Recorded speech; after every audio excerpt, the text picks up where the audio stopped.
The man squandered every year getting dubbed an absolute loser, merely to expire lonely on a frosty killing field, packing a suitcase full of absolute remorse. Despite arriving on Earth as a member of a world-famous clan of blade swingers, the fellow possessed the combat skills of a potato, while enduring years of being his relative's personal garbage bin. This guy observed that sibling getting auctioned while the kin collapsed, since he lacked the strength for intervening. Furthermore, once he eventually became a beast, everyone he cherished had already kicked the bucket.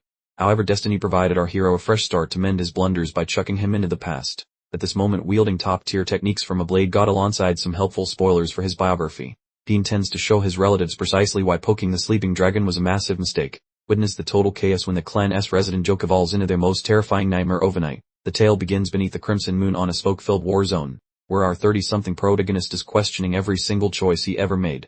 He is totally spent, drenched in red juice and dirt while exhaling a massive groan, thinking this entire existence has turned into a fiery pit of despair. The man hobbles across the corpses, trying to pinpoint a major blunder, while mental baggage feels way bulkier than the oversized toothpick he's lugging around. The blade sits stuck in the soil, wrapped in some glowing mystical restraints, as he contemplates how training sooner might have kept his life from being a dumpster fire. Some memory reveals a girl getting yanked toward a spooky abyss with his ropes, and he believes his sis wouldn't be imperial property if he tried harder, pondering whether that man might have morphed into such a scary beast if the past hadn't been a complete train wreck. The different vision appears, depicting a lady wrapped in fluffy pelts, making him realize a better life could mean never crossing paths with the teacher.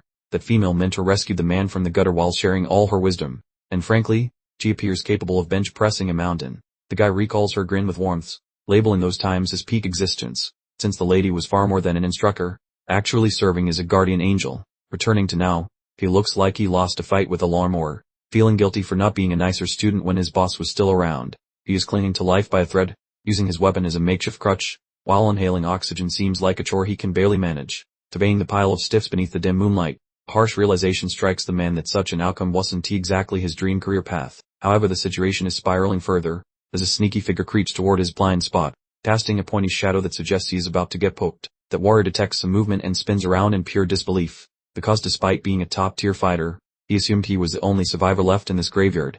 Actually, it is a tiny child holding a sharp stick, looking scared out of his wits but oddly committed to turning our hero into a shish kebab.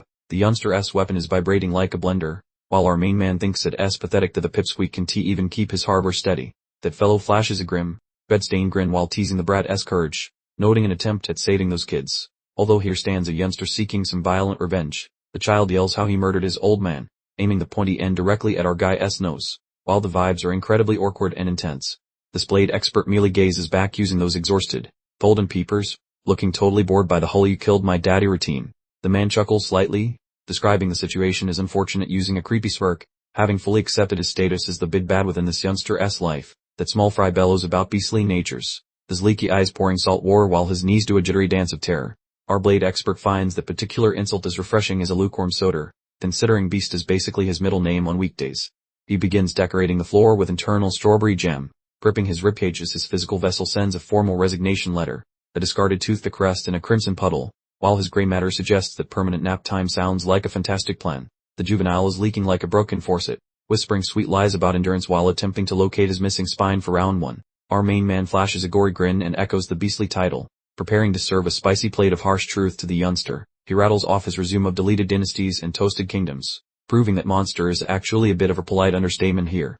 Invading the boy's personal bubble, he wonders if the lad can even count high enough to track the massive body count he has accumulated, standing like a vertical lighthouse despite his leaky bits. He mentions that his monstrous vibe should be pretty self-explanatory by this point. He suggests the pipsqueak check a mirror, noting that his vibrations are loud enough to be mistaken for a faulty washing machine. Observing the jittery youth with the shiny butter knife reminds him of his own awkward face, so he casually requests a formal introduction. The lad barely wheezes his primary label through a throat full of panic. Jack Stewart is the name provided, which makes the old killer's eyes pop like he just saw a tax collector from beyond.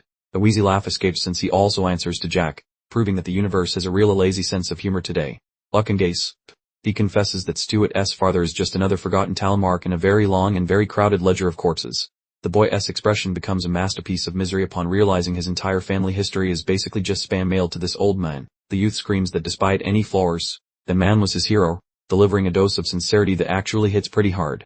Our veteran slasher feels a weird sting of jealousy, mostly because his own upbringing lacked anything resembling a functional parental unit or hub. He refuses to say sorry for the murders but offers the brat a limited time coupon for a single free shot at glory, tapping his own ribcage like a bull's eye. He basically gifts his vital organs to the boy on a silver platter today. He orders the youngster to perform some impromptu acupuncture with that blade and finally collect his shiny prize of cold-blooded vengeance. The intense pressure is overwhelming the lad, and his composure. The warrior sees this as the ultimate chance to clock out from his miserable shift on Earth and finally embrace permanent retirement. The stems are wobbling like gelatin, knocking on the Grim Reaper's front porch, though destiny seems to be playing a weird prank. He dangles the title of Monster Slayer in front of the kid, making it seem like a really lucrative career move for orphans. Inside he knows he could patch up his guts and fix his knees, but he is honestly just bored of existing right now. The lad finally loses his marbles and charges forward with a war cry, swinging the metal stick with all his puny might. However, our veteran fighter has already checked his mental bags, having zero interest in continuing this whole breathing and walking routine. The blade halts mere centimeters from his heart because the boy's noodle arms decide to go on strike at the last second. The weapon makes a noisy metal sound on the dirt, signifying that the kid has officially resigned from the vengeance business. The young boar, Jack, completely collapses into a heap of tears, sobbing uncontrollably right in front of the man he was supposed to absolutely despise. The swordmaster glanced down at the sobbing figure, realizing just how straightforward the outcome turned out to be. The boy simply wasn't built for murder. He actually looked down at the weeping youngster with a surprisingly tender expression. However, he mused internally, there must be something more to this whole ordeal. He extended his hand and informed the boy that he had done well, expressing genuine pride that the child avoided becoming a cold-blooded monster just like himself. He explained to the youngster that living as a hero after committing murder leads to an exhausting existence filled with deep regret. He wished to spare the boy from having to inherit his own personal doom. He seriously advised the boy to avoid living a life steeped in regret, emphasizing that the youngster possessed plenty of time and a wide, open future stretching before him. In a rare flash of compassion, he gently placed a hand on the boy's head in an attempt to offer comfort. The so-called monster was actually demonstrating a sliver of humanity at the absolute finale. His personal resolve began to falter as he surveyed the gory scene surrounding him. He realized his strength was rapidly depleting. He instructed the youngster to go forth and announce to the entire world that the infamous demon was finally deceased. The lengthy war had officially come to an end. Jack lifted his tear-filled gaze to ask why a person possessing so much power would willingly select to endure such a thoroughly wretched existence. The swordmaster offered a faint, enigmatic grin in response, simply saying, "Who can say?" He admitted he truly had no idea of the answer either. As his vision started to dim, he mentally cycled through the exact same question in his mind, wondering why he chose to live in precisely this manner. He stumbled forward, his head coming to rest on the boy's shoulder just as the first snowflakes began to drift down. It certainly felt like an unexpectedly serene finish. He slowly slid down onto the icy ground, fully comprehending that this particular moment signaled the definitive conclusion to his narrative. He mentally defined the sensation of dying as losing feeling in his fingers, much like a balloon gradually losing air. It felt remarkably dispassionate. His eyelids started shutting against his will. Even though a small part of him wanted desperately to linger, the entire scene was rapidly dissolving into total darkness.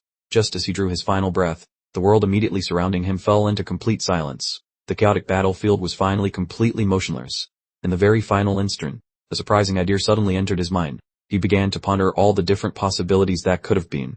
He entertained the idea that if he could restart his entire life, he might have the ability to change this pathetic ending. Such a decision would completely reshape his entire existence. The imagery transitions to a breathtaking, sunlit garden where enormous magical clockwork gears are visibly turning in the distance. It appears our hero is being offered a precious do-over. Our main character is currently plunging through a dark, ugly abyss. The visual spectacle is incredibly cinematic, yet also genuinely disturbing to observe. A large text notification suddenly appears, declaring that the sensation felt precisely like dreaming. Well, obviously, since falling into the abyss usually provides exactly that feeling. We suddenly switch perspective to a child with massive brown eyes who appears completely disoriented. He's outfitted in expensive noble attire, which instantly confirms his wealth.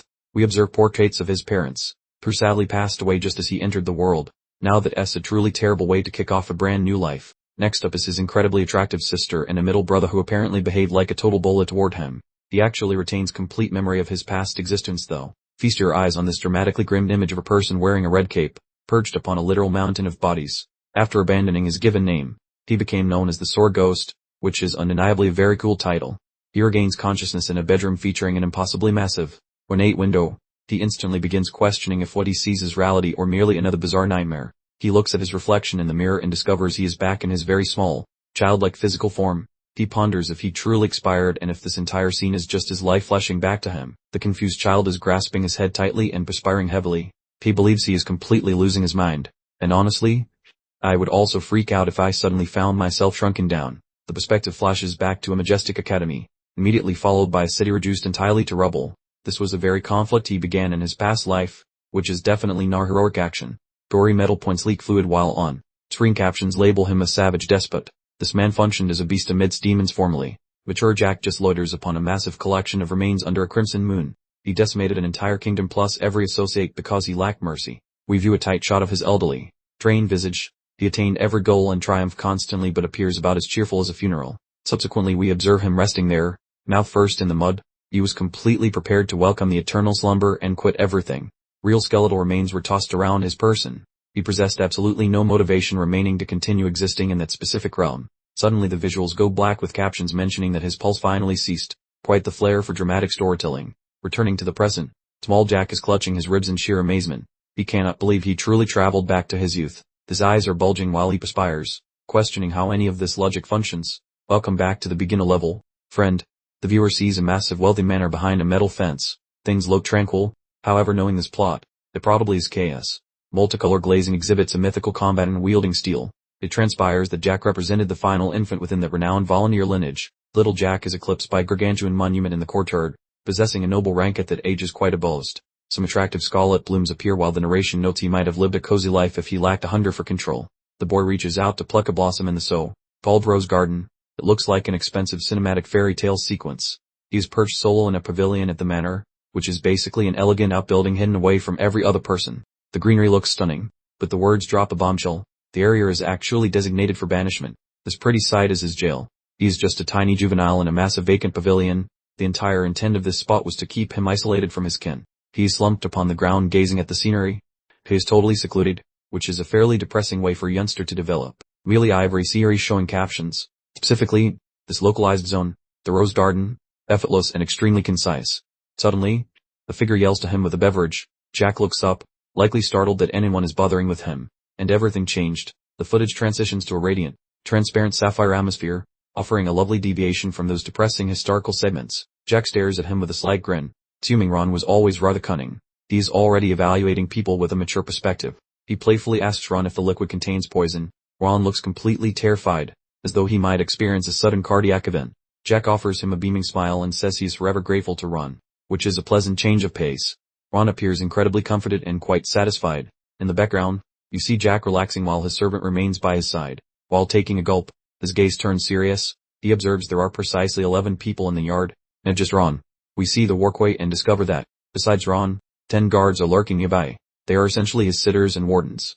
Jack determines he only needs to worry about Ron and can disregard the others. Now he is left wondering about his next strategy. A high angle view shows the water fountain in the pavilion zone. It is a nice arrangement for a penitentiary, I suppose. He's swirling his glass and concluding that this regression is definitely genuine. The trouble is, he has no plan for his future. The bird is just resting on a branch close by. Jack muses how only 1 hour passed since he discovered his time travel. To be frank, the fellow appears quite uninterested since his schedule is completely empty, which is a total mood. The boy suddenly recognizes his own youth at 14, forcing him to experience the entire struggle of existence a second time. Looking at his palms reveals soft skin without a single scar and a missing minor organ, proving he is a fresh level 1 character. He snickers regarding his feeble physique versus wealthy peers, yet nobody realizes a seasoned veteran inhabits the tiny anatomy. That spooky silhouette appears behind the boy, indicating there was a specific cause for his current lack of talent. The camera zooms in on fancy shoes climbing the porch, indicating that some uninvited guest is about to kill the vibe. Jack seems thoroughly rattled as he flinches, having expected 0 visitors in his depressing little garden for outcasts. His gaze widens while a dark titan leans closer, leaving him to ponder why the entire vibe is deteriorating so quickly. Darn. An abrupt smack impacts the cranium, causing him to grasp his scalp while lamenting such poor situational awareness. Close visuals capture a trembling, irate iris alongside a fracturing noise, proving that an individual is experiencing a seismic meltdown. Shattered glass and red liquid cover the rug, while an idiot jeers that nobody should bother a stray puppy during its dinner. His big sibling arrives appearing like a classic adolescent tormentor in azure clothes, shrieking because the boy forgot a polite salutation. The protagonist returns a glacial stare, likely calculating a dozen unique strategies to erase his antagonist from the physical plane. This clown is Feline Valantier, the spare heir who is 3 years senior and acts like a typical snooty fantasy villain. The sound of Jack grinding his molars is audible as the truth about his blocked minor development finally comes to light. That older brother looms above the lad with absolute scorn, making it clear this relationship is a radioactive mess. This was all caused by the jerk's cruelty and threats, so Feline has officially earned the top spot on the revenge list. The older brother hovers in the patio, peering ready to explode while Jack waits silently as the animosity reaches a peak. Observe Jack's expression, as his jaws clamp tight enough to break rocks while his gold eyes smolder with pure vitriol.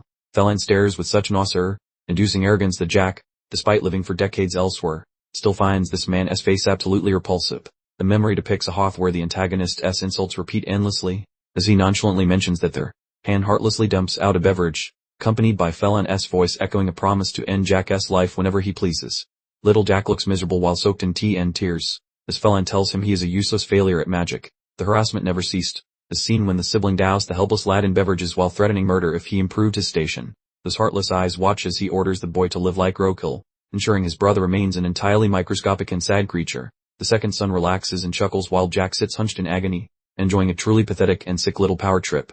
Gulping tea with a prickish smile, the jerk boasts about inheriting the Marquis title while treating his brother like a discarded rug. The boy's legs are drenched and trembling, as he recalls being too terrified to ever confront his brother during those years. Even the help joined the fun, whispering insults behind his back while being the family disgrace became his daily identity. Our hero usually escaped while crowds chuckled, acting as a joke for kin and commoners alike. But the tragedy is expanding. Currently, the siblings are busy hurling insults, mostly because Felon mother's side, the man-discount bunch, basically invented being a total jerk. The camera pans across a sunny, fancy mansion that looks like a postcard but felt like a dumpster fire for poor Jack. Felon seems completely disgusted by the mere sound of his brother's voice, especially since he views their sister as a useless female spare. Jack's sister stands lonely by the glass, looking classy yet sad, being the solitary human in that mansion who actually cared if he lived or died. She is gorgeous, yet this backward society forbids her from leading the clan, which really flushes her brilliance and kindness down the drain. Staring at the Lorne, she feels the weight of her blue blood, serving as the eldest kid while remaining a captive to outdated rules. Her future was doomed early on, shown symbolically by pretty blue flowers stuck inside a messy clump of pointy white briars. She is headed for a loveless wedding, destined to rot in a random palace just to produce heirs for some other guy. Which sucks. Jack glares at Felon while his temper flares, realizing his brother is the biggest creep planning to exploit their sister for personal profit. Felon keeps a cool expression, making his schemes extra gross, since he treats his own flesh and blood like a cheap chess piece. Jack grips his pants until his knuckles turn white, vibrating with fury because Felon is attempting to auction their sister to wealthy idiots and kings. Jack's pupils begin to shine with a scary vibe, as he considers that Felon really needs a permanent nap 6 feet under this very second. Felon snaps and prepares a swing, yelling about Jack's weird stare, because he hates it when his favorite punching bag stops acting afraid. Thwack!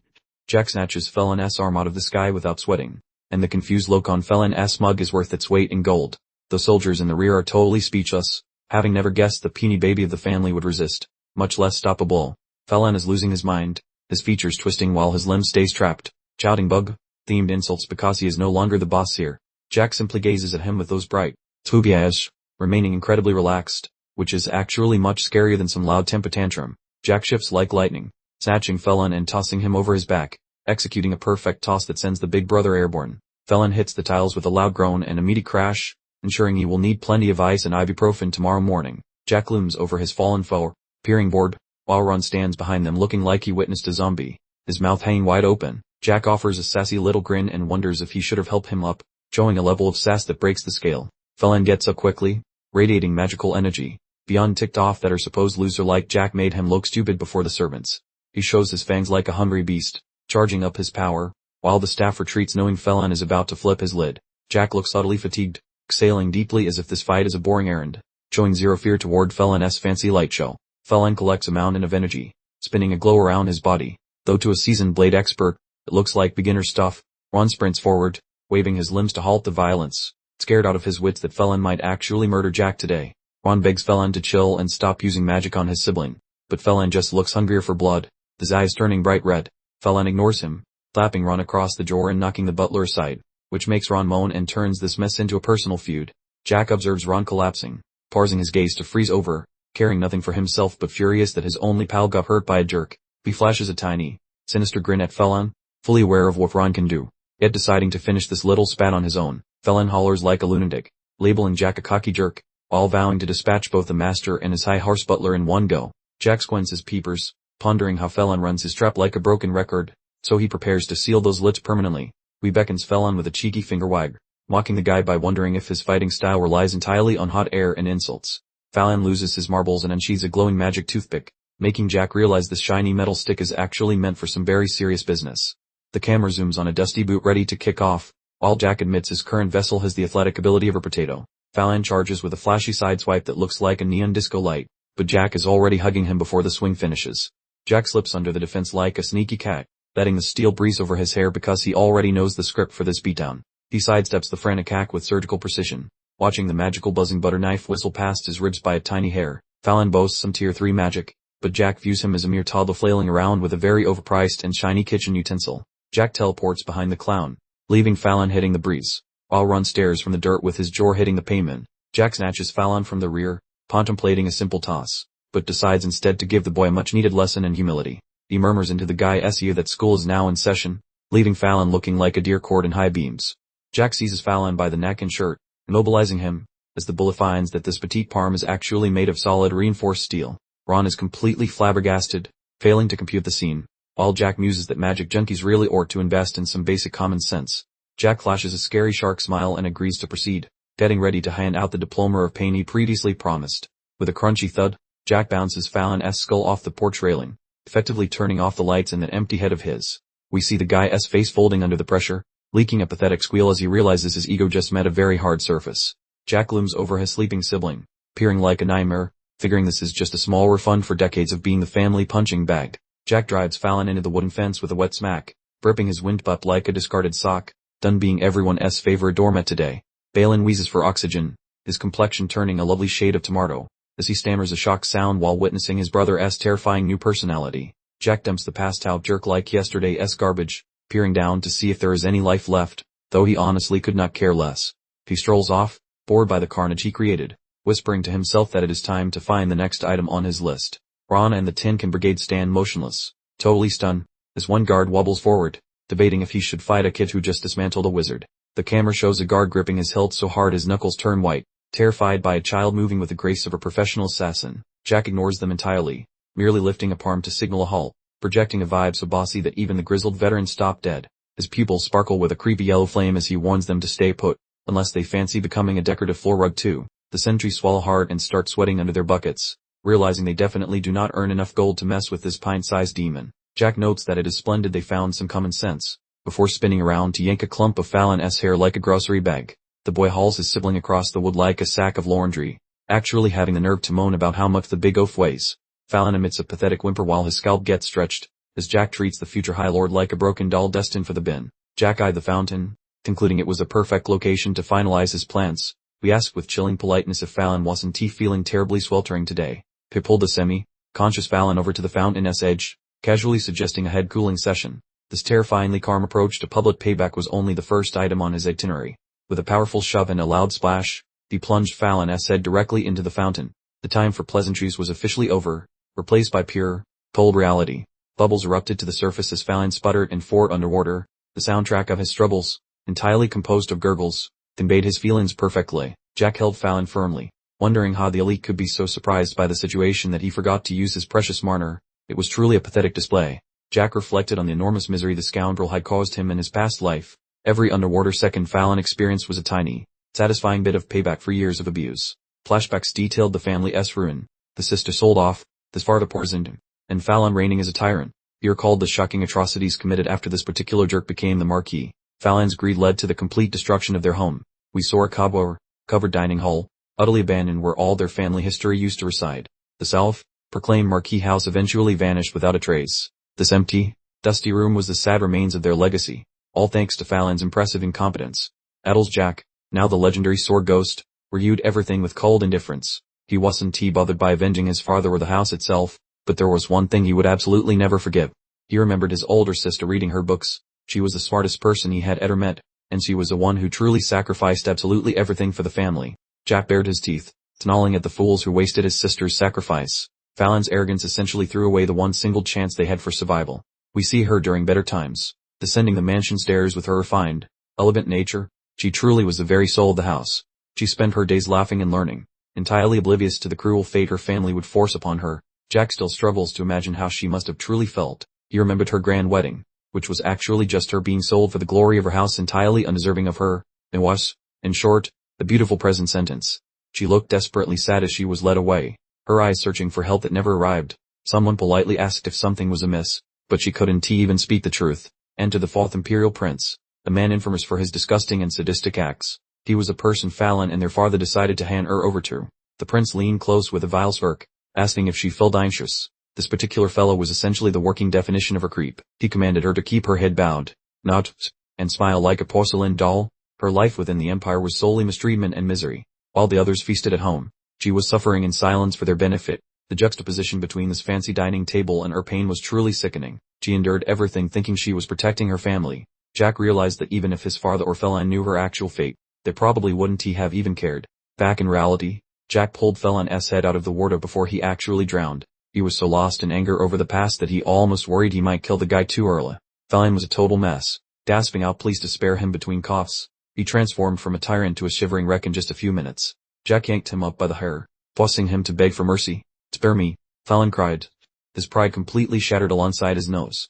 Jack looked at him with utter boredom, claiming he was quite familiar with the look. He had seen that exact expression on thousands of people right before he ended them. The flashback showed the sword ghost standing over a pile of corpses. In his past life, he was exactly the person who made others beg for their lives every single day.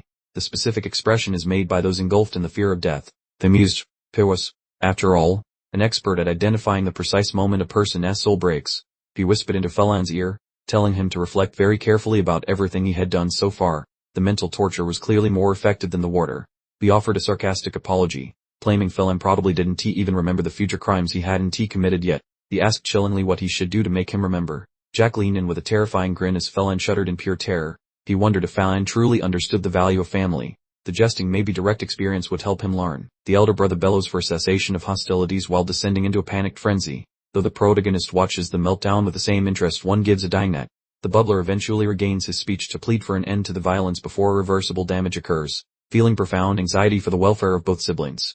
The youth pauses, his features becoming expressionless as the rage evaporates. Since he enjoyed his entertainment and the victim evidently received a sufficient educational beating, he lets out a weary grunt and returns to a state of total apathy, making the oscillation between a bloodthirsty beast and a distracted child seem quite bizarre. With an audible snap, he delivers a parting blow square to the heir's chin to conclude the session, which was the specific tutorial he mentioned earlier. He flings the unconscious sibling toward the sentries as if discarding kitchen scraps, finalizing the transition from noble leader to literal human baggage. He aims an index finger at the primary watchman and utters a short command, "Dur," making the grunt stand rigidly while stuttering a fearful, "Certainly," in reply. The boy nonchalantly treads upon his relative's torso or face while moving along, physically bypassing his kin to proceed with his afternoon tasks without further thought.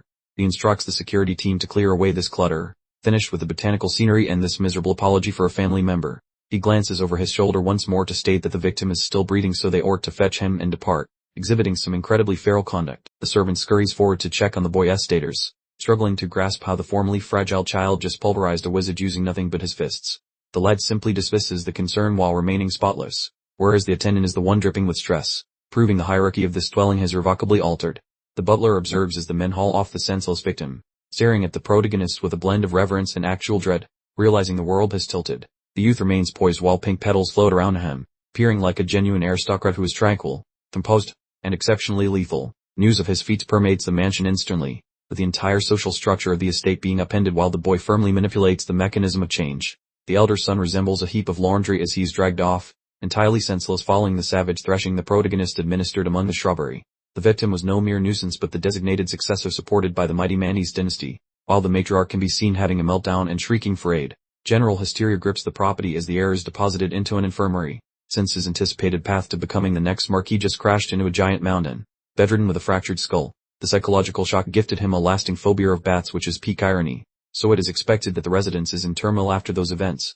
In the interim, the boy relaxes in a seat as if he hadn't ignited a familial rebellion, while the servant looms nearby questioning the sudden evolution of her frail child into a monster. He is actually consuming a slice of fruit pastry while the household collapses, proving that his focus on dessert is truly unmatched by anyone else. The boy enjoys the sweet garnish without a hint of stress, while his attendant appears to be on the brink of a total psychological collapse from the nonchalance. Whispers travel like a plague through the servant quarters as everyone wonders how a rank magic expert was defeated by a toddler who has zero combat experience. The staff speculates whether the boy was masking his true potential previously, debating why he chose the specific hour to show his teeth while they chatter in the hallways. The brother is unconscious and wrapped in thick gauze, appearing quite pitiful for a man who was supposed to take the lead role next spring. The domestic worker is visibly shaken while grabbing her dress as the gossip flows, with many suspecting the little brother is actually hunting for the succession. An aristocratic woman with dark locks appears thoroughly stunned by the disturbance, loudly asking for a summary of the events because she is completely uninformed. The scandalous chatter is only in its infancy and will not subside shortly, serving merely as the prelude to the mayhem the child is about to unleash. Every resident of the noble mansion is feeling extremely tense, as they all anticipate how the primary patriarch will manage this absolute cluster of a situation. The master of the house remains in his ornate office with his spine toward the viewer, appearing very intimidating while mulling over some particularly serious problems. The Lord issues a frosty command, instructing his staff to retrieve the third child without delay. He is visibly upset that his designated successor has been converted into a decorative fountain sculpture. The entire household seems to be collectively holding its breath, anxiously waiting to discover how their master will respond. It feels like a countdown to a catastrophic eruption, and everyone is trying desperately to avoid being caught in the fallout. Meanwhile, back in his private chambers, Jack finishes his meal, a faint smirk playing across his features. He comments on the delicious taste, entirely disregarding the impending thunderstorm gathering in the mansion's main section. Ron anxiously informs Jack that his father has commanded his presence in the main structure this very moment. The bubbler's visible fear suggests he believes this confrontation marks the final chapter for his young charge. Jack merely looks up placidly, appearing completely unbothered by the command. He has already witnessed every possible misfortune and intrigue this household could offer during his prior existence. Right this instant, Jack inquires, his completely lackluster demeanor capable of driving any typical aristocrat into a rage. Ron looks prepared to physically haul Jack to the study, fearing for his young master as well. Fleeing, Jack gets up and immediately moves toward the door. Now hesitating for a moment, Ron tries to follow, pleading to be allowed to accompany him, hoping he can at least attempt to mitigate the situation. Jack simply dismisses him with a quick gesture, asserting that he is fine and capable of handling things without supervision. He is evidently prepared to deal with his father according to his own strategy. Ron stands frozen in place, appearing thoroughly helpless and agitated. He harbors genuine concern for Jack's safety, even though Jack himself appears completely unaffected by the situation. Jack departs, simply telling Ron to take care of things. He moves like a man with a singular purpose, despite being trapped within the frame of a child. The grand staircase within the mansion loudly proclaims the family's extravagant riches. This vast residence has eyes on every corner, and currently, every single inhabitant is listening intently. As Jack moves through the passageways, hushed rumors chase him like a constant shadow. He can feel the silent condemnation emanating from every member of the staff he walks past. Individuals are openly watching and murmuring beneath their breath as he proceeds. They are fascinated by the perceived failure who suddenly found courage and decided to spoil the tranquil environment. Jack releases a weary sigh, appearing thoroughly fed up with the entire affair. For him, it feels like an eternity since he last had to engage with this kind of trivial family conflict. He passes through an intense line of judging gazes, but remains completely indifferent. He is accustomed to being either ignored or derided, making this new focus seem like a simple inconvenience. He eventually reaches his father's study, but he is already becoming impatient. He is more bothered by the onlookers gawking at him than he is by the actual consequences awaiting inside. He hopes this discussion will finish promptly so he can return to enjoying his cake. He moves to grab the door handle, but freezes when he spots the posted guards. The heavily armored guards simultaneously cross their large halberds, physically preventing him from reaching his father. It's certainly a very cold greeting from a man who is supposed to be family. They treat him as if he were completely translucent, a classic strategy to belittle him just prior to an audience. Jack privately concludes that the display is completely absurd. Jack lets out an amused snort, declaring their actions entirely ridiculous. He looks directly at them, questioning if these particular knights have actually gone insane. He refuses to yield before the pair of behemoths fully encased in plate armor. The hallway's silence grows oppressive as they attempt to frighten the young boy into submission. Jack Dawson pours for Thorpe, delivering a precise, armored kick to the side of one knight's shin. He is tired of being treated as invisible and forces them to acknowledge his presence through pain. He considers how his former self would have simply turned away upon seeing their intimidating expressions. But not anymore, he decides, his eyes glowing with a renewed, formidable focus. He grabs the guard's armored helmet and orders him to alter that expression immediately, or Jack will fold him in half. This child delivers remarkably savage warnings, and his sincerity is undeniable. The guard stands completely perplexed, only able to stammer out a bewildered apology. He struggles to understand how he is being subjected to harassment from the individual considered the family's biggest disappointment. With a sharp metallic crunch, Jack places his full weight onto the knight's armored boot. The guard lets loose a tremendous bellow, filled with pure, unmitigated anguish.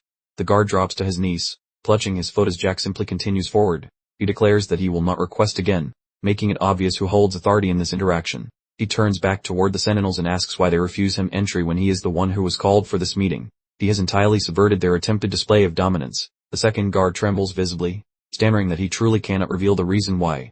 They are stuck between the constraints of their orders and an extremely frightening young boy. Jack's gaze sharpens as he comprehends the actual circumstances. He concludes that his father instructed them to remain outside as a strange method of atonement or reprimand.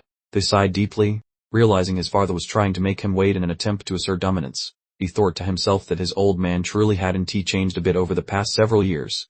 Instead of waiting patiently like a dutiful son, Jack simply turned on his heel and walked away from the study. The guard was utterly baffled, stammering apologies as Jack made his escape. He told the guard to let his father know he could come to him if he had anything important to discuss. He was completely over being summoned for meaningless power plays. The guards were left staring in astonishment, debating whether their young master had finally lost his mind. Nobody in this household ever refused a direct summons from the head of the family. Inside the study, news finally arrived that Jack had left, essentially delivering the ultimate insult. The messenger looked terrified, as if he expected to be executed for reporting the defiance. The Lord stopped in mid-sentence, his quill hovering above the paper in sheer shock. For laughter, his thought, realizing this was the first instance of anyone ever daring to defy him. The servant confirmed the information, appearing faint from the sheer audacity of the youngest son. He felt compelled to apologize for Jack's incredible nerve and simply walking away. Instead of erupting in anger, the Lord actually gave a dark, intrigued smirk.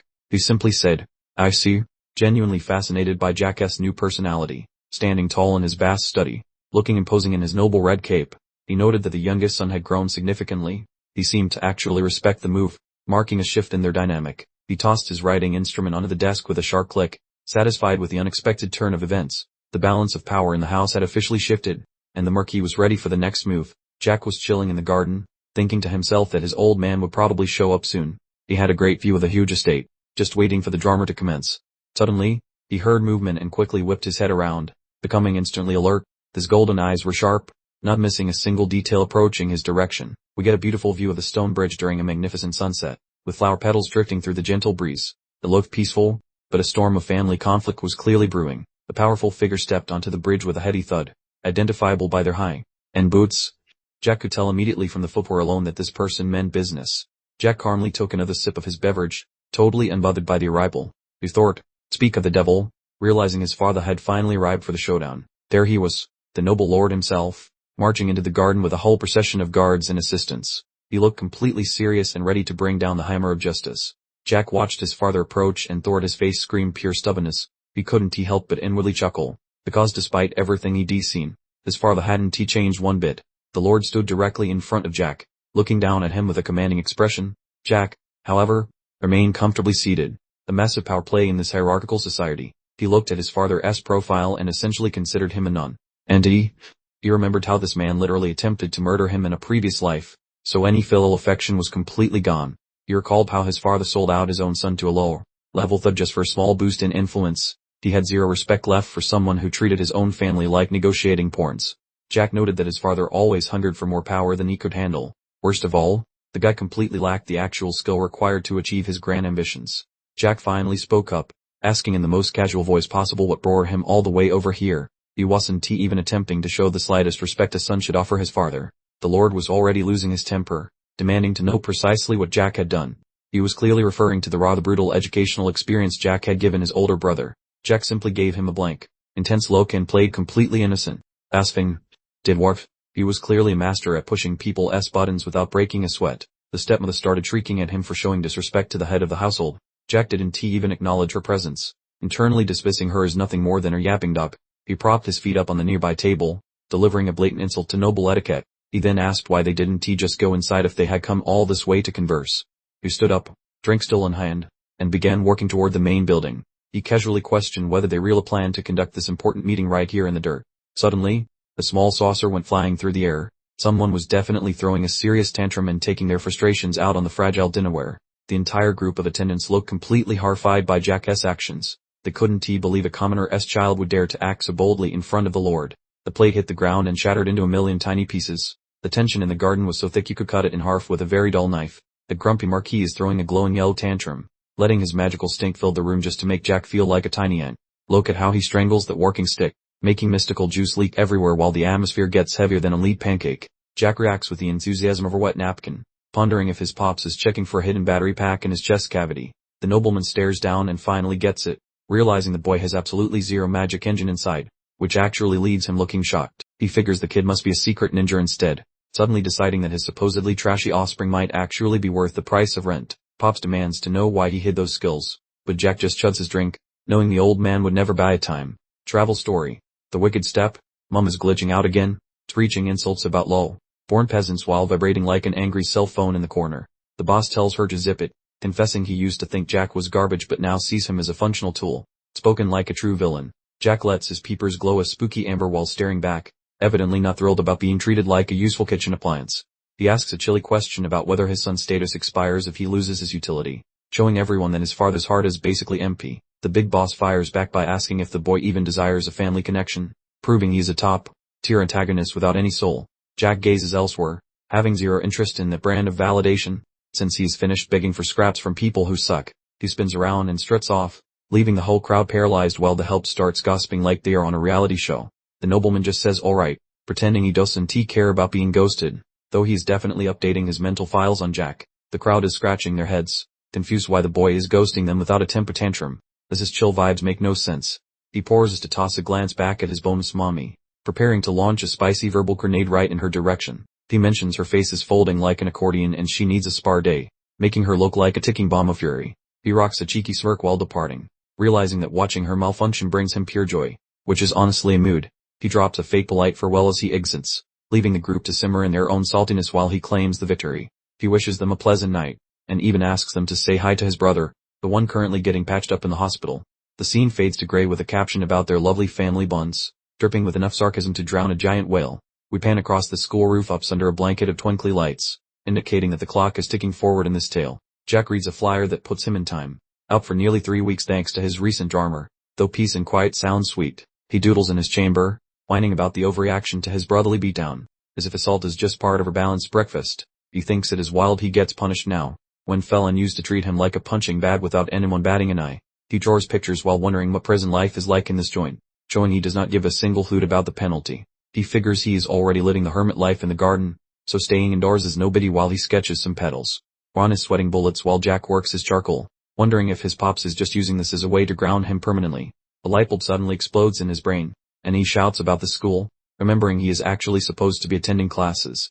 The shop reveals the giant fortress of learning, where at 14, dear, old Jack must suffer through his required years of sitting at a desk. The sudden memory of the academy classroom confirms that every single pampered child of the gentry is required to attend classes. It turns out even a high-level sword master, through somehow time travel backward, finds mandatory education to be an absolute drag. The scene shifts to students casually socializing across the academy campus. Odessa 4-year curriculum, and Jack, despite his past life experience, is currently stuck repeating the very beginning as a first-year student.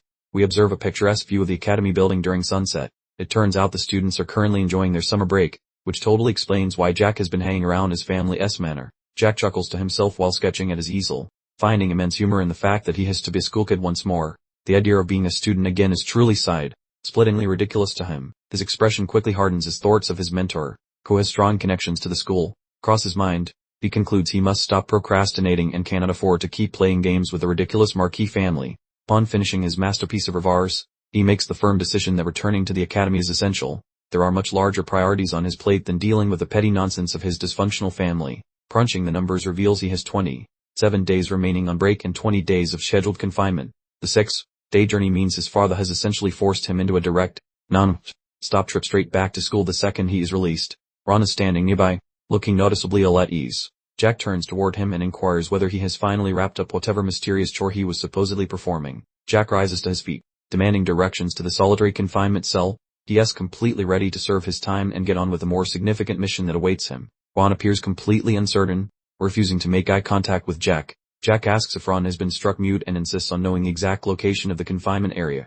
Ron lowers his voice and explains that there is only one specific location in the entire sprawling mansion that qualifies as a solitary confinement chamber. This information immediately sets off alarm bells for Jack. He reluctantly informs Jack that the location actually serves as the local holding cell for criminals who have committed serious offenses within their territory. Ron genuinely looks heartbroken to deliver the bad news. Jack's face breaks out in a cold sweat as the full gravity of the situation sinks in. He keeps thinking there must be some mistake, realizing this isn't just a simple grounded, home type of punishment. The realization hits with full force, symbolized by the word prison appearing in bold text as Jack's face registers pure horror. His father literally just sentenced him to genuine incarceration. Ron sadly confirms the situation with a nod, leaving Jack staring blankly ahead. He is completely shell-shocked and unable to process the incredible news. Jack drops to the ground, appearing utterly defeated and frustrated. He screams out a challenge to his terrible old man, wanting him to wait and see, emphasizing he will certainly not cooperate peacefully. His enraged yell echoes across the extensive grounds of the estate. Jack has reached his absolute limit with his father's annex, and the situation is about to spin completely out of control. While most wealthy children volunteer for glamorous charity work during their breaks, Jack, the failure, is currently confined to bed with his head wrapped like a mummy following the infamous Fountain debacle. As everyone else attends fancy parties, dances with potential matches, and networks to secure their future as prominent heirs. Jack's life has taken an extremely sharp and unexpected detour. For the nobility, these academy breaks are just more work, not relaxation. The perspective changes abruptly from lavish ballrooms to cold iron bars and heavy shackles. This new reality is Jack's current situation, which is a major contrast to the social gatherings he just missed. The tight shock captures Jack's bare feet chained tightly to the unforgiving stone floor. He isn't even bothered about missing the social gatherings, since he never truly desired to inherit the family fortune anyway. He sits there in his uncomfortable prison uniform, wearing an expression that clearly says he is completely done with everything. He has spent his whole existence feeling like he was out of place in this oversized house anyway. That's just what people in the Marquis household keep telling me. Who thinks, what a truly terrible environment where even the servants make you feel like you are not welcome there. Jack stares at his own reflection, or maybe just glares into empty space with complete hatred, contemplating his awful old man. It seems quite certain that his relationship with his father is now permanently broken. The protagonist, with impressive confidence, voluntarily walked into the prison on his own before the guards had a chance to apprehend him. He seems to be treating this entire arrest procedure like a casual check, an air resort. The heavy shackles audibly click shut around his wrists with a definitive metallic clang. It has now been officially confirmed. Our main character is safely locked up behind bars. In the background, poor Ron is completely disturbed, actually wiping away tears as he witnesses his young master being escorted away. The huge difference between Jack's cool demeanor and Ron's hysterical panic is quite comical. Ron's face clearly shows he is utterly devastated by the events unfolding. Jack internally judges him as inexplicably pitiful, which is a remarkably cold observation considering this is probably the only person who likes him. Jack eventually tells Ron to cut it out because all the crying is making things awkward. P.S. being led away by fully armed knights as if he were a dangerous felon. But his primary concern is simply maintaining his image. Jack sits in the pitch black cell, obsessing his new one, Sar lodgings. While he has certainly enjoyed much better accommodations in the past, P.S. taking this whole solitary confinement thing surprisingly well. He notes his dad gave him a bed and a bucket toilet, so maybe the old geezer has a sliver of consideration after all. The bar for basic decency must be pretty low if a bucket in the corner qualifies as a perk. He gets 3 square meals a day, although calling them square is a generous term for whatever mystery sludge is floating in that bowl. It looks like something a swamp creature coughed up. A fly buzzes annoyingly around Jack's head, and his facial expression says everything is the true level of filth in this cell finally sinks in. He looks down at his blanket, noting it probably hasn't seen soap or water in at least 500 years. This entire location is essentially a health code violation wrapped in stone. A close-up shot shows flies literally landing in the soup, which makes Jack believe even the local peasants would turn their noses up at this garbage. Jack sits there with his arms crossed, thinking that even for a punishment, this feels like overkill. We spend all day brooding in the dark, which is exactly how you start cultivating some truly powerful villain energy. The wide view shows the prison looks like a massive stone pit. Apparently, nobles who own territory can make up whatever laws they like, essentially becoming absolute monarchs over their little patches of land. The heavy lock on the iron gate is a grim reminder of his predicament. In this kingdom, the vassal possesses absolute power within their own borders, which is less fun when you read the one being imprisoned. Jack looks at a vision of the Marquis turning his back on him, confirming the abandonment. Even though his father dumped him here, Jack still considers himself the man's son for now. He gives a dark little smirk to himself. He hasn't even done anything properly rebellious yet, but his dad still chose to throw him in a cage just to be safe. He starts wondering what kind of fabricated story his dad will tell the public to cover for felon. He imagines some trivial excuse, perhaps involving poison or a forbidden artifact. Looking out the tiny window of his cell, Jack starts imagining the perfect scenario his dad would cook up for the public. It will probably be something that makes him look like a total monster in the process. He imagines a flashback where Chibai Felon discovers Chibai Jack doing something shady. You can tell Jack has absolutely zero respect for this ridiculous narrative they're likely building. In his imagination, the Chibai Dark was cackling maniacally over a bubbling green cauldron. The story, Jack volunteer, disgrace of the house, learn black magic, dare, that sounds like a convincing lie. The imaginary scenario continues with heroic Felon trying to torque some sense into his wicked little brother. The whole thing is so over the top that it's essentially a parody of itself. Imaginary Jack zaps Felon with a wand, shouting at him not to try ordering him around. This propaganda version of the fight makes Jack look like a total brat. The fake story ends with Felon lying on the ground, wounded but still forgiving his brother. Jack basically rolls his eyes at how utterly nauseating this version of events truly is. In the gut-wrenching scenario he imagines, Felon is depicted as an absolute angel forgiving his brother. It's essentially a saccharine fairy tale where everyone is a saint except Jack. Jack figures this is exactly the kind of stuff the Marquis and Marchioness are discussing right now. They are probably busy patting themselves on the back for their brilliant PR strategy. Jack lumps down, literally feeling sick to his stomach just thinking about them. He realizes he simply cannot afford to waste his precious vacation time in this disgusting hole. He looks completely disgusted, shadows covering his eyes in frustration. The ongoing family drama is one thing, but the living conditions are the actual crime here. He lies back on the dirty bed, trying to refocus his attention. He has 3 major things on his mind that are significantly more important than his dad's pathetic lies. He closes his eyes and thinks of his sister, Bronze, and his master. These are the people he actually cares about, the ones truly worth fighting for. The text doesn't mince words, stating he is currently an extreme weakling. Part honesty is always the first step toward a training arc, right? He checks out his thin arms, noting he is 168 centimeters tall and only 55 in mass. In this world, being that weak is essentially a death sentence. The vertical panel shows skulls in a spectral figure, symbolizing the survival of the fittest nature of this world. He knows that only the strong actually get to survive and thrive. He clenches his teeth, completely determined. He isn't planning a massacre like in his past life, but he still has a massive list of people who need to get what's coming to them. He looks at the basic supplies in his cell and thinks about the academy. He desperately needs 2 things right now, time and power, and he knows the academy is the only place he can get both. The image of a powerful lion appears behind the text. He plans to buy time while discovering new talents to boost his power back to what it was in his past life. He reaches out into the dim light of his cell, thinking about how he needs to regain his power to protect the people he cares about. He is completely finished with being helpless.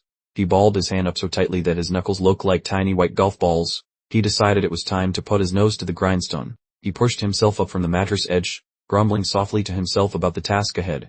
He was prepared to initiate the first stage of his major makeover. A sudden surge of sapphire-colored energy began crackling around him as he concentrated intently. He made up his mind that he would simply take everything he wanted from this dimension. The glowing hand symbol indicated the various tiers of magical individuals in this realm. He understood the power hierarchy inside and out, knowing this was just the starting line for his ascent. A convenient diagram displays the Marner circle structure. Tiers 1 through 3 are for rookies, while 4 through 6 are for those with expertise. He definitely planned on skipping to the highest level possible. The hierarchy climbs all the way up to the 10th circle, where practitioners are known as masters or super beings. These individuals were essentially divine entities working around in fleshy suits. The azure energy started churning in a whirlpool motion around Jack's torso as he initiated his self-improvement regimen. This gloomy holding cell turned out to be the ideal spot, as no one was nearby to witness his full potential. He shone with brilliant sapphire light as he successfully created his initial circle. The process only required 2 hours, leading him to believe that this reincarnation thing definitely came with a few handy bonuses. He began tossing around small spheres of luminous blue energy, thoroughly impressed with his own pace. Since he started practicing much sooner than in his previous life, he was significantly ahead of where he needed to be. The sudden noise caused him to jump, making the Marner around his hand sputter like a faulty neon sign. Someone was definitely coming down the corridor toward his prison. He started to panic, frantically attempting to conceal the glowing energy by waving his arms wildly. He absolutely could not let anyone in the household discover his abilities at this stage. The distinct rhythm of high-pitched shoes resounded through the cold stone hallway. Jack immediately began worrying if his dreaded stepmother was returning for another round of yelling. He quickly ducked under his filthy comforter, listening carefully to the approaching sound. He soon realized the steps were much too delicate to belong to the intimidating stepmoms. The clicking noise on the pavement intensified as an individual proceeded down the lengthy, dimly lit passage. The tension was building faster than a high-stakes poker game. An expensive pair of footwear abruptly halted directly outside his iron-barred door. He held his breath in anticipation, eager to discover the identity of this visitor. He cautiously peeked out from under the blanket and heard a gentle, recognizable voice murmur his nickname. Hearing Jackie sent a wave of utter astonishment through him, making his eyes pop wide open. Rage. The voice belongs to Thort, practically falling over himself in his rush toward the bars. He looked exactly like someone who had just encountered a figment from their imagination. He caught sight of a person with long, gracefully cascading locks. This individual was someone he only retained memories of from his previous existence in various night visions. The person standing there was Elizabeth Falantier, peering through the metal bars with a look of deep concern. Her eyes were beginning to overflow with emotion. She extended her hand through the cold iron to cup his cheek, her voice wavering with emotion. She wanted to know if he had sustained any injuries whatsoever. Jack stared back at her with large, tear-filled eyes, letting out a soft, almost inaudible sound. The cold, parted assassin disappeared completely, leaving only the vulnerable younger sibling behind. A splash of pink cherry blossoms filled the frame as the words kind and beautiful sister appeared on screen. The specific family reunion was shaping up to be an emotional rollercoaster for sure. The scene opens on a close-up of Jack's tiny prison window, fitted with iron bars. It was dark outside, and the single source of illumination came from the faint moonlight. The delicate hand carefully stretched through the bars and held Jack's cheek. He recognized the gentle voice calling him Jackie, a nickname he hadn't heard in what felt like centuries. Jack gazed up at his sister, Elizabeth, who was watching him with extreme concern. He offered a slight smile in response, attempting to convince her that he was entirely unharmed. Elizabeth's expression was shattered, demanding to know why he had sunk so low as to use dark magic. She insisted through the bars that she would have gladly instructed him in any form of sorcery he desired. She practically pleaded for his mercy, stating he should have remained at this school for a while longer. It was obvious she placed all the blame for his current predicament squarely on her own shoulders. Jack simply stared back, feeling slightly dazed by the interaction. Hearing her call him by that old name and witnessing her distress was having a major impact on him emotionally. Elizabeth was now shedding tears, her eyes overflowing as she squinted through the metal barrier. She was terrified that he might be concealing hidden injuries from her view. Jack responded with a brilliant, heartfelt grin, causing the corners of his eyes to crinkle slightly. He informed her that he was not harmed at all, just overwhelmingly happy to see her again. Lunging toward the metal enclosure, he startles Elizabeth with his sudden proximity, wearing an expression so fierce it could probably melt steel or at least boil an egg. Glowing under the lunar rays, Jack wears his heart on his sleeve while staring at her, confessing his immense relief that this is not some weird hallucination. Sliding down the cage walls, he rests while Elizabeth hovers nearby, still suspicious that he might be crazy and asking once more if his brain is functioning. Jack shoots her a bold smirk and drops the ultimate bombshell, suggesting they ditch this joint and elope like dramatic star-crossed lovers. Elizabeth's jaw practically hits the floor as she envisions a life in the woods with wandering tribes, perhaps raising goats and growing winning cabbages. Glancing at her boots, her face turns somber as she mutters his name, clearly calculating the odds of surviving their current mess versus his wild plan. Propped against the dungeon bricks, Jack pleads for her to dump their fancy aristocratic titles and relocate to a quiet village where people are not total jerks. Elizabeth bellows his name with a mix of utter disbelief and enough irritation to make a statue flinch, clearly offended by his scandalous proposal. Jack jumps back in surprise, resembling a confused goldfish with his mouth agape, never imagining she would actually bite his head off like that. She forbids him from uttering such nonsense ever again, insisting that the Marquis is their blood and that family ties are tougher than overcooked steak. Gripping the iron so hard her hands turn pale, she argues that their old man's romance produced them, so Jack needs to stop being a brat. Pivoting away to lean on the chilly masonry, she acknowledges the old man's hatred for him but vows to fix their relationship even if she dies trying. Offering a melancholic grin, she begs him to survive just a bit more, asking for his trust while he hides the painful truth like a total professional. Elizabeth slides her fingers back through the cage toward him, and as Jack stares at them, it finally clicks that he has successfully time-traveled. The mood shifts to something adorable as Jack chuckles while Elizabeth ruffles his hair, teasingly calling him a giant infant during the sweet family reunion. Jack inspects his palm, preparing for his upcoming stunt because the window for chatting has officially slammed shut like a heavy door. His face hardens as he instructs Elizabeth to retreat a few paces, leaving her scratching her head and wondering if he finally lost his marbles. Shuffling backward with a puzzled expression, she questions his request, completely unaware that she is about to see something absolutely bonkers. Jack begins radiating a giant blue magical glow, his pupils blazing with intensity, as he confirms the distance is ideal while mystical energy dances around, lifting his shimmering palm toward the iron entrance. He sends ripples of magic through the atmosphere, while Elizabeth watches the show with wide-eyed wonder. With a thunderous explosion, Jack deletes the door from its frame using a magical surge, filling the corridor with blinding sapphire light and gritty debris. The entrance lies pulverized on the floor in tiny fragments, leaving Elizabeth hovering in the rear with a face that says she forgot how to speak. Elizabeth stands paralyzed, her gaze fixed on the vacant threshold, unable to process the fact that her baby brother just became a human demolition crew. Staring at the mangled metal, she wonders aloud when he managed to draft the magic circle. As the scale of his talent finally starts sinking in, Jack wanders out of the wreckage and yanks Elizabeth into a suffocating embrace, letting years of agony evaporate like steam in the heat of the moment. He clings to her with desperate strength while the magical smog dissipates, finally enjoying his liberty and refusing to release her from his grasp. Elizabeth remains stiff as a board in his arms, her brain still rebooting, while Jack murmurs a heartfelt apology against her shoulder. Zooming in on Jack's mug, tears are actually streaming down while he holds her, sobbing apologies because he carries more baggage from his previous life than a busy airport.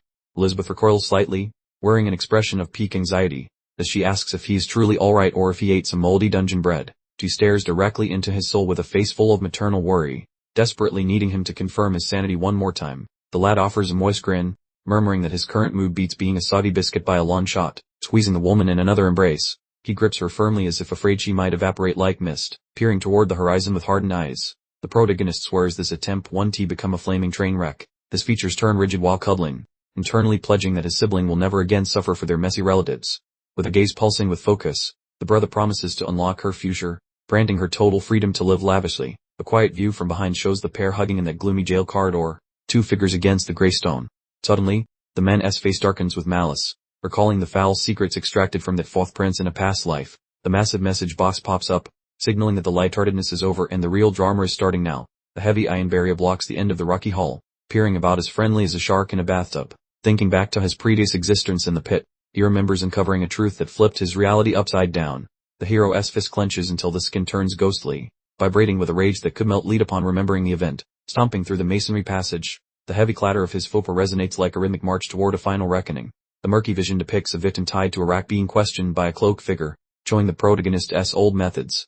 The prisoner is wailing in terror, yet the masked interrogator merely watches with a cold detachment of her marble statue. Shards of old memories involving his sister surface, highlighting a catastrophic fate that only he has the burden of knowing. The captive trembles while sobbing for pity, but the past version of the hero just insults those villains with pure venom. Gripping a sharp device, the hooded man demands to know how they could mistreat his kin so horribly and unforgivably. The victim shrieks while the protagonist vows eternal vengeance against the Tolkien royals, finally becoming the beast everyone eventually dreaded. The flashback concludes as he calls those siblings absolute degenerates, a remark that leaves the air feeling thick and chilly. 10 years post-departure at 17, he observes how the global power structure has been completely demolished and rebuilt from scratch. The once mighty Teglin realm has vanished, and tragically, his own volunteer bloodline was erased like chalk on a blackboard. Rising from the wreckage, the Tolkien Empire grew into the land's sole titan, doubling every province under its iron-fisted authority. Naturally, the volunteer clan was doomed to a fleeting existence, a harsh reality the guy understood better than a dying star. He envisions his sibling groveling before the fourth Tolkien prince, a scene saturated with pathetic helplessness and overwhelming desperation. Currently, the woman is stunned by the news, wondering if her sister lied about the jail while her teacup wobbles. Within his mind, he sees his sister imploring that royal brat for mercy. Stuck in a submissive pose on the floor, the prince mocks her from his seat, and the hero recalls the grim fact that she was never a legal spouse. The royal hits her, shouting to stop annoying him with trivialities. A cruel moment forever scorched into the protagonist's brain. Even after the strike, she persisted, though the heartless prince ignored her entirely. Showing the empathy of her brick wall, she kept pleading, offering to trade her entire being for their safety, ready to toss everything away for a tiny mercy. He vividly recalled his sister's grueling, non-stop 3-day begging session on the palace floor, showcasing a level of family loyalty that her relatives absolutely did not deserve. The prince, however, simply watched with detached amusement, finding it quite entertaining that her simple political hostage would exert such effort for a futile cause. That was the version of events he had received, forcing him to spend years suppressing the agonizing details of her suffering in the dark corners of his memory. But the truly devastating reality, the absolute worst-case scenario, is a secret known only to Jack himself, who alone comprehends the full extent of the nightmare she endured. We jump back to the academy, where a large building sits beneath the clear, innocent sky, marking the official beginning of Jack's new chapter in life. Two students are walking and chatting. One expresses gratitude to the other for preventing him from getting utterly lost on his way to the representative's office.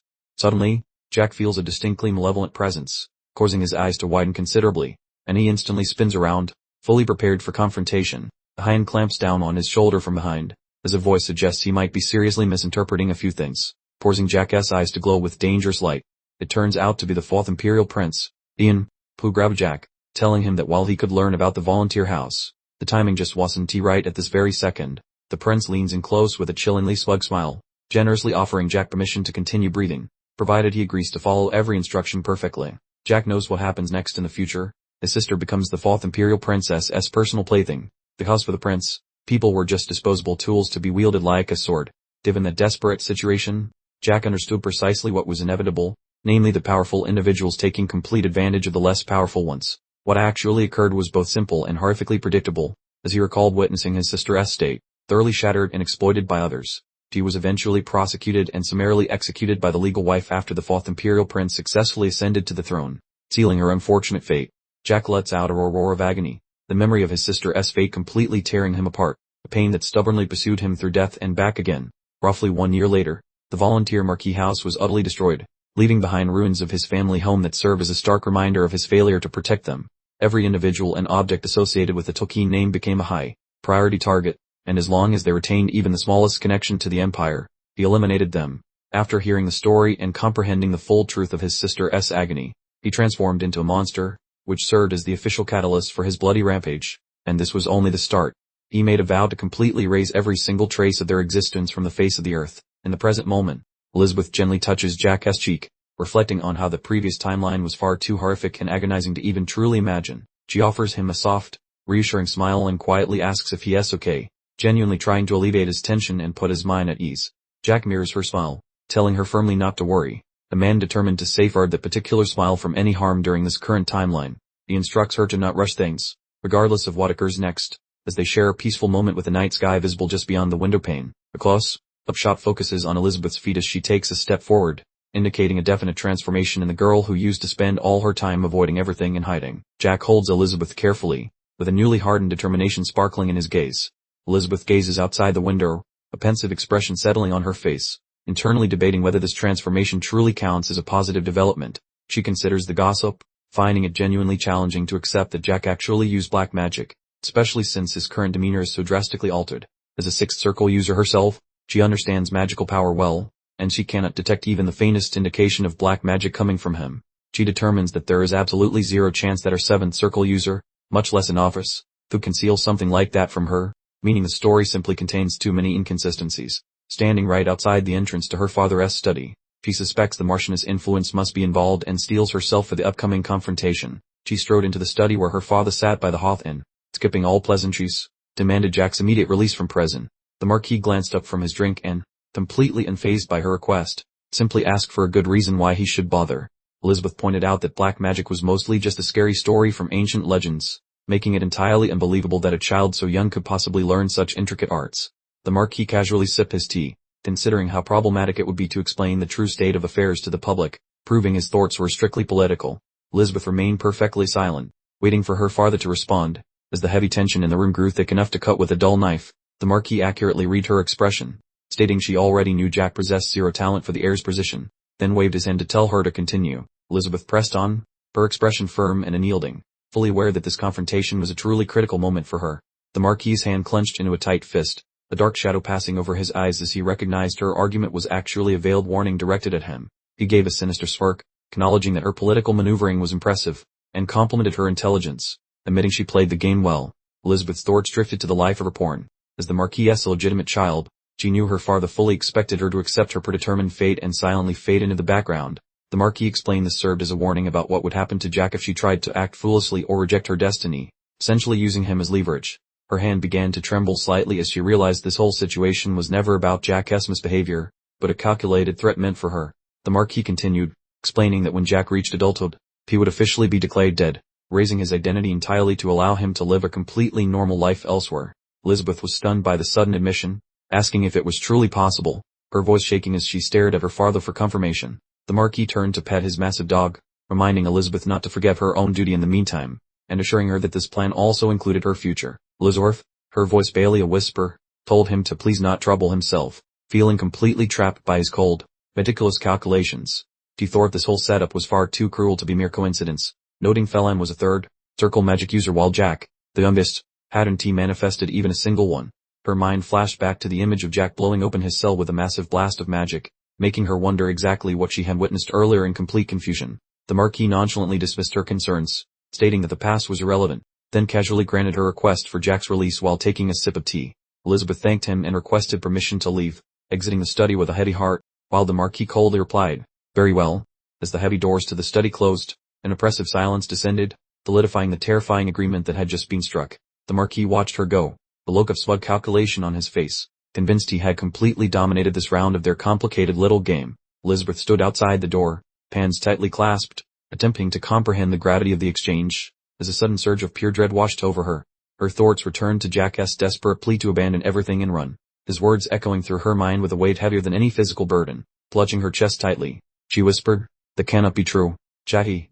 Feeling completely cornered and utterly trapped by her circumstances, she sank to the polished stone floor in utter despair, burying her face in her hands, realizing there was absolutely no escape from a destiny that had already been permanently etched in stone. The sun began to climb over the Marquis's estate, illuminating the castle tower where birds took flight, signaling a new day, and a significant change in the established order.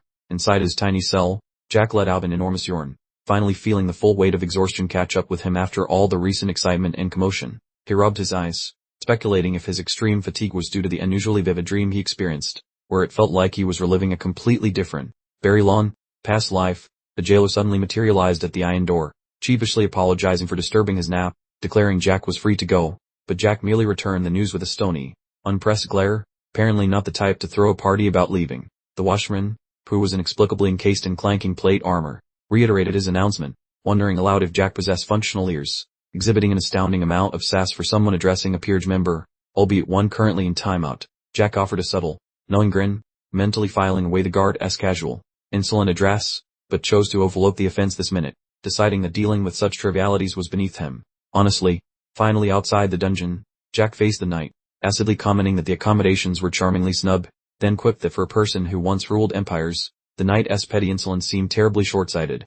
The armed man sheepishly presented a pristine change of attire, which Jack accepted with a swift, utterly sincere, sounding thank you, delivered with enough obvious irony to soak the entire prison floor.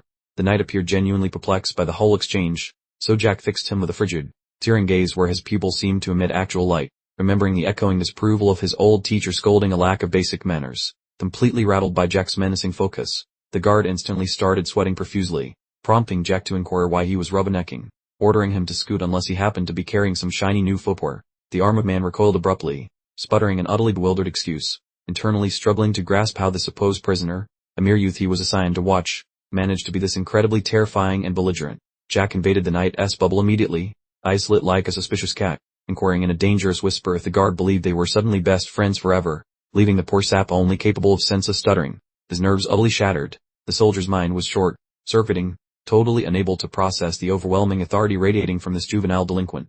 Just as Jack's palm started sparking with raw magical power while demanding the knight address him respectfully, calling the bewildered man a true scalawag, with energy coiling around his frame, Jack's gaze ignited with an inferno of rage, proving conclusively that he was definitely not the fragile, defenseless child the heavily armed babysitter had initially anticipated. A panoramic view displayed the stunning, extensively landscaped volunteer manor, an architectural masterpiece that appeared absolutely heavenly from the exterior, effectively concealing the shockingly dysfunctional, upper-level family feuds brewing inside. Having changed into tailored, appropriate aristocratic clothes, Jack paused at the doorway of his private wing, projecting the flawless image and bearing expected of her powerful Marquis as well. Fred, slightly terrifying offspring, Bronze, the ever-vigilant butler, cautiously peered through the opening, instantly recognizing his employer, and was thoroughly flabbergasted that the young master had managed to return home in such a shocking hurry. The dedicated servant sprinted forth to welcome him. This features a complex blend of overwhelming joy and professional anxiety, managing a choked, heartfelt declaration that his patron was finally safe at home.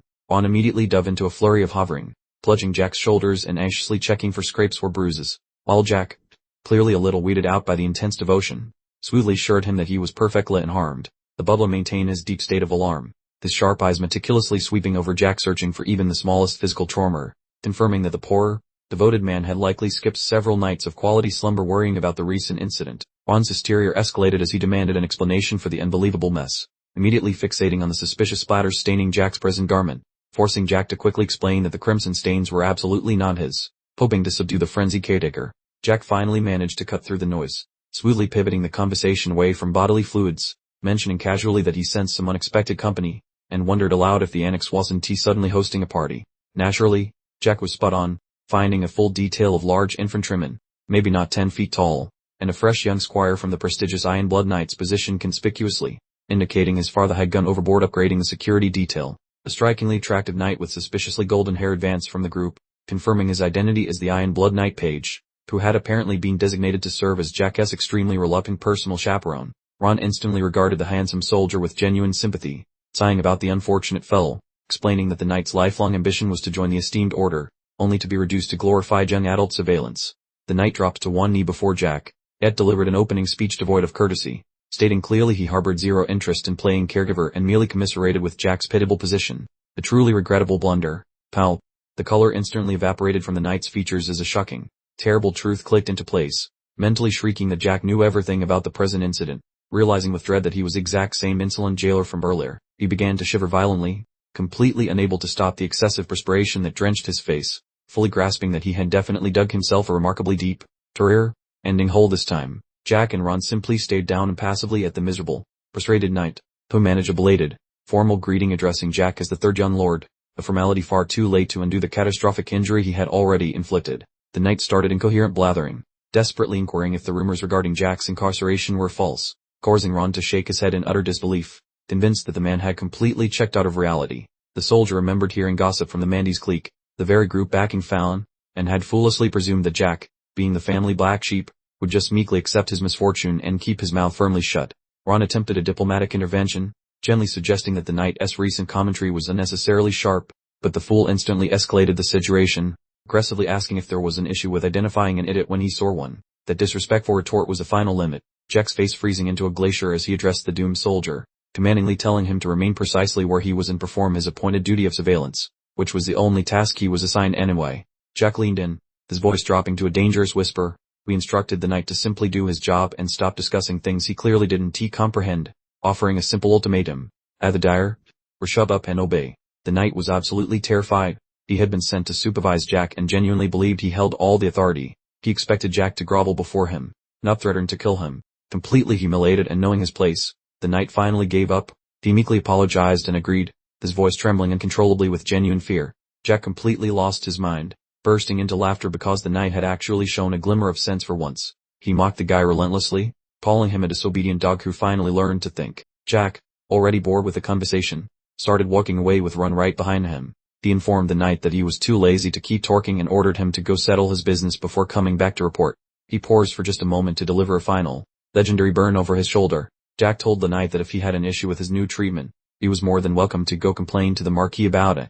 Then came the ultimate insult with a cold, severe smirk. Since calling him a page required too much effort, Jack declared the knight's new nickname was now Chick, and he better come running when called. Jack casually told Ron it was time to leave, dismissing the whole situation without a second thought.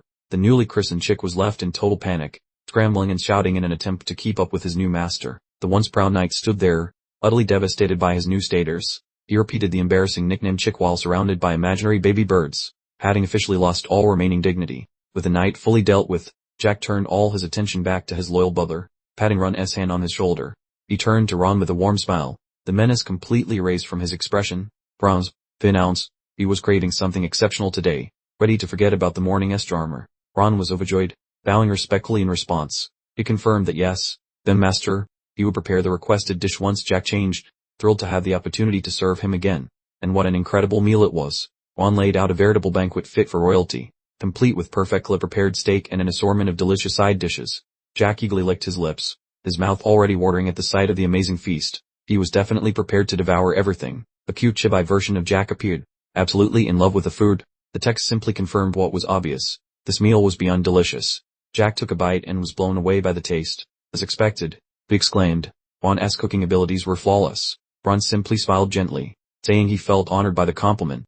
Ron started getting emotional watching Jack eat, so Jack had to tell him to stop staring because he was just a card character. Ron quickly looked away, trying to compose himself. He claimed it was nothing, though he was clearly moved by Jack's kindness after all the recent hardship. Jack just returned a warm, knowing smile. He asked if Ron wasn't hungry. Offering his fork, there was plenty of food, he suggested, so perhaps they should eat together. Jack let out a boisterous laugh, glancing over at the knight who was now standing rigidly at attention. The despot, he announced, this dog at least finally knows how to think. He turned back to Ron, waving his hand dismissively.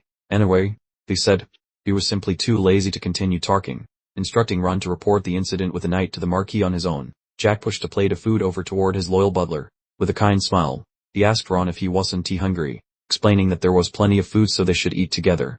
Ron looked at him, his expression filled with a deep, unspoken sentiment. He had clearly been worried sick about Jack, and the small gesture of kindness almost overwhelmed him. The butler immediately objected, clearly flustered. He asked how he could possibly share a meal with his master, telling him to simply sit down because he had something to say. He struggled to maintain professional distance, but Jack's offer had deeply touched him.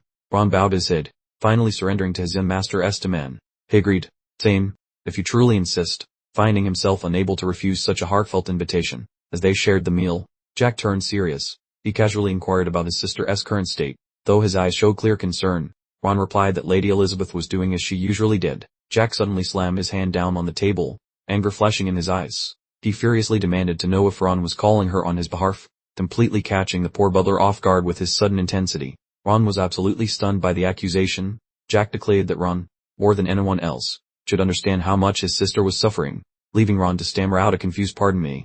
Jack immediately realized he had said far too much, accidentally revealing knowledge of future events that had not yet occurred. He clutched his head, scrambling to retract the statement.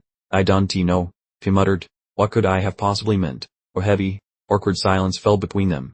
Jack's lip had created a new tension where none existed before, and Ron was visibly struggling to comprehend what had just transpired. Trying to diffuse the tension, Jack smoothly changes the subject back to dinner, assuring Ron with a small grin that his culinary prowess was always good enough for a royal feast. He started explaining things by pulling on threads of his younger days, detailing everything he could recall, which instantly conjured up a magnificent, steaming pot of delicious stew. The mental image continued, featuring fragrant loaves of bread freshly cooling on a rack, proving these strong food memories were inextricably linked to some seriously deep emotional stuff, the sole reason he could always gobble down his supper without a nervous breakdown, even as the universally despised third child, was the hyper-vigilance of one magnificent human being. He dropped the truth he had guarded for decades, revealing that Ron constantly tested his meals for poison before consumption. showing the devoted Butler secretively tasting Jack's dinner down in the shadowy kitchen. Ron was struck completely speechless. "My lord, you knew the high-level security detail," he stammered in genuine awe, but Jack smiled mysteriously, replying, that delicious little detail is hardly the full story." Jack leaned forward conspiratorially with a sly, knowing expression, muttering, "Let us see what else we can uncover," mentally preparing to completely devastate his unsuspecting attendant's composure. He looked Ron directly in the eye and dropped the mic with an impossible question, calmly inquiring, with terrifying certainty, if Ron was currently practicing as a ninth circle mage. Ron could only stare back blankly, his usual unflappable composure completely obliterated, realizing Jack had accidentally exposed his deepest, most highly classified personal secret. Jack explained his logical deduction, starting with his parents, mentioning that although his father possessed prestigious connections, his poor biological mother was merely a commoner who perished during his birth. He offered Ron a gentle, warm smile, reasoning that since his sister strongly resembled the matriarch, and gossip held that she was a wonderful soul, his mother must have been a fantastic person, too. Back in the current moment, he assured Ron that this intricate web represented his genuine, true convictions, meticulously arranging the complicated facts of the puzzle only he seemed to understand. He posed the critical, connecting inquiry that tied the entire mystery together, asking if Ron had protected his mother from the periphery, already completely certain of the answer. Ron's hand, still neatly clad in its white glove, visibly tightened, his absolute silence acting as a powerful, unspoken validation of every word Jack had just spoken. Jack delivered the mind-bending reality plainly. His mother, allegedly just some average commoner, was actually being guarded by a ninth circle mage, basically the world's most powerful Secret Service agent. He took a measured sip of his tea, finding the entire situation wildly absurd, joking internally that if this ludicrous premise was a fictional story, he would have hurled the book away for being so utterly nonsensical. His brief moment of humor vanished as the grim weight of reality settled in, his voice becoming low and serious as he confirmed, however, this unbelievably ridiculous thing actually happened. He revealed a dark memory from his prior existence, confessing that when he made his desperate dash from the house, he was definitely not solo, depicting himself astride a horse, fleeing into the great unknown. The recollection continued, showing a small companion clinging to him on the horseback ride, right before professional assassins sent by his own father started chasing them relentlessly. The flashback detailed his younger self, utterly panicked but spurred by necessity, galloping frantically through soaking rain and pitch blackness, literally racing for the preservation of his own life. The Marquis had sent a formidable retrieval force after the runaways, notoriously including the infamous Fuson Reddates, who possessed a terrifying reputation for cold, efficient execution. Spearheading the aggressive pursuit was the captain of the Night Order, a brutally powerful eight-circle swordsman, who represented a truly frightening force of nature.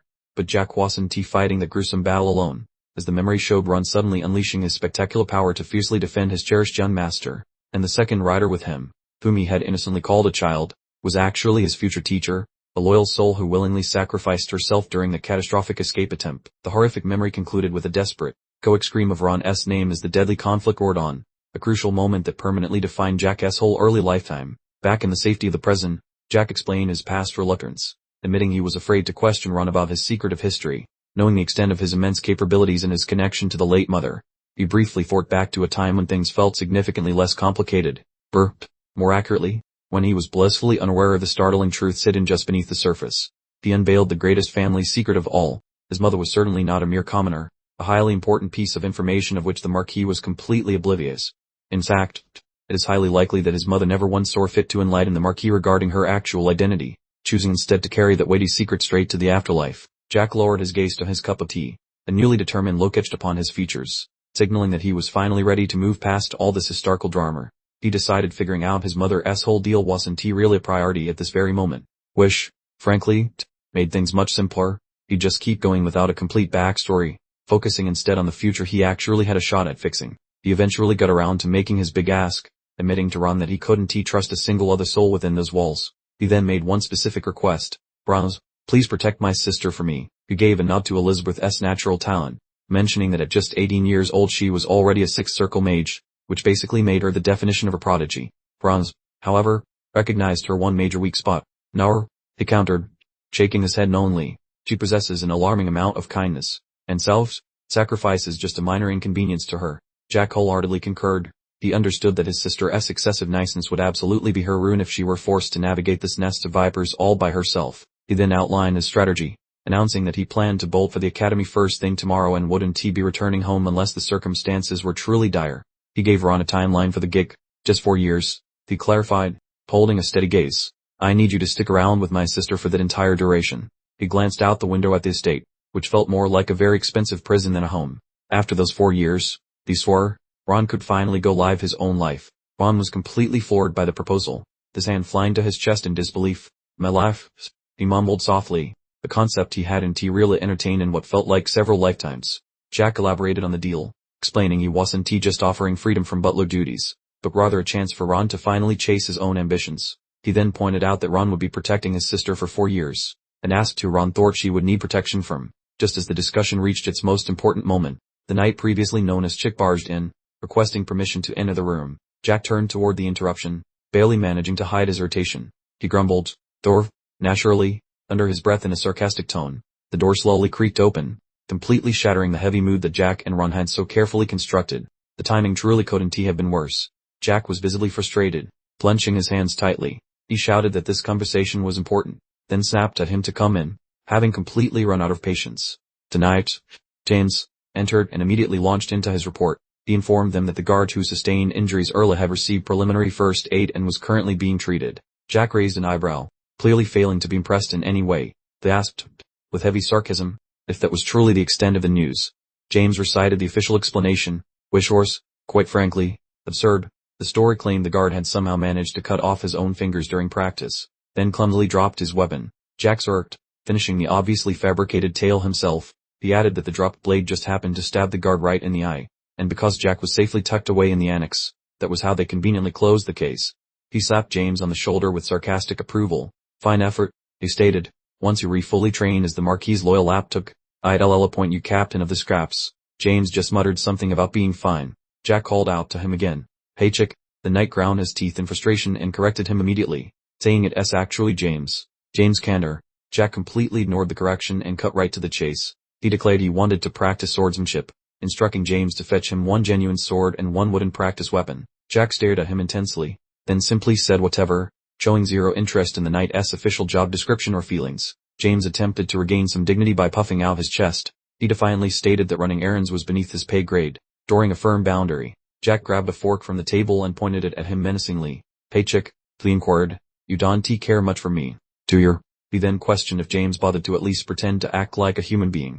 He made a daring challenge with a malicious smirk. He proposed giving James a chance to physically assault him, catching the knight completely off guard. Both Ron and James were utterly astonished by the suggestion. Then master, are you actually being serious? They exclaimed at the exact same time. Jack confirmed that he was, quite honestly, completely serious. Naturally, he replied, extending his hand. Look at my hand right here. We detailed the dual conditions in a condescending manner. He asked if they truly believed he'd ever even held the blade, then instructed James that he could simply beat him up however he pleased during the fight. James was still attempting to comprehend the proposition. He asked in total confusion if Jack was actually suggesting he serve as a personal swordsmanship practice dummy. Jack finally couldn't help himself and let out a small chuckle, attempting to suppress his delight at the knight's complete lack of awareness. The man completely lost his composure, erupting into hysterical laughter that seemed to shake the room. He cackled that this was only the third most interesting thing he had ever encountered, before promptly demanding someone fetch him a sword. Ron looked at Jack, his face etched with genuine apprehension, asking if he was absolutely certain about everything. Jack simply returned the gaze, completely unbothered, and responded with a confused, "One word queer." As they sat down to eat, Ron explained his anxieties, revealing in a strained voice that their opponent was a fourth circle user. Jack's casual response was merely "so what," as if the knight's power level was completely trivial. Ron continued to push the issue, questioning Jack's confidence in the impending fight, clearly terrified that his young master might suffer an injury. Jack, however, transformed the worry into a game, suggesting with a grin that they should place a wager on him. The proposed bet centered on whether or not he could successfully defeat the woman in question. Jack used self-confidence, while Ron remained visibly uncertain about the entire affair. The knight, James, who had been standing guard nearby, cleared his throat in a painfully awkward manner, revealing he had clearly been eavesdropping on the entire exchange. Ron turned to look at Jack, a thoughtful expression on his face. He began formulating new conditions for the wager, deciding they should gamble not on victory or defeat, but on the number of hits Jack would actually receive. Jack looked slightly annoyed by Ron's obvious lack of faith in his abilities. He let out an exasperated sigh, clearly not a fan of the revised terms. However, his mood quickly reversed, a mischievous grin spreading across his face. He leaned forward enthusiastically, declaring the new conditions sounded like fun, and asked what Ron wanted to bet. He reminded Ron that James was an exceptionally skilled knight, operating on a level entirely different from his brother Felon. He questioned Ron's resolve, asking if he was truly determined to go through with this. Jack slumped back dramatically in his chair, feigning disappointment. wine that Ron clearly had absolutely no confidence in him, attempting to emotionally manipulate his loyal butler.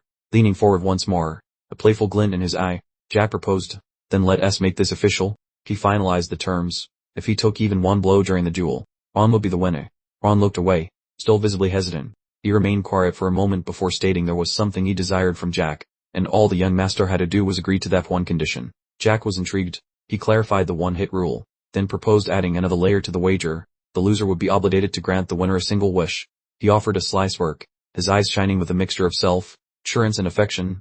He pointed out that he was merely the Marquis's servant, playfully emphasizing Ron's higher position while subtly acknowledging their deeper connection. He held up his fork, the tines glinting in the light.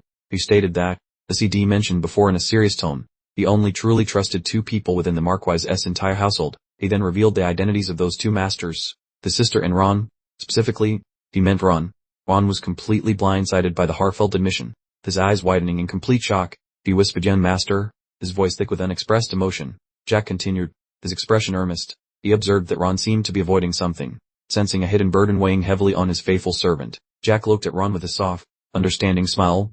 He explained that he did not give orders to those he trusted, so he would rephrase his previous request. Ron lowered his gaze, deeply moved by his young master's words. The heavy weight of his past seemed to lift slightly, if only for this brief moment. Jack simply grinned, leaning back in his chair. He confessed that if Ron phrased it in that manner, it would be difficult for him to reject the unspoken conditions of their bet.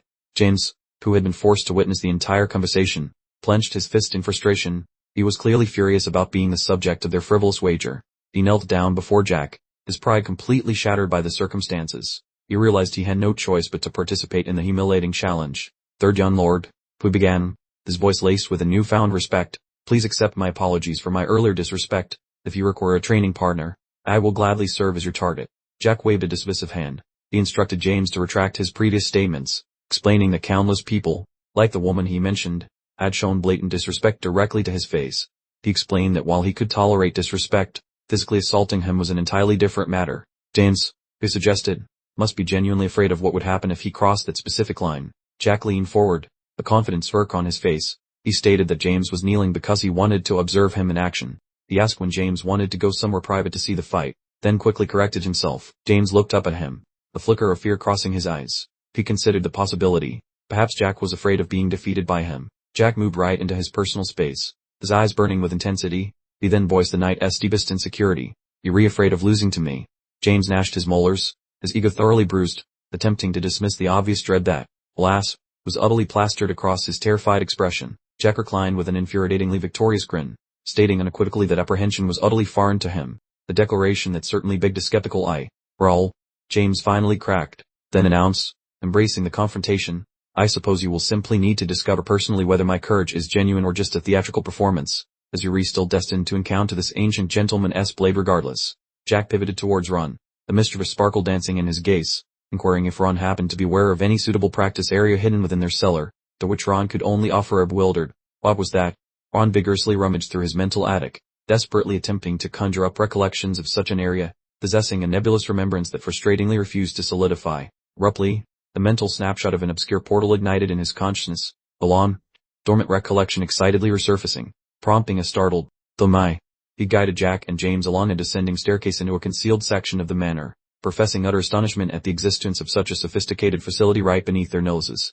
Jack surveyed the clandestine training arena, a reflective look gracing his features, then began, in this fashion, before swiftly amending his thought, "Now, this is the very spot where your esteemed mother, Lady Volunteer, along with our two offspring." He questioned Ron regarding his ignorance of this location, to which Ron elucidated that since Jack had perpetually avoided any form of physical exertion, there had never been an impetus for his descent. Now that he considered it, the area presented an astonishingly pristine appearance, with Jack gliding his palm across an adjacent handrail only to discover not a single particle of grime. It dawned on him that some diligent soul clearly maintained the space with regular upkeep, as there truly was no alternative rationale for its immaculate and flawless state. He faced Ron, a look of profound appreciation gracing his features, for he understood precisely who had been diligently overseeing this clandestine refuge. He dipped his head in a subtle gesture of unspoken gratitude towards his devoted manservant, uttering a heartfelt, "Thank you very much," his tone imbued with a profound earnestness. Ron simply offered a warm smile, content in having proven useful, as a delightful, miniature iteration of Jack then lightheartedly addressed James. "Same, below there, tick." Jack extended his palm, his countenance now completely devoid of levity, demanding to know the object of James's vacant gawking. and then instructed him to surrender the practice blade without delay. James stepped forward, his expression fixed in a resolute grimace, informing the junior lord that they ought to commence with the wooden training sabers and urging him to make haste. Clearly impatient for the impending clash, he passed the practice sword to Jack, their fingers brushing momentarily, stating, "Certainly, my lord. Here it is," his tone betraying a subtle tremor of apprehension. Jack grasped the blade, this hold unyielding and self-assured, the heft of the timber feeling remarkably natural and accustomed within his palm. He regarded the weapon, a faint smirk playing on his lips, while James noted that the junior lord appeared entirely comfortable wielding a sword. Astonished by such an innate posture, Jack's smirk expanded into a cocky, knowing expression, then he queried, "Proficient? If one were to stack every sentient being and creature I dispatched in my previous existence, the resulting cane would easily pierce the firmament." He offered a subtle inclination of his head, acknowledging the praise, stating casually, "Indeed, I suppose. I appreciate the kind words," his gaze simultaneously sparkling with a menacing and predatory luminescence. He casually flung the actual weapon towards James, cautioning him, "And consider this a grave matter, even if it's merely a practice blade," he declared, before instantly surging forward, bellowing out Chick's designated moniker. James had scarcely a moment to register what was happening before Jack's timber weapon arced menacingly towards his cranium, prompting him to hoist his own blade in defense, the subsequent collision sending a jarring shockwave up his limb. The pair of wooden sabers met with a resounding percussive retort, tossing James backwards, utterly blindsided by the raw, unexpected power of Jack's sudden offensive. He grunted with effort, astonished by Jack's brute strength, yet he privately mused that he had, of course, effortlessly parried the blow, concluding Jack must be a mere novice, and since the boy seemed so terrified of harm, James decided to simply give him a little jolt. Yet Jack proved utterly unyielding, and a crimson welt blossomed on James's cheek as Jack's blade connected flawlessly, prompting James to inwardly concede, "This is the self-assurance visibly faltering." Jack's offensive became a chaotic streak of activity, his weapon dancing with a velocity and accuracy that completely contradicted his apparent youth, leaving James solely engaged in a desperate, losing struggle to defend himself. The sparring concluded with the same abruptness with which it commenced, leaving Jack observing a vanquished James, a quizzical expression adorning his countenance, uttering, "Well, the desarb," as if he had indeed just thoroughly crushed a seasoned fourth circle knight. James knelt, cradling his throbbing arm in agony, utterly flummoxed by the recent turn of events, sputtering, "My lord, you would undoubtedly be quite deceased if this had been a genuine blade."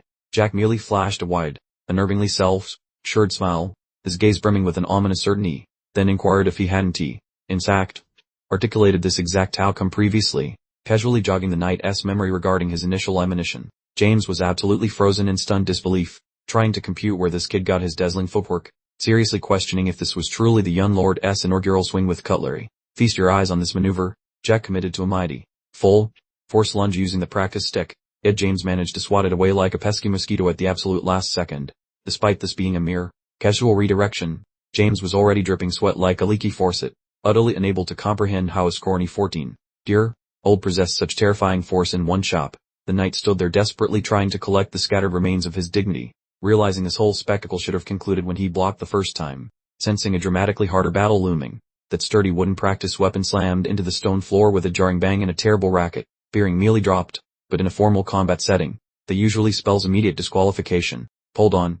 Jack wasn't even close to finish, sprinting like a literal speed demon, gracefully dancing circles around James with what observers might call flawless execution, making a professional knight look like a clumsy amateur in sheer quickness. Bronze, observing from the periphery, looked like a stunned carp with his mouth hanging wide open, completely certain that if Jack were currently wielding actual sharpened steel, this friendly skirmish would instantly turn into a serious criminal investigation. And boom, there it went. Jack's sword was perfectly aimed right at James' windpipe while the knight lay utterly flattened on his spine, and judging by his expression, he definitely just witnessed a 20-year recap of every poor life choice he'd ever made.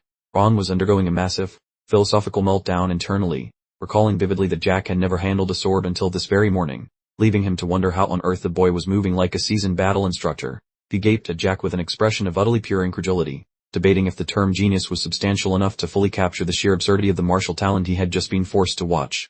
We are treated to an awesome visual of Jack's eyes suddenly shining with a malevolent, predatory golden glare, causing Ron to conclude that even the most historically renowned child prodigies couldn't possibly possess this much raw ability. Jack stood over the thoroughly defeated knight, completely unbothered, and mockingly asked the hatchling if he was already pushing his mid-20s, prompting James to just lay there in a daze, attempting to stammer out an utterly bewildered apology. James succeeded in rasping out that his age was currently 23 rotations around the sun. Then Jack casually inquired exactly when his martyr practice began, and James sheepishly confessed he had started at 18. Jack appeared truly impressed, or perhaps he was just getting an Oscar, Worthy performance of shock, noticing that James achieved the fourth circle in just half a decade, a ridiculously rapid pace considering his delayed commencement.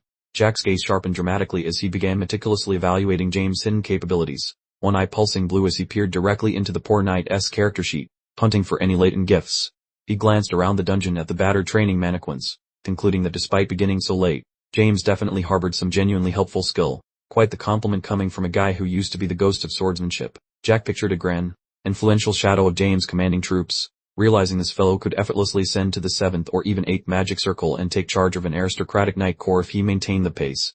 Jack began pacing towards the arsenal shelf with a purposeful, resonant stride, while James could be observed behind him attempting to peel himself off the floor, clearly still suffering from a severe case of combat shock. This is just splittingly funny, Jack mused, grabbing a razor, sharp steel blade, finding it utterly ridiculous that a person with James' distinct potential had been relegated to the mundane task of junior caretaker for a kid like himself. Jack flashed a small, mischievous smirk, informing the bewildered knight that he was actually growing quite fond of him, visibly enjoying this entire instructional beatdown while positioning his newly acquired weapon for the rematch. James attempted to adopt the tone of a worried guardian, cautioning Jack that serious injury was imminent if they continued this farce, but Jack merely found the notion preposterous and erupted into a round of genuinely maniacal giggling directly into the poor man's bewildered face. The boy was completely unhinged, suffering like an absolute lunatic. Since receiving a safety lecture from a mere fourth circle knight was easily the most side-splitting comedy a former legendary master had experienced in numerous generations, Jack eventually regained control of his lungs and released one final, patronizing exhale, staring down at the warrior with palpable disdain, finishing the moment by referring to him as a baby bird once more, simply to ensure the express train of degradation stayed on schedule. Towering above the vanquished warrior, Jack chose to impart some brutal, unfiltered knowledge, cautioning James there exists a significant gulf between sheer smugness and genuine competence, then asked if the knight honestly believed their previous skirmish was purely good fortune. James was left gazing mournfully at his discarded wooden stick in complete stillness, looking utterly devastated and profoundly perplexed, simply unable to process the realization that her supposed feeble child was thoroughly owning his professional butt. Jack pointed one accusatory digit and informed James that he was currently relegated to the status of fledgling, daring him to launch another assault. His expression sat in an impenetrable veneer of chilly superiority. James' emotional meter had officially redlined, his complexion flaming crimson, and he was grinding his teeth in raw, undiluted fury because some tiny brat dared to completely ridicule him. The knight roared like a hungry bear and charged ahead, hacking his weapon with every ounce of strength available, the visible streaks indicating that he was finally moving with seriously impressive velocity this time around. Jack responded only with a disturbingly serene grin while James sprinted toward him, scoffing at the knight for biting such an elementary piece of bait, asserting this failing was precisely why he remained a mere apprentice, a decision that would prove catastrophic. With a deafening clang, the two weapons connected in a collision of tremendous force, the resulting sound effect practically leaping off the paper and slapping the reader in the face as the steel was firmly interlocked. However, Jack possesses superior finesse, slicing straight through James's defenses as if they were made of airy nothingness, leaving poor James utterly aghast that he completely whiffed his attack. And just like that, this whole charade concludes again, with Jack's steel tip resting precisely near James's jugular. That marks the second time the poor chap has met an untimely end today. James's practice blade tumbles onto the ground as he throws in the towel, utterly vanquished, feeling broken in both body and spirit. Bless his heart. A massive, wickedly playful smirk cracks Jack's face as he flashes a pair of fingers skyward, cheerfully announcing your double demise for the day, a level of pure insolence that is simply legendary. James is practically liquefying from nervous perspiration, demanding a breakdown of that last move, utterly unable to process the unbelievable sorcery he just witnessed firsthand. Jack casually pivots away, dismissing the feat as trivial, explaining he merely shifted the blade's trajectory at the precise instant their weapons met, a seemingly simple but truly advanced maneuver. James stares blankly into the middle distance, completely shell-shocked, beginning to suspect he isn't just sparring a gifted youngster, but rather some other, far stranger entity. A close view of James reveals his face quivering with a volatile mix of rage and pure terror, undoubtedly contemplating every past decision that landed him in this damp basement. Jack offers a casual little hand gesture and labels it an expert flourish, then has the sheer gall to inquire if James desires an immediate encore, which is just sweetening the bitter pill. James snaps, yanking out his real weapon with a look that promises violence, declaring he'll employ actual steel this time, to which Jack merely shrugs, responding with a bored, sure thing, whatever you say. Jack glances back toward Ron, who is observing with an unnervingly composed expression, the atmosphere in the chamber so tight it could honestly be sliced with a dull butter knife. Jack delivers a playful wink and a decisive thumbs up to Ron, confirming his victory in their little wager, while Ron just emits an exhausted sigh, conceding the terms of their agreement. Jack brings up the specific desire he requested from Ron earlier, and we momentarily see a shimmering image of the lovely, Vallis Elizabeth, who represents Jack's entire purpose in this second lifetime. Ron casts his gaze downwards, his countenance grave, fully aware of the sheer gravity of the situation unfolding before them. Indeed, esteemed young master, Ron affirms, bowing his head respectfully, vowing to stake his entire existence on realizing Jack's ambition. Now that is what one calls devoted servitude. James resumes his fighting posture, looking dead serious as if the stakes have suddenly become life or death, informing Jack that this attempt will be decidedly different, prompting a skeptical, really from Jack. Jack begins to radiate an intense, brilliant azure aura of pure magical energy, flashing a distinctly predatory smile as he condescendingly permits the little fledgling to employ magic this round. He leans in close, displaying a chilling intensity in his gaze, confirming he plans to utilize his own formidable abilities too, as the surrounding atmosphere visibly crackles with roar power. James is now fully primed, his body vibrating with channeled arcane force, offering a grim acknowledgement that it is time to decisively conclude this confrontation once and for all. With an explosive burst, Jack charges in, executing a powerful, handed downward chop, blue electrical arc spitting off his weapon as he brings the forceful blow crashing down. The blades meet in a deafening, powerful detonation, the resulting concussion wave bright enough to illuminate every corner of the practice facility instantly. James strains mightily, his features contorted with exertion, realizing with dread that Jack's magical output far exceeds what any initial tier spellcaster should ever possess. James's eyes balloon in shock as his defensive posture begins to visibly fracture, letting out a choked sound of realization that a mere child is actually overpowering him. The seasoned warrior, with a resounding, heavy clang, James is propelled backward, slamming into the ground with a solid thud, having utterly lost both his balance and every shred of his pride. Jack doesn't grant a moment's respite, immediately driving his heel down hard to firmly hold the down James to the floor, ensuring a completely overwhelming and definitive triumph. Jack stands over the defeated warrior, his weapon held loosely, coolly inquiring if it is already over, his expression chillingly bored, an absolute masterclass in brutality. James lies prone, wrestling with the sheer impossibility of the event, unable to reconcile how a first-level sorcerer managed to utterly crush a fourth-level knight so thoroughly. Jack looms over him, stating the principle is actually quite straightforward, preparing to lecture this little fellow on the nuances of advanced magical channeling. He elucidates that rather than employing the pedestrian method of spreading magical energy uniformly for a general physical enhancement, he concentrated every ounce of his personal reserves into a single, targeted area, then asks James if pursuing the formal knightly path is truly necessary, sounding almost like a career counselor. Jimbo stares skyward like a confused puppy, wondering aloud what that entails, since his brain lacks any software for a career outside of being a tin soldier. The scene jumps to the big boss relaxing with his obsidian beast in the office, where he mirrors the fellow's shock by repeating the same query, stroking the creature's skull. The noble labels it a faithful mutt, setting a gloomy mood for the twisted proposal Jack is cooking up for the poor lad. Jack looms over the kid with a smile so sinister it would scare a ghost, leaving James shaking like a leaf while stuttering for forgiveness. Jack suggests the boy switch gears to become his private attack dog, claiming that being a shadowy headman beats a tedious career in shining armor any day, thus kicking off the weirdest job interview ever. Looking completely shell-shocked from the threshing, James listens as Jack reiterates the deal, insisting that serving as a secret pet offers way more thrills than some snooze fest. The armored fellow hesitates, probing for the actual benefits of this career change, while Jack offers nothing but a creepy, golden-eyed glare that speaks volumes. Jack chuckles at the kid, advising him to worry about the job duties before checking the salary, while Ron stands behind them looking like he smelled garbage. Jack describes a lifestyle of endless prestige and perks, accompanied by a mental image of a wolf sprinting through winter woods to make the deal seem fancy. As James seeks a job description, Jack stumps his footwear right onto the man's ribs, asserting his dominance while implying the duties are written on his soul. Finally the fine print emerges. Jack expects the lad to delete any obstacles and serve as a human shield while they loiter in the damp training cellar.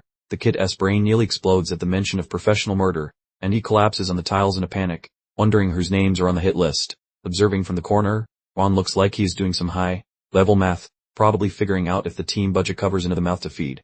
The pathetic knight mumbles the word murder over and over in his clunky suit, finally realizing that Jack's grand plans involve way more blood than expected. Looming above the wreck, Jack tells him to use his tiny brain and uses that insulting baby bird nickname again, which really hurts his fragile ego. The scene shifts to Felon sulping under his covers after his unexpected bath, while Jack graciously grants James 24 hours to decide on his future. Staring at his potential boss with a blend of terror and curiosity, James receives a parting glance and a snarky wish for him to choose wisely. Sunlight hits the estate the following morning as Ron hollers for Jack, though the bright sky hides the toxic drama simmering behind the front door. While Jack puts on his fancy clothes, Ron nags him about his lack of self-preservation, convinced that hiring a random soldier is a recipe for disaster. Staring into a beverage as if it holds the secret to Jack's sanity, Ron bluntly questions if there is any actual faith in this new recruit. Rubbing Jack's tense shoulders while the lad hydrates, Ron cautions him that the basement chatter has likely leaked to the evil lady of the house already. Jack wears a grin that says he knows everything, looking perfectly relaxed and pampered as if he does not have a giant target on his back. Ron kills the vibe by insisting that laughter is inappropriate, given his certainty that the wicked woman is lurking nearby, ready to strike like a cobra. He wonders aloud if Jack fears a sudden assassination attempt, as flickering candlelight makes the whole room feel like a scene from a horror flick. The servant frets over what that lady might plot once she learns of Jack's departure, especially since she currently looks like she is planning a felony. Chuckling at the drama, Jack reminds him that his dear sibling is currently scared of sinks, meaning the mother is too busy babysitting to plot. He clarifies that although the lady wants him buried, the big boss is watching like a hawk, proving Jack has played this board like a grandmaster. A chart of the family tree pops up, showing that Jack is still a vital piece of the puzzle to keep Elizabeth from going off the rails. With a face of pure gravity, Ron asks if he is absolutely sure, finding it impossible to believe that survival is guaranteed in this viper den.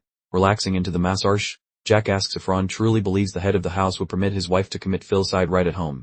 He figured she would probably just break a few bones before he left for the academy, rather than actually killing him outright. What a truly heartwarming family relationship. Jack gave a dark, self-assured smirk as he took another sip.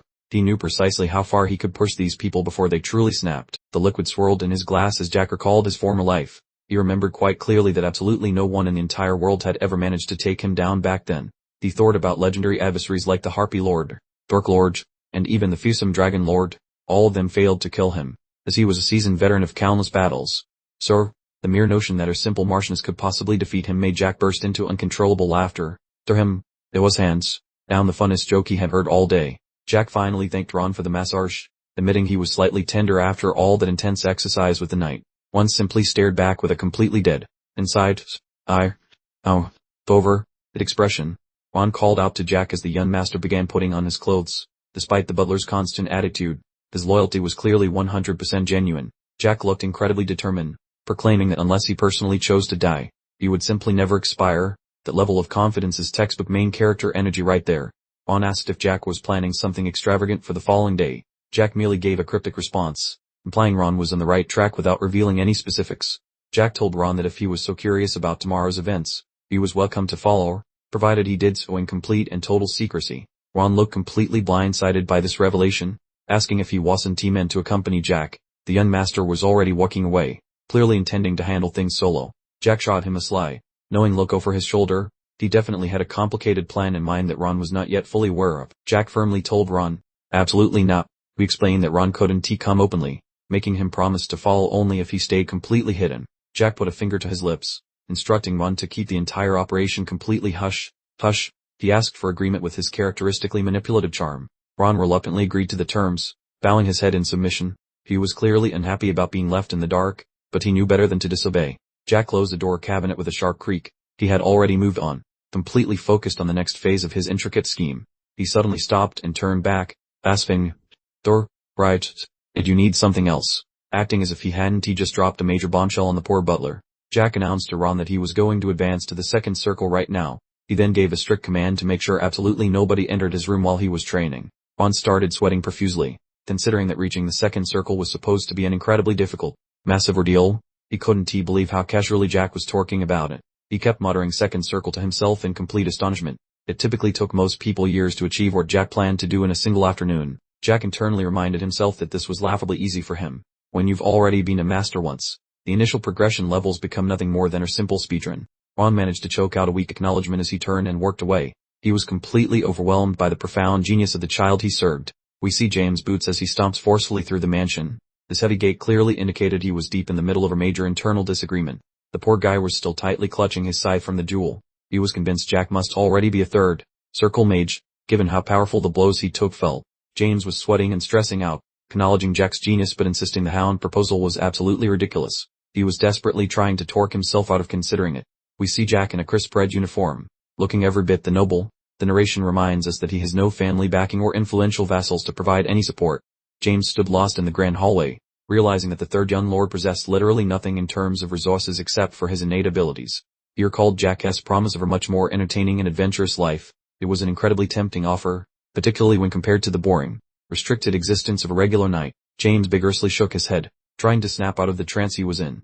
He told himself he had merely been swept away by the outlandish claims of a precocious child. He decided he should probably just inform the Martians about absolutely everything. He remembered hearing the rumors about Elizabeth and Jack's martial skills and realized he had a major scoop. James' face contorts into a truly unsettling, calculating grin. He is convinced this moment is his express pass to finally make a name for himself with the Marquis and Marchioness. A maid or attendant gasps dramatically, clearly stunned by the situation. Meanwhile, James is absolutely certain he has just stumbled upon the perfect shortcut to social advancement. Mentally, he dismisses Jack as a bothersome child. He firmly believes that even with all of Jack's brilliance, he'd need to be a supernatural villain, not just smart, to outmaneuver the Marquis household. We get a glimpse of this ridiculously opulent space, which must be the Marchioness's private sanctuary. The excessive pink and lavender color scheme is frankly quite nauseating. The Marchioness's hands are folded precisely in her lap as she delivers a scathing lecture to Elizabeth. She makes sure to emphasize that Elizabeth's mother was nothing more than her simple commoner. Sipping casually from her wine glass, the Marchioness completely brushes aside Elizabeth's magical aptitude. In her mind, becoming a potential archmage is utterly insignificant next to maintaining social standing. Elizabeth sits in agonizing silence, looking utterly devastated. The Marchioness informs her that as long as she resembles her mother, none of her other qualities hold any value. Elizabeth lowers her gaze, her face reflecting a profound sense of emptiness and sorrow. Her stepmother's venomous remarks are systematically dismantling her spirit. The Marchioness flashes a phony, syrupy smile before offering Elizabeth a glass of wine. This entire interaction is clearly a twisted psychological game designed to torment the young woman. The camera zooms in on the crimson liquid, which bears a disturbing resemblance to blood. It serves as a stark metaphor for just how toxic and perilous this little family chat truly is. Elizabeth, visibly terrified of her stepmother, questions how she could ever be so bold as to drink in her company. The Marchioness merely offers a condescending smirk, clearly reveling in the control she wields. "No," the Marchioness replies, carefully observing the wine as it swirls with a gentle clink in her glass. The atmosphere in the room is so heavy with tension it feels difficult to breathe. Taking a slow sip, she offhandedly mentions that the Malone Duke House's eldest son has expressed interest in Elizabeth. It's immediately obvious she views her stepdaughter as nothing more than an asset to be bartered. She sets the glass down sharply, then announces that the second son of the assembled Duke House is also a contender. She rattles off these choices with all the emotional detachment of someone selecting new upholstery. She scoffs with distaste and folds her arms, lamenting that he has only a second son. This woman's insatiable hunger for elevated status truly has no limits. Leaning in with a stare so intense it could freeze lava, she informs Elizabeth that she will continue vetting potential partners. She concludes with a chilling warning, telling her to ensure she stays obedient. When the Marchioness casually asks if Elizabeth is a romantic interest, the poor girl nearly leaps out of her chair in terror.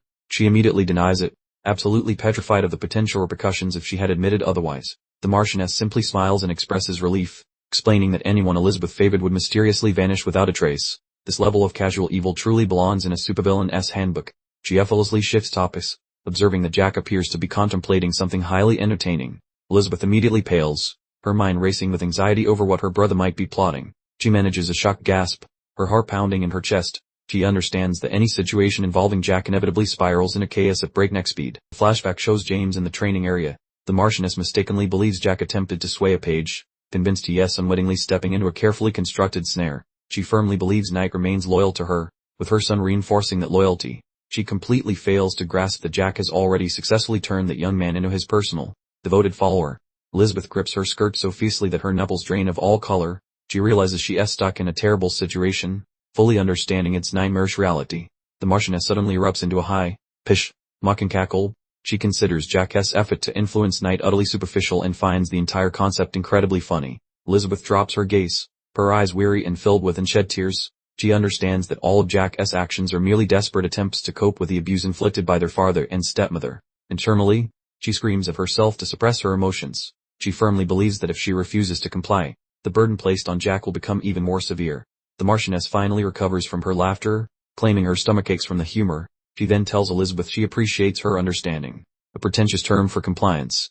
She rises from her seat, casting a look of utter disdain at Elizabeth.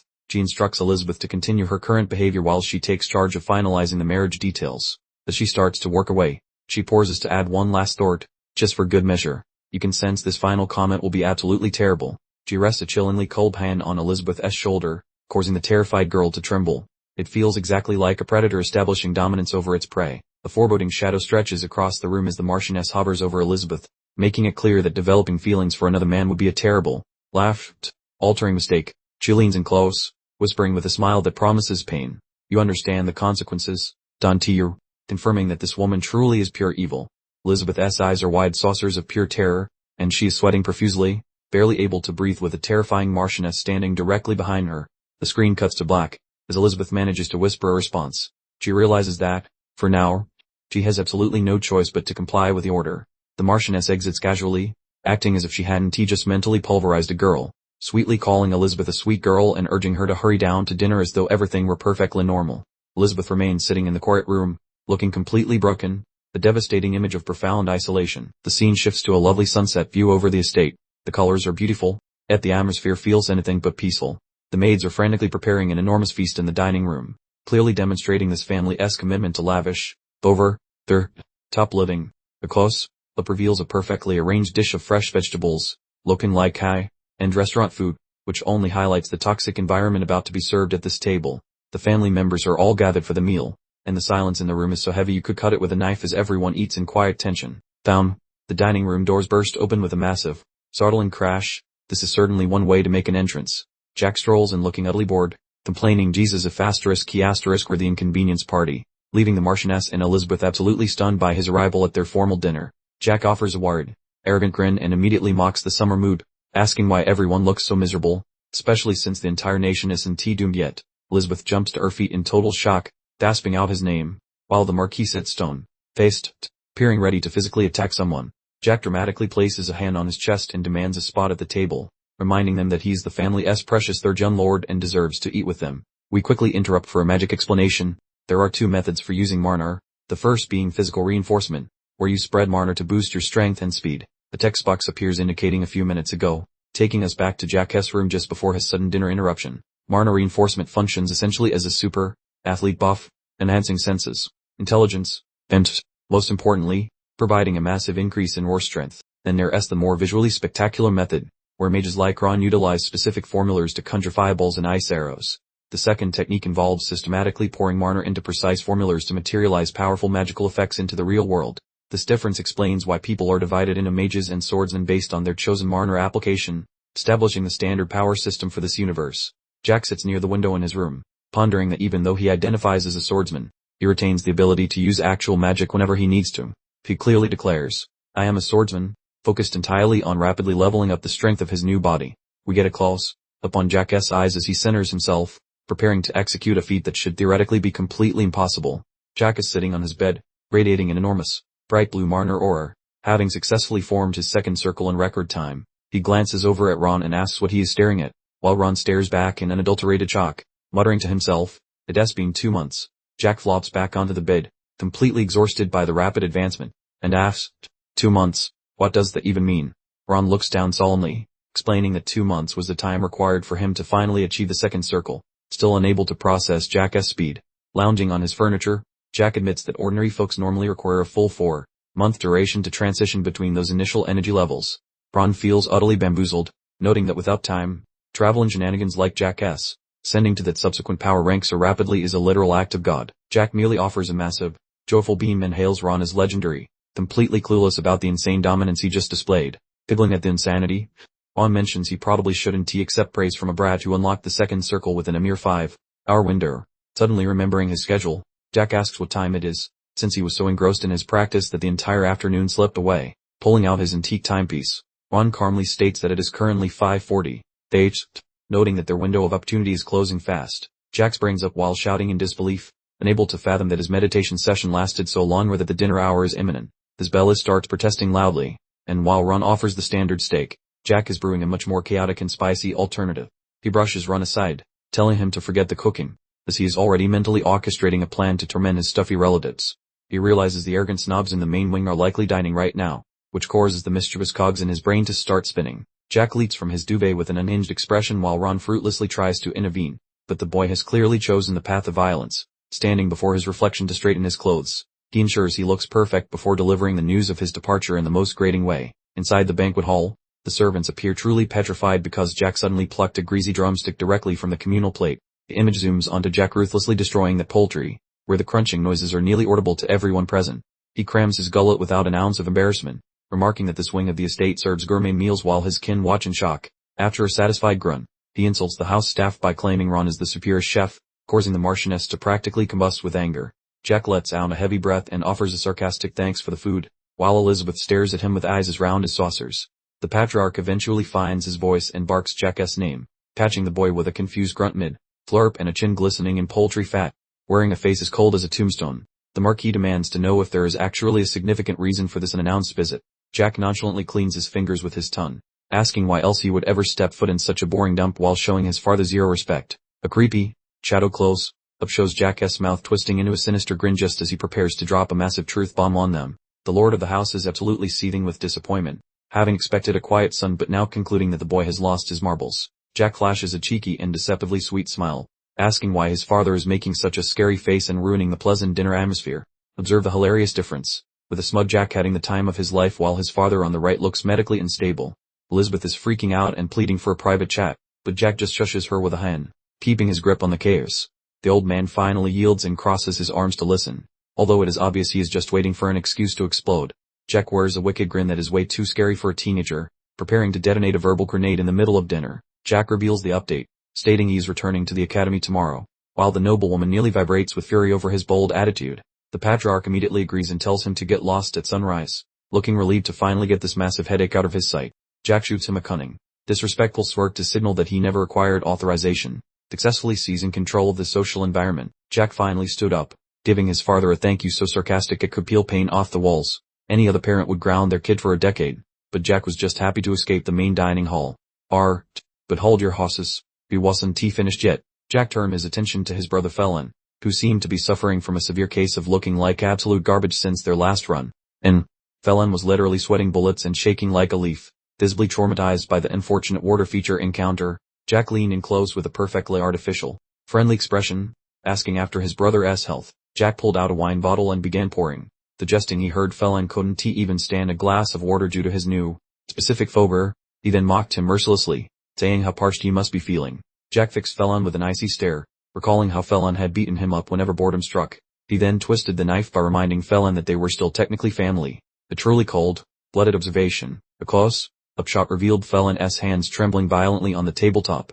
Jack announced with feigned sympathy that it was quite unfortunate, but his eyes absolutely screamed that he was enjoying this moment of vengeance immensely. Jack then began pouring the wine directly onto the table, soaking Felon in the alcohol. He reassured him not to worry, claiming it wasn't tea water, and then offered the dripping Felon a sip. Pure, unadulterated evil. As the wine splattered everywhere, Felon began to gag and choke from the sheer horror of it. Jack had successfully annihilated what was probably the most expensive meal in the entire kingdom. The Marchioness finally snapped, leaping to her feet and shrieking "You impolite little savage" at the top of her lungs. The entire dining experience had officially devolved into total pandemonium. Jack didn't bother to look back, simply dismissing her screaming as little more than her nearby dog barking. He had said exactly what he intended to say and was now prepared to make his quick getaway. Elizabeth observed the scene with complete despair and anxiety, while Jack seemed to be relishing the resulting chaos. She was the one who would have to survive the disastrous fallout of his latest performance. The Marchioness leaned heavily on the table, spitting out the insult vulgar son of her gun through tightly clenched teeth. She was utterly incandescent with rage that her commoner's offspring had managed to humiliate her so completely. Her eyes began to glow with a terrifying purple energy as she promised this transgression would not stand.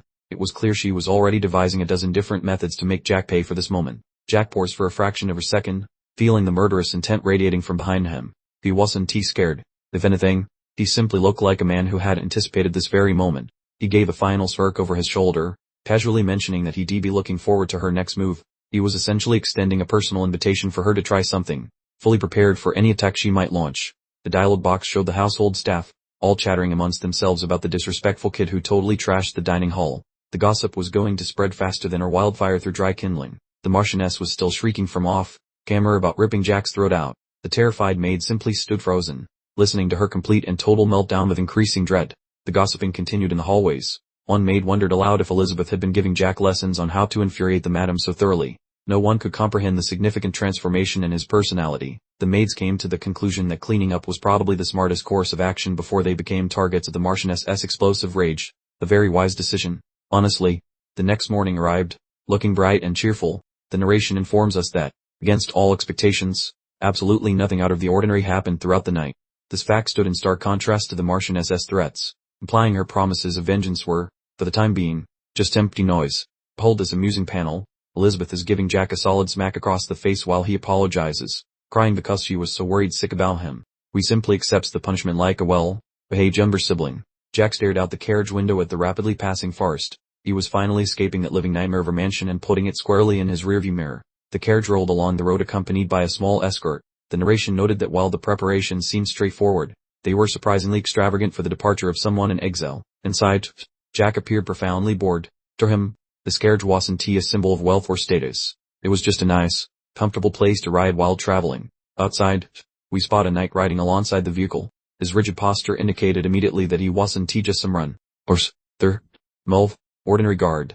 Introducing Razan, the sixth circle knight, identifiable by his white hair and a very serious facial scar, the commanding this entire escort, and he looks like he definitely means business. Razan glanced suspiciously toward the carriage, letting out a small, dismissive scoff. He plainly held no affection for the youngster he had been tasked with protecting. Jack smiled to himself inside the carriage, knowing precisely what was running through Razan's mind. He was completely certain the Marchioness had ordered this guy to take care of him during the journey. Even James, the nervous wreck, was riding along, looking incredibly stressed. He was clearly caught between fulfilling his old orders and serving his new, unpredictable master. Elizabeth leans through the carriage window, anxiously quizzing Jackie on whether he will actually be okay. D's been riding right beside him this entire time because her worry levels are currently through the roof. Jack gives her a calm look and reassures her that everything is fine. We see her on a white horse next to him, resembling an extremely dedicated and protective older sister. GS still completely stressed out, convinced the second mother is definitely hatching some evil plot. Elizabeth desperately wants to accompany him just so she can personally keep an eye on things. Jack offers her a sly, knowing smile and repeats his assurance that he's fine. He asks if he didn't already tell her that their circumstances were going to be dramatically different from now on. He settles back into his seat, radiating total confidence, and tells her to relax about him. DS already seen everything awful this world has to offer and survived. He gives her a gentle look, reminding her that they wouldn't dare actually kill him. Thanks to the political situation, he has already figured out the whole power dynamic. Elizabeth looks incredibly defeated and sad, her posture instantly slumping. She realizes she can protect him forever, but letting go of control remains incredibly difficult for her. The carriage progresses along a scenic river path under a bright, clear sky. It looks perfectly peaceful, but inside the small traveling party, a major emotional conflict is brewing. Jack finally tells her she should return to the mansion, asking how much longer she plans to shadow his journey. It's time for him to embark on his own new path. Elizabeth reluctantly agrees, but not without giving him one final, serious warning to be careful. She finally pulls away from the carriage, leaving him to face his destiny alone. Ron now rides alongside, looking incredibly serious himself. We ask Jack if he genuinely expects to be fine, noting that the atmosphere from the main household has recently been pretty toxic. Jack assures Ron that he'll be perfectly fine and reminds him about the promise they made yesterday. He's counting on Ron to keep everything secure at home while he's off at school. We are shown a quick montage focusing on Jack's mouth as he practices saying his standard noble greetings. DS mentally preparing himself to play the part of a model student once more. Ron closes his eyes momentarily and offers a respectful, "Of course, the master." He understands the commands perfectly and confirms his readiness to follow them precisely. In the distance, we observe the carriage and horseman rounding a far off corner.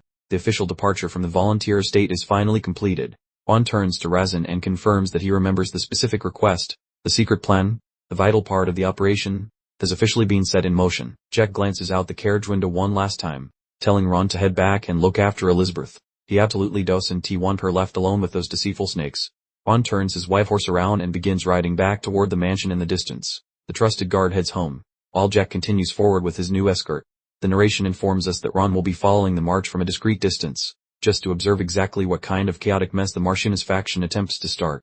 The simple text box pops onto the screen declaring, "This is her." The brief moment of tranquility preceding the inevitable chaos has officially concluded. Jack relaxes comfortably in the luxury carriage, describing this whole situation as his personal gift to Ron. He wants to give his loyal butler the chance to see exactly how much he has changed. Jack lets out a huge yawn, complaining that the beautiful weather is actually making him sleepy. He's completely unbothered, which is a bizarre attitude for someone being escorted by a potentially murderous knight. We get a gorgeous aerial view of the carriage traveling through the lush green rolling hills. The scene looks like something lifted straight from a high-budget fantasy film. The carriage wheel keeps spinning as the rhythmic plop of horse hooves continues without interruption. Razan remains positioned alongside, watching Jack with intense, predatory focus. Razan stares into the carriage through the mirror or window, his expression completely devoid of any emotion. He is clearly waiting for the exact right moment to execute his plan. The sun dips below the mountains, painting the sky in stunning shades of orange and red. It's a beautiful sight, but in this world, a pretty sunset usually signals that things are about to get dark very quickly. The scene shifts to the deep blue of the night sky, with a bright, luminous moon hanging over the Rocky Mountain peaks. The journey is continuing, and the quiet stillness of the wilderness begins to envelop them. Inside the carriage, Jack slowly wakes up from his nap, blinking his eyes to shake off the grogginess. He lets out a sleepy hum while shifting around on the cushioned seat. He looks out the window and realizes the world outside has gone dark while he slept. He wonders if it's evening already and questions why none of his bodyguards bothered to wake him up. Outside, the carriage has come to a full stop as the soldiers begin setting up camp for the night. Jack watches them unload supplies, thinking to himself that this exact spot is likely where the real fun starts. James stood just outside the carriage door, wearing a smug, satisfied expression on his face. Jack exited to meet him, looking completely unfazed by the sudden and dramatic shift in the atmosphere. James fixed Jack with a severe, almost menacing glare, his blonde hair catching the subtle light of the rising moon, who initially kept silent, allowing the thick, awkward tension to build between them. Jack matched the knight's silence, staring him dead in the eye with a bored, analytical expression. He had already precisely deduced the entire situation without James needing to open his mouth. Suddenly, Jack offered a subtle, mysterious smile that would make any sane person incredibly nervous. He was clearly operating on a completely different level than these knights could ever understand. Jack let out a little laugh and called James our little chick, asking if he had finally gone through with his plan. James just sighed heavily and admitted that things had ended up following that exact path. Jack stepped forward decisively, resting lightly on his cane as he accepted the situation. He told James it was entirely his decision to make and that he had zero plans to try and change his mind now. He worked past the knight, muttering under his breath about how he shouldn't have expected much from a little chick anyway. As he headed toward the center of the camp, the rest of the knights began surrounding him like a pack of starving wolves.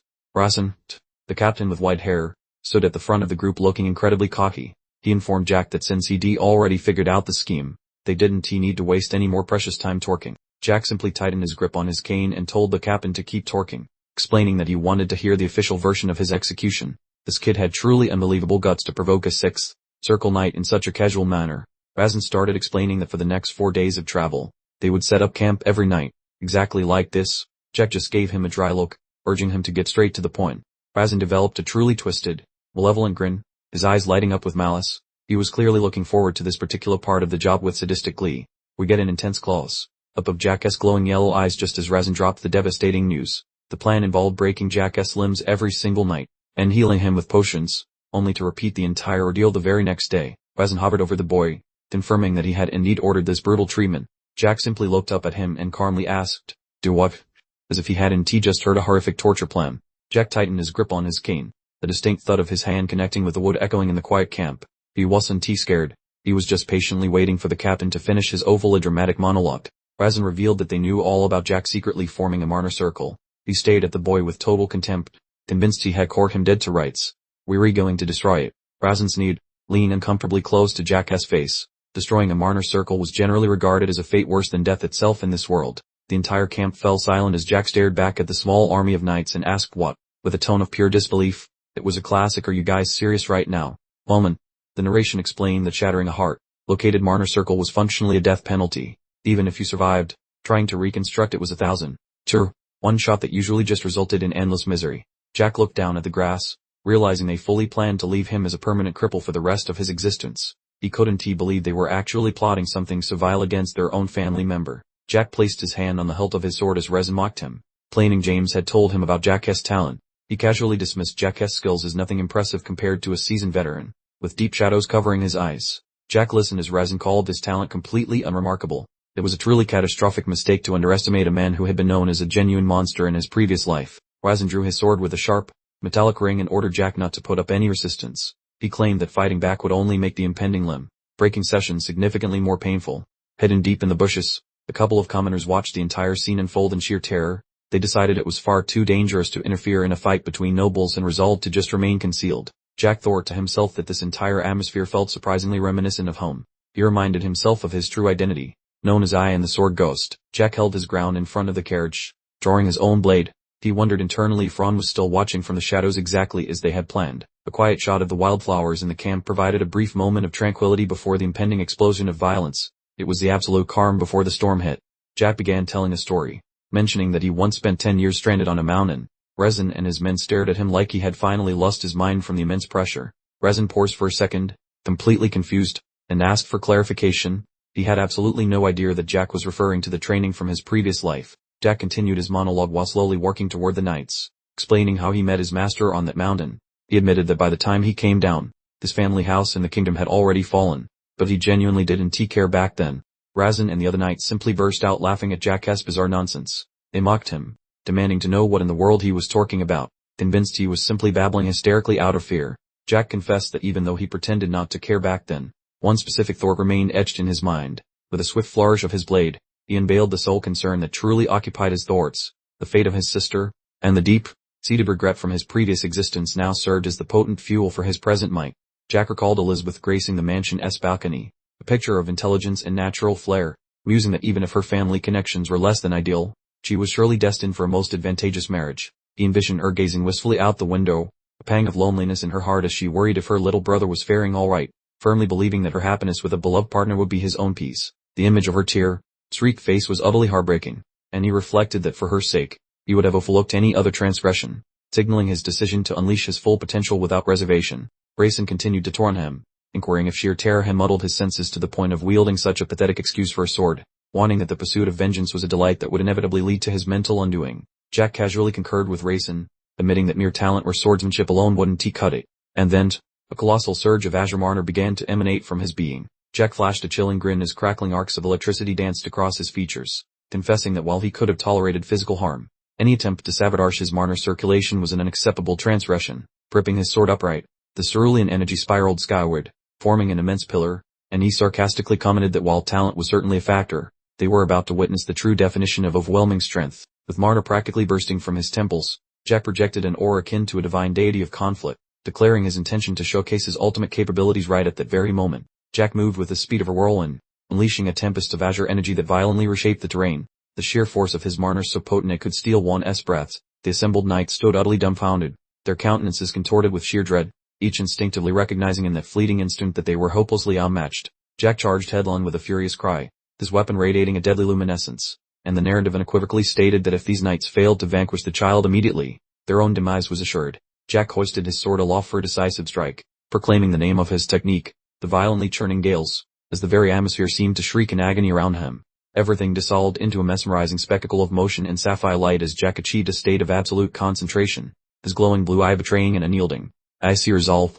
A deafening thunderclap reverberated through the woodland as Jack's devastating blow landed, his command for the winds to obliterate all opposition leaving the knights completely at his mercy. The scene momentarily shifted to a serene depiction of Jack clad in his noble attire, presenting the image of an impeccable young heir, a stark contrast to the son everyone believed him to be. James remained rooted to the spot, his heart seeming to cease its rhythm the instant Jack unleashed his formidable power, and the spectral apparition of a grim reaper looming behind Jack signaled the definitive return of the sword ghost. The blinding eruption of light engulfed the encampment as Jack's whirled, shattering power was unleashed, the accompanying text perfectly summarizing the situation. For these unfortunate knights, their world had unequivocally ended. Jack tightly clutched the fractured hilt of his sword as the azure sparks from his colossal maneuver gradually dissipated, clearly indicating that his final offensive had utterly depleted his reserves.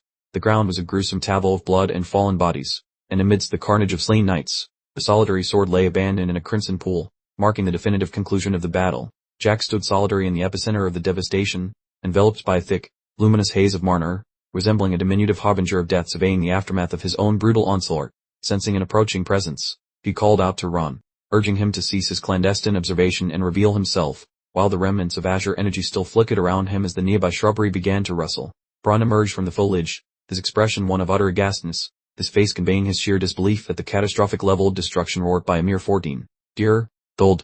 Ron stood there, utterly bewildered, gazing at the field strewn with fallen warriors, while Jack regarded him silently, allowing the summer gravity of the scene to fully register. Jack leaned in towards Ron, his face partially obscured by the encroaching shadows, and confided that the spectacle Ron had just witnessed represented his true hidden ability, prompting an involuntary gulp from Ron. Jack divulged that this particular maneuver was one of the initial 4 techniques he had perfected during his past life upon reaching the pinnacle of transcendent mastery, and a fleeting memory surfaced of his master's gracefully flowing hair. He emitted a weary exhalation, noting that even with a detailed explanation, Ron would likely struggle to grasp the profound sensation of achieving transcendence. His eyes glowing with an unnerving, distant light, Ron remarked that the technique appeared less like swordsmanship and more akin to an advanced application of mana manipulation. Just as Jack's stance faltered and his body began to betray him, Jack suddenly pitched forward, coming entirely to unconsciousness, and Ron lunged to support him, his voice cracking as he cried out, "Young master." The adrenaline finally receding, the camera focuses closely on Jack, revealing things are far worse than they appear.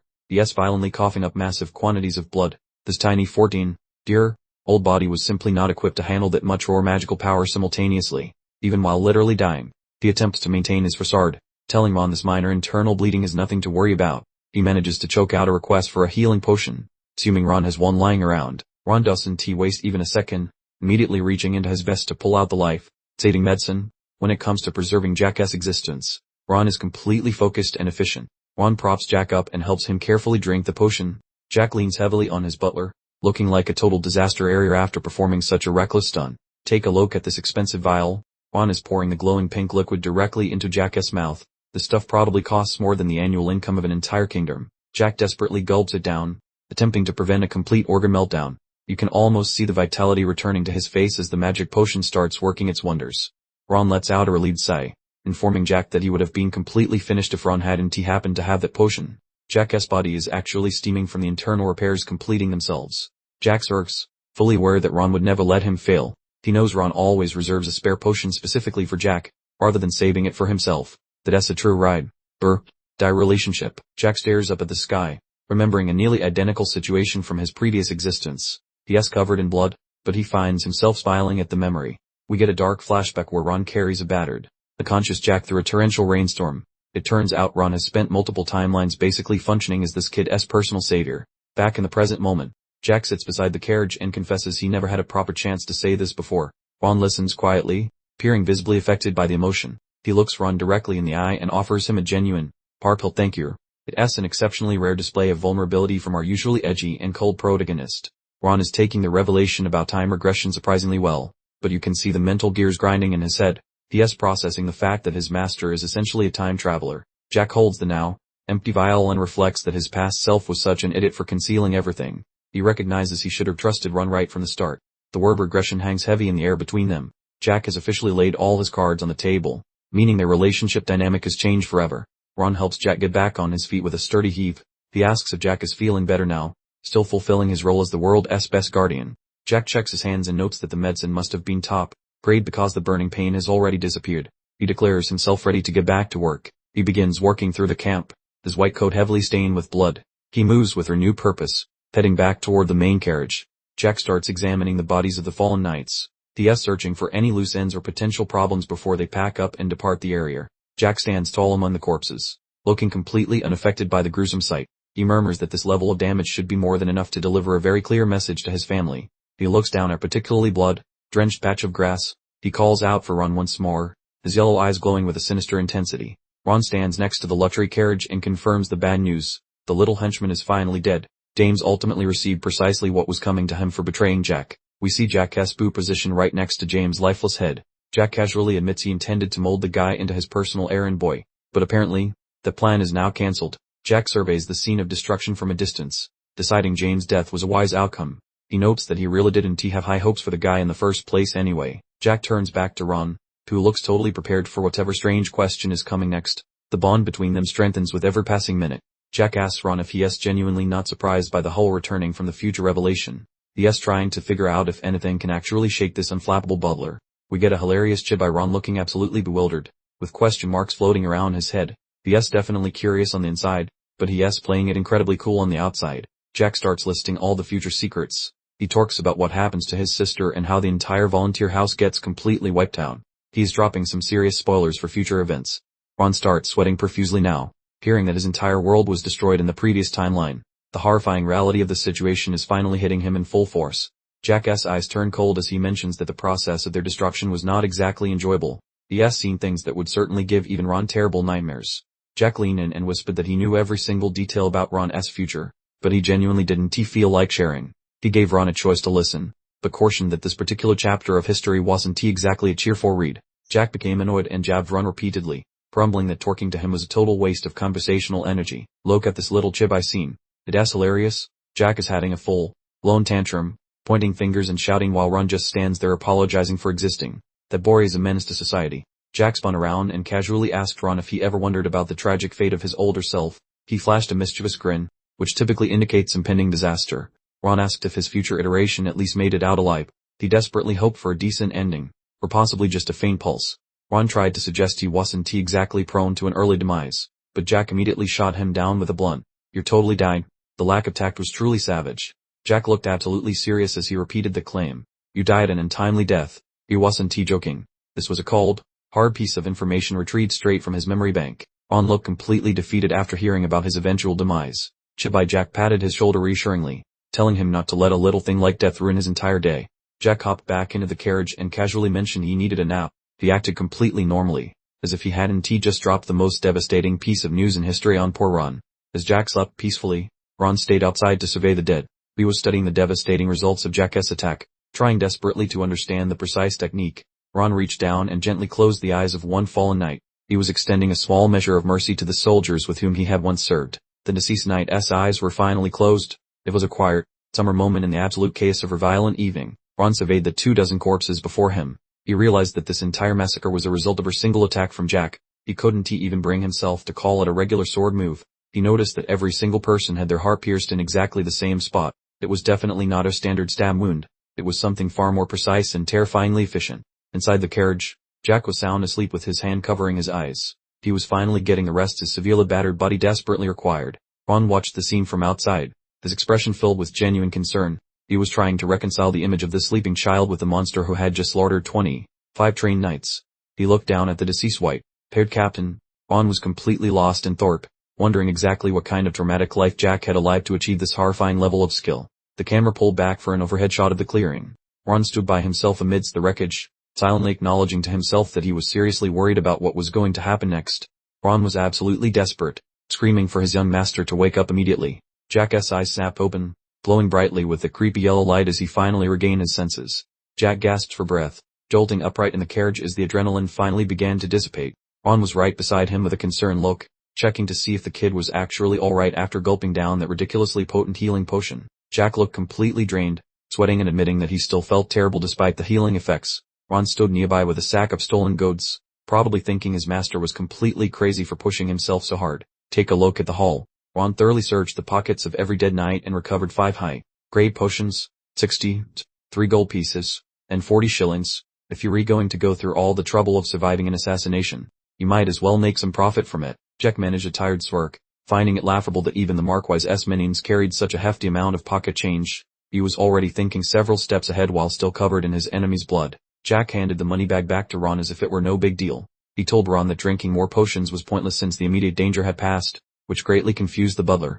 Ron looked pretty down in the dumps holding the collection of stolen potions. Jack told him to keep the loot as payment for the expensive life-saving potion Ron used on him. Now that's what you call a fair trade. Jack stuffed his items into a trunk while Ron grumbled to himself nearby. Ron was jokingly complaining that Jack had turned his single top-grade potion into just 3 high-grade ones, noting that the exchange rate in the house was absolutely brutal. The sun was beginning to peek over a literal field of dead bodies. Ron asked Jack what they should do about the numerous corpses, and Jack simply and coldly told him to leave them for the wild animals to find. We received a grim image of the armored corpses lying abandoned in the field. This wasn't just a simple battlefield, it was a powerful statement to everyone back at the manor about exactly what Jack isn't. Jack pointed out the very obvious dilemma. If Ron returned home as the only person left alive, people were going to become extremely suspicious. He was teaching the Ninth Circle mage a thing or two about creating a decent cover story. Ron asked who in their right mind would dare question his authority. Jack's answer was simple and truly terrifying. The Marquis, even a butler with this much power has to play the complicated game of noble politics. And Jack hauled his bulky trunk aboard the conveyance, feeling psyched to launch the next phase of his brilliant scheme. Serve him his dad, even if wise to the plot, couldn't he stop the train?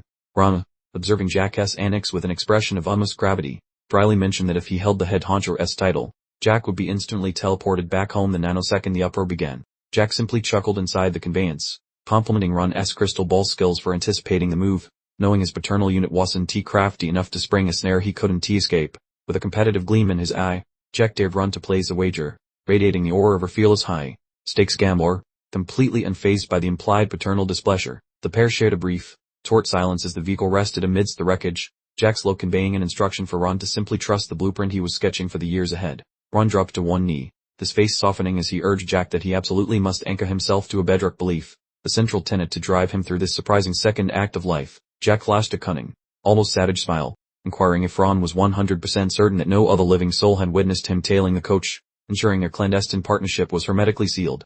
Ron shut his eyelids with supreme confidence and affirmed his success, because a mage skilled in the Ninth Circle simply doesn't mess up the finer points of covert operations. Silly you.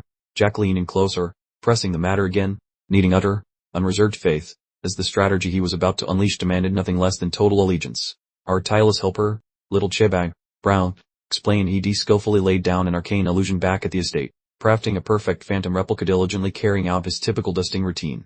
Jack admired the potent Ninth Circle sorcery, pointing out that Ran had effectively fashioned a flawless doppelganger, a feat only the world's most monstrously powerful beings could possibly detect. Jack mentally staged the confrontation, picturing the Marquis grilling Ran about the gruesome business, and how they planned to artfully twist the narrative to their benefit during the cross-examination. In Jack's mind the Marquis was being stabbed by an array of sharp points, symbolizing the immense pressure, telling Rand to just confess if things became too perilous, to take the foil.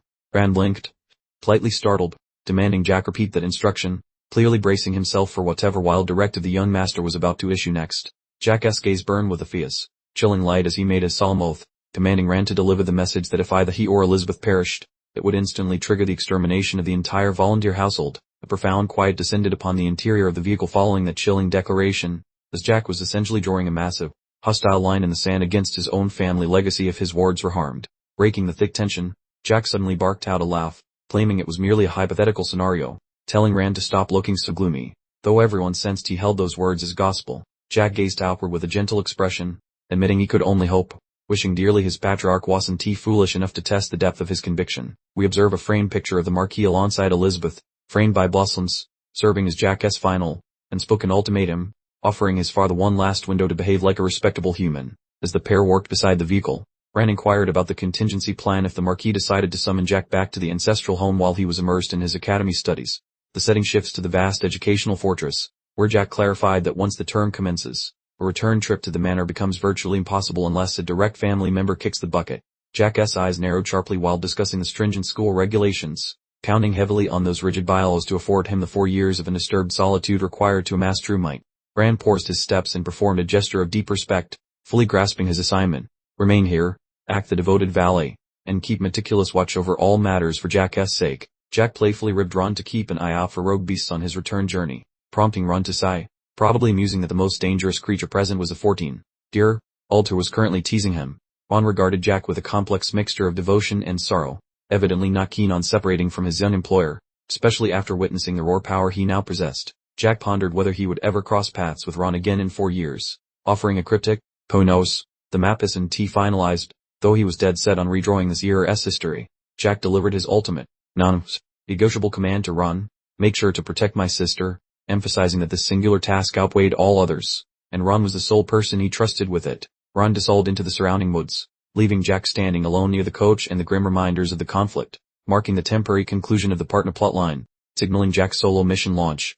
Jack quickly glanced at his hand and performed a quick mental calculation, realizing the journey would consume 4 full days, which he intended to fill by traversing the rugged mountain paths instead. He mused that even though the highway route was scheduled for 4 days, trudging through the wilderness amounted to roughly the same duration, and he was prepared for the rustic discomfort to avoid any further unwanted attention. Huffing like an out-of-shape gym rat, Jack yanks his leaden luggage and bids farewell to his posh ride, choosing the spooky woods over plush seats, marinated in solitude on a dusty path. He glares at the lonely wagon, betting his last copper that a nearby village sells better equipment than a broken wheel. Observe this comedy of errors, as the pint-sized hero struggles to mount his steed, lamenting his vertical deficiency because even a master blade wielder sucks at being a toddler.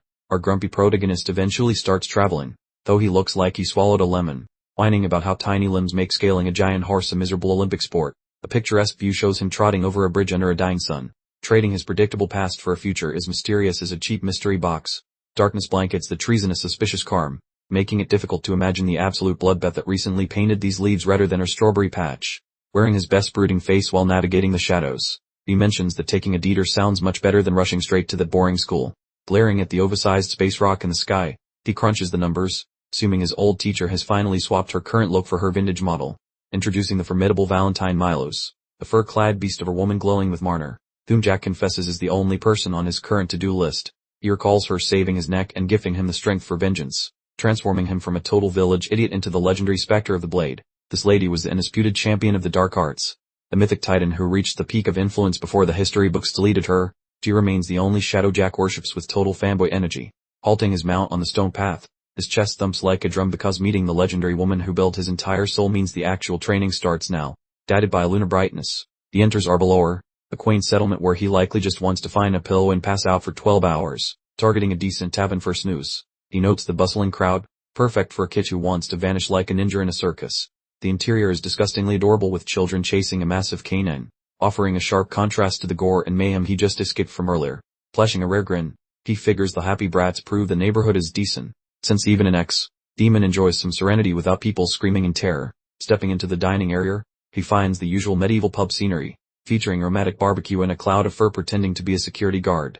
Woozy laughter echoes through the air, creating a chaotic wall of sound that is absolutely ideal for harvesting juicy gossip from unsuspecting locals. Gaze upon those glorious meat links, a culinary masterpiece that radiates enough salty goodness to make your heart skip a beat just by looking. Grabbing a chair, he prays that no drunken idiot starts drama. Although a weary child looking for soup is usually a magnet for pub brawls in this genre, Arnold the tavern mascot waddles over with a lolling tongue, causing Jack to stare at the silly furball and question the creature's life choices. An upbeat lady sporting battle scars greets him, offering food or bed while radiating the vibes of her tough sibling who would hide your mistakes. Her eyebrows shoot up at the sight of her lone toddler on a journey, remarking that he is officially the tiniest solo traveler she has ever hosted. Tanning her stats, he tries to determine if she is a simple waitress or a retired killer, because he cannot even order dinner without doing a tactical assessment. Pushing some cash forward, he requests sacks and a bed, casually mentioning his parked horse and weaponry like a very demanding miniature noble. She beams and returns his change, swearing to deliver a local fruit pastry and a slab of beef to help his tiny frame actually hit a growth spurt.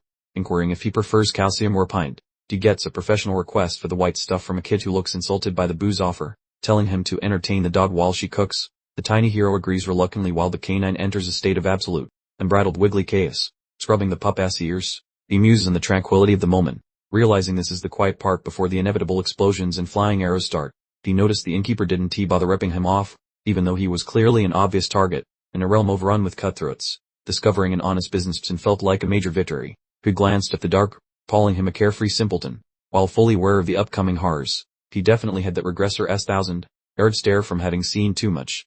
Arnold simply existed in blissful ignorance, totally unaware of Jack's dark internal monologue. It seemed being a Doug sometimes beat being a time-traveling, sword-wielding genius. Jack managed a faint grin, thinking that perhaps living without a worry in the world truly was superior. He was starting to feel the heavy weight of all those past recollections. He began listening to nearby mercenaries who were discussing a massive monster elimination campaign. They looked incredibly worried about the whole venture while chewing on some dry bread. They complained about the 20,000 magic users being sent into the magic beast forest. With so much competition around, they worried their payday would turn into a total bust. Jack realized his kingdom had basically turned into a punchline. It was a humiliating reality check for the former heir of such a high-status noble family. He recalled the specific details of this mission, including the deployment of the Iron Blood Knight Order to the forest. A shot of sizzling meat on the tavern grill reminded us of the current atmosphere. Apparently, the Teslan King personally commanded every house's private soldiers to assemble for this mission. It was less of a military operation and more of a desperate everybody-in situation. We saw a long line of soldiers marching toward a faraway castle. The grand scheme involved a large-scale conquest of the magic beast forest, alongside a massive group of mercenaries. The forest was enormous, located near a place known as the Grand Canyon. It was one of those neutral territories that looked calm but was actually a high-lethality death trap. The area was packed with all sorts of creatures, including ogres, darks, goblins, parpas, and even elves. It was basically a legendary loot drop zone for the kingdom's greedy aristocrats. Monsters here were essentially working piles of treasure. Troll blood made great potions, ogre tendons crafted superb bowstrings, and monster iron forged durable weapons. No wonder everyone wanted a piece of the action. Jack petted Arnold while contemplating that the true motive for conquering the forest was simply human greed. He knew how messy things got when people started hunting exclusively for profit. He considered how harpies were hunted for their decorative feathers, and elves were kept as attractive pets for their appearance. This world definitely wasn't all sunshine and cuddly bears. Jack stayed down at the table, knowing for certain that this entire subjugation mission would end catastrophically. He wondered just how much the kingdom would lose this specific time around. I remember this now. Jack thought as the devastating memories flooded his mind once more. The NS warm lights reflected in the window while he brooded over the past. We saw a flashback of a dragon-like monster incinerating a formation of knights. The Iron Blood Order lost a third of its troops, and the private noble armies didn't fare much better. Due to this epic failure, the king's popularity plummeted and public sentiment completely evaporated. It essentially marked the beginning of the end for the current government. The narration made no effort to soften the blow. It was a devastating defeat. This mission served as the unfortunate starting point for everything that went wrong in Jack's previous life. Jack noted that this loss initiated the kingdom's internal conflicts, leading directly to a civil war just 1 year later. Talk about a destructive chain reaction. The king is the root of all our problems, the drunk man yelled, slamming his mug down hard. Beer sloshed everywhere as the tavern debate quickly grew heated. The tipsy man kept ranting about incompetent individuals taking control, while a man in the background appeared utterly stunned. The tension in the inn was clearly escalating. The other patrons stared silently as the man continued his drunken lecture. Someone quietly muttered that the man was obviously inebriated, trying to downplay the treasonous words. Jack decided the man was utterly fearless because talking trash about the king generally resulted in a quick meeting with the executioner. He watched the drama unfold while casually leaning on his hand. Someone brought up the rumor that the third young lord of Volunteer had practiced black magic. Jack just listened in, hearing himself get called a disrespectful brat by the commoners nearby. They called Jack a fool and started laughing about him being thrown in jail. That's hysterical.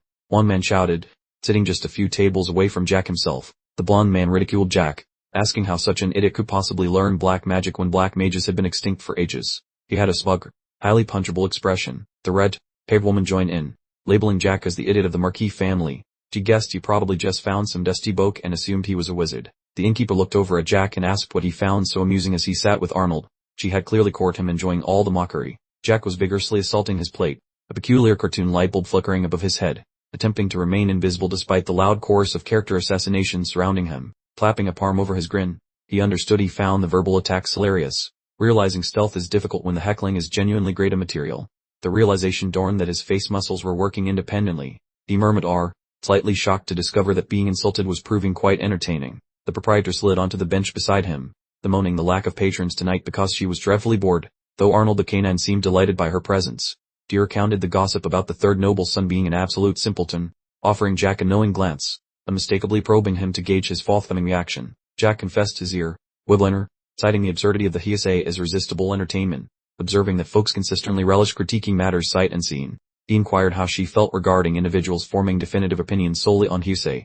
Watching her consider the question while he delicately sampled his dairy beverage, flashing a wide grin, she stated her preference for evaluating situations only after direct observation, noting sagely that unverified stories are merely noise.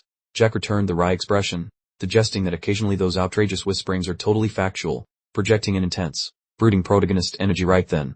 They exchanged an understanding chuckle while Arnold quietly loitered nearby, marking an unexpectedly warm interaction between two unrelated patrons inside a watering hole. Jack took a monumental and tidy chomp of the spice fruit dessert, the sweet insides gushing forth as he fully committed to consuming the snack masquerading as dinner. He seized a further portion with a determined ripping noise. This fellow was dedicated to destroying the entire pastry, which honestly appeared completely magnificent. He chewed contentedly, musing that although the quality didn't quite rival Ron-esque culinary masterpieces, this was still highly palatable, showing absolute delight with the chosen establishment. The proprietor reclined, folding her arms and regarding him cheerfully, declaring that judging from her current vantage point, the terrible gossip clearly missed the mark entirely. Jack merely continued his consumption, his face distended like a storage unit for nuts, maintaining utter devotion to the meal while shrugging off her character assessment. She delivered a cheeky flicker of the eye, proclaiming that since the third lordling was surprisingly handsome, the slander must be baseless fabrication, meaning Jack's genetics finally paid dividends.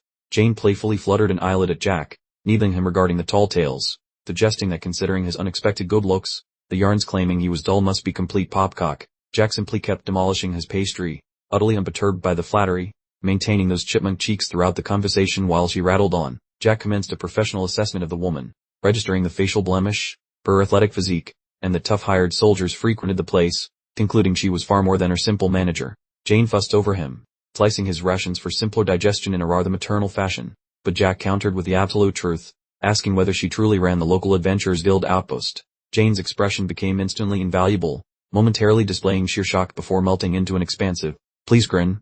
Evidently impressed this youth had cracked her disguise so quickly. Jack grabbed another mouthful of dinner, utterly composed, informing her that his accurate assessment was no mere stroke of luck, confirming he had perfectly placed her identity. We are given background information as Jack elaborated that hired fighters traverse all settlements seeking employment, noting existence is rugged for those lacking aristocratic lineage.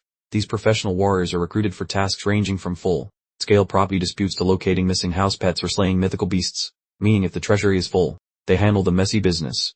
The official Adventurers Guild typically operates directly within the city center to coordinate these assignments, serving as the central nexus for those desiring easy cash or heavy lifting personnel.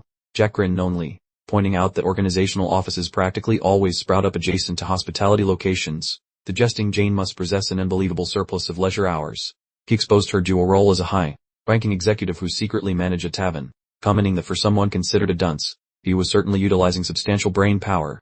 Jane exhaled deeply and conceded the neighboring organizational headquarters was her primary career, but this jurisdiction is minuscule, leaving very little actual employment, so she was merely juggling responsibilities. Jack understood immediately that this whole tavern functioned as an elaborate waiting room for the association, recognizing it as a brilliant arrangement for monitoring all movement and arrivals. Jane let out a hearty peal of amusement, informing Jack his current activities were quite audacious given his notoriety, beginning to suspect the gossip concerning the alleged idiot was pure nonsense. The stark-white screen practically screams the truth. All that gossip is merely whispered tall tales, spun by bored mercenaries after one too many ales, because real always knows real. Jack pondered how this woman managed to spot him in a town so utterly disconnected from civilization, especially given how far he was from the Marquis' grand estate. Jane offered him a knowing smirk, and Jack's mind immediately clicked, realizing exactly where his secret totally inconspicuous infiltration had gone hilariously wrong. Our narrative rewinds several minutes to the impressive, formidable stone gate of the town, just as the sun began its dramatic descent behind the distant horizon. Jack had ridden into town atop his horse, brimming with an almost comical self-assurance, convinced he could simply vanish into the crowd without a single soul noticing. What an epic blunder. The guards, with the speed of hungry wolves, instantly blocked his path, demanding his purpose for visiting, clearly not taking any chances with random vagabonds. Jack, with an utterly nonchalant flick of his wrist, revealed his family crest, subtly reminding them who actually mattered. The guards practically needed smelling salts upon recognizing a volunteer noble. Their spears hit the ground with a clang as the guards instantly began bowing low, practically touching the dirt, begging heartfelt forgiveness for their egregious failure to identify a nobleman. They continued their endless groveling, imploring him to enjoy his stay in their quaint town, while Jack, looking utterly bored, simply grunted a dismissive, "Sure, good work," and rode past. Back at the table, Jack realized the juicy gossip must have traveled from the gate to the tavern faster than a lightning bolt, meaning Jane probably knew his full story before he even sat down.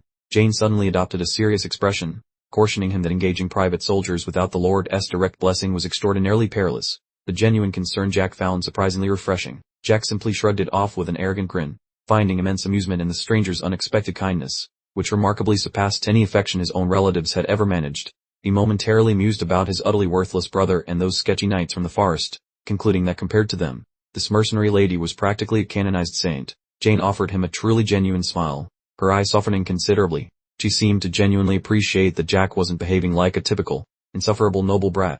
She extended a friendly hand across the table toward him, and the prior tension in the air dissolved completely, replaced by a much warmer, more inviting atmosphere. She formally introduced herself as Jane Arbeloer, the capable manager of the Alaves Guild, possessing a bright, energetic smile that was genuinely, charmingly infectious. Jack shook her hand, slowly repeating the name Arbeloer, clearly connecting some significant, crucial dots about her true, surprising identity in this territory. He suddenly realized the entire territory shared her surname. Arbeloer. This wasn't just some random innkeeper. She was essentially local royalty disguised as a hard-working manager. Jack playfully inquired if she was the first or second born, but Jane merely chuckled, informing him she was the third child, and her big brother was the one burdened with actually ruling the place.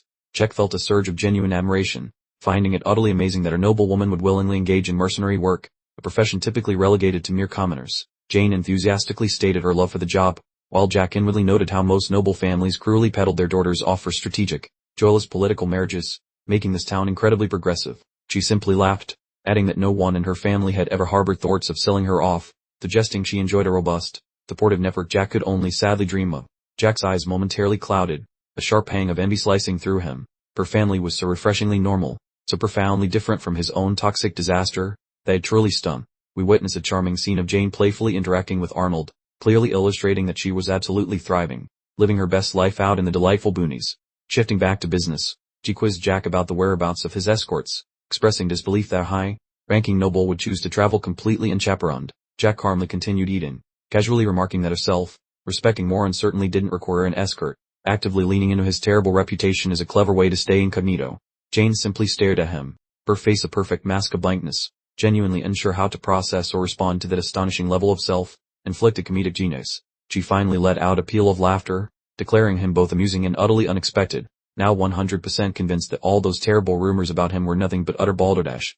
Jack then decided it was high time to acquire some assistance, considering the rather extensive journey ahead, so he asked her to procure some reliable escorts for his trip's next segment. Jane leaned forward conspiratorially, inquiring precisely how many people he needed, clearly eager to provide the most impeccably tailored service possible. Jack raised his 5 fingers and presents his specific criteria.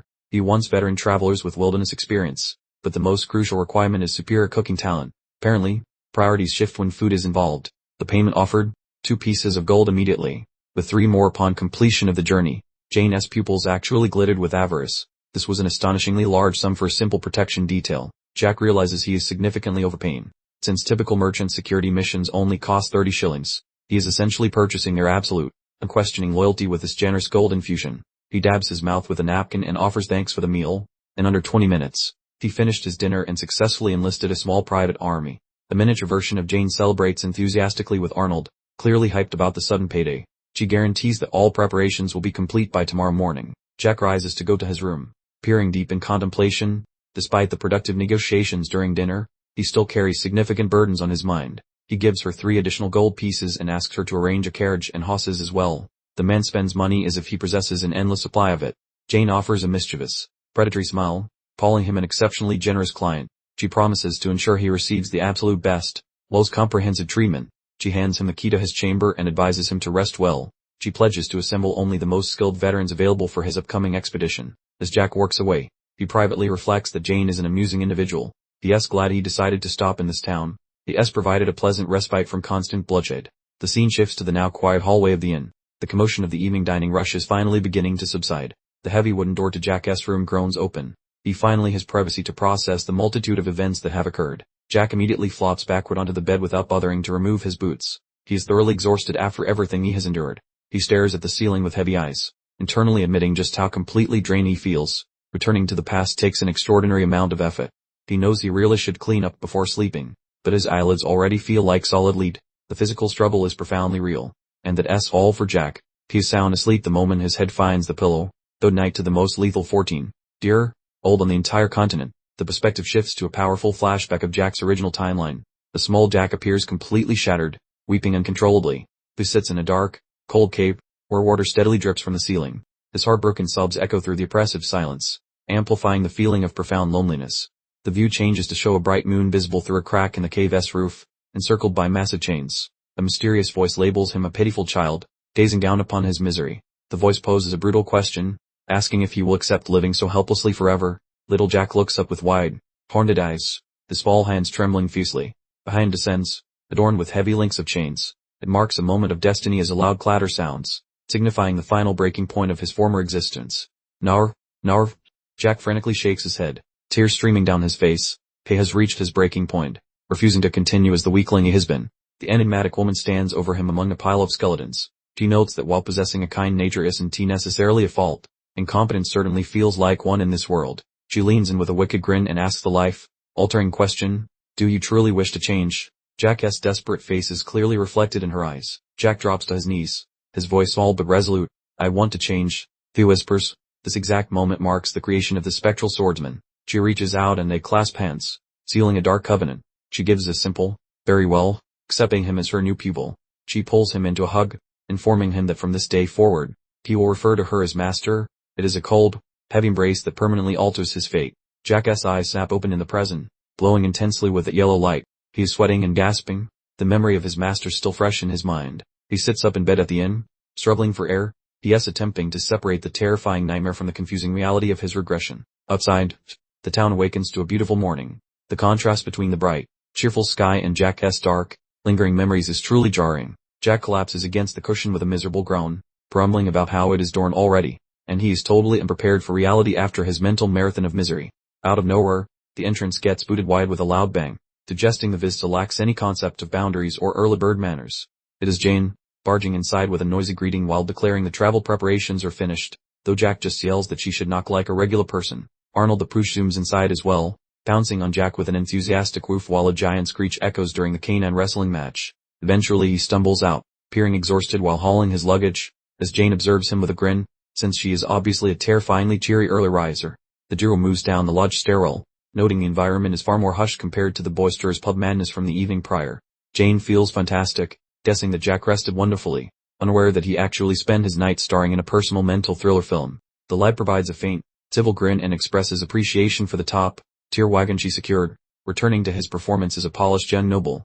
Jane waves toward a bunch of rugged fellows waiting in the foyer, explaining she recruited only seasoned warriors to guard him, and they seem quite intense. A pair of sellswords are leaking sweat, and Jack recognizes them as the same idiots who were badmouthing him during the previous day. The fellow presents himself as the commander of the Fire Ant Legion, stating that people call him by the alias John Doe.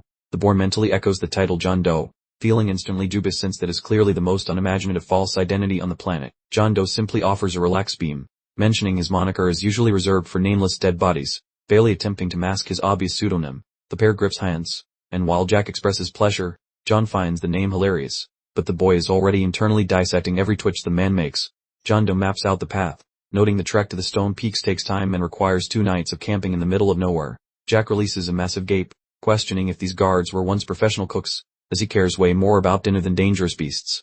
John Doe flashes a massive, filled smirk and admits the boy is right, as these sellswords are actually world-class chefs specializing in forest cuisine. Jack feels satisfied and commands an instant departure since he is sleepy, which makes the soldiers stand straight and bark a loud confirmation. While stepping outside, Jack peers back at the lodge once more, leaving Jane and her companions looking entirely baffled by the strange young boy. Jane observes the departure, musing that Jack brought her a hilarious new acquaintance, and she flicks her hand as her old soldier pal departs. Focus returns to the coach portal, as the story suggests life would be uncomplicated if this guard were a typical hireling, but luck is rarely kind. Utilizing his unique arcane vision to see through the ruse, he confirms that while his physical form is altered, his elite perception remains totally intact. He contemplates Ron acting as a humble servant despite being a legendary warlock, concluding that masking one's true capability is the latest local fad. Gazing at the captain, Jack uncovers a shocking truth. This escort is actually a high-level master of the blade, making him wonder why a legend is lurking in a backwater village. He recalls Jane chuckling while questioning his demand for an experienced fighter, and he privately assumes their future encounters are practically guaranteed. Jane suggests grabbing a pint in the future, while Jack maintains his well-mannered child facade as the hired help watches them from the rear. He mentions considering the offer if she pays the tab while pulling the coach door shut, having perfected the persona of her distant, intriguing aristocrat with expert precision. Jane bids farewell with a massive grin, hoping her precious young patron enjoys a secure voyage, as she has truly become fond of the eccentric youngster. The wheels begin to spin with a rhythmic clicking noise, and the fresh adventure commences as they leave the village of Arbelore in the dust. The group travels past a stunning woodland spring, and though the view is calm, anyone watching knows the tranquility will be shattered very soon. Relaxing within the wooden coach with his palms cradling his noggin, the lad utilizes this transit to bounce back from those nasty nightmares. Lifting a hand to juggle a tiny Escher sphere of mystical energy, he concludes he feels significantly improved compared to yesterday. The magic brew is working wonders. Glancing through the wyvern portal at the radiant sapphire heavens, he appreciates the gorgeous weather, relishing a brief interval of actual peace and quiet. The gritty warrior peers through the pain using a grave expression, forcing the youth to merely gape in return, puzzled by such unnecessary intensity. Jack beckons the fellow with a casual shout, causing the soldier to twitch and stutter an affirmative, obviously still rattled by his previous evening's insults. He inquires if the man knows his true identity, to which the sellsword confesses hearing whispers of noble blood.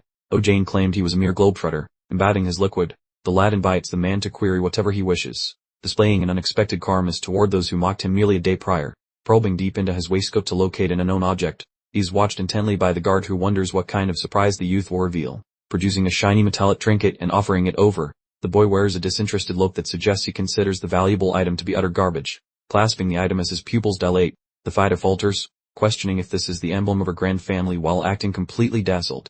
The youth offers an icy glance, noting how that man's face reveals recognition regarding the symbol, then teases him for being such a shocked little fanboy. Gazing toward the far off foliage as flux take flight, he gestures at his residence, calling it a pathetic noble estate located way over there. Wearing a sinister grin, the youth reveals the ultimate secret that the Volunteer seal signifies a lineage approaching its total destruction. Quite a creepy description of his kin. Currently reclining in his wagon, the boy indicates the far peaks where his Volunteer estate sits, bluntly informing guards that his pathetic noble household is doomed while showing his badge. Absolute quiet blankets the sight while the hired hands gape at the gilded seal, a heavy stillness descending as they realize the high-status brat they are guarding. Resting his spine with an enigmatic gaze, he recalls how folks labeled a certain family member an idiot, gleefully exploiting his own infamy to troll the workers. Flashing a devious smile, he asks if they can guess the identity of that fool, clearly enjoying this psychological sport while the men suffer mental collapses.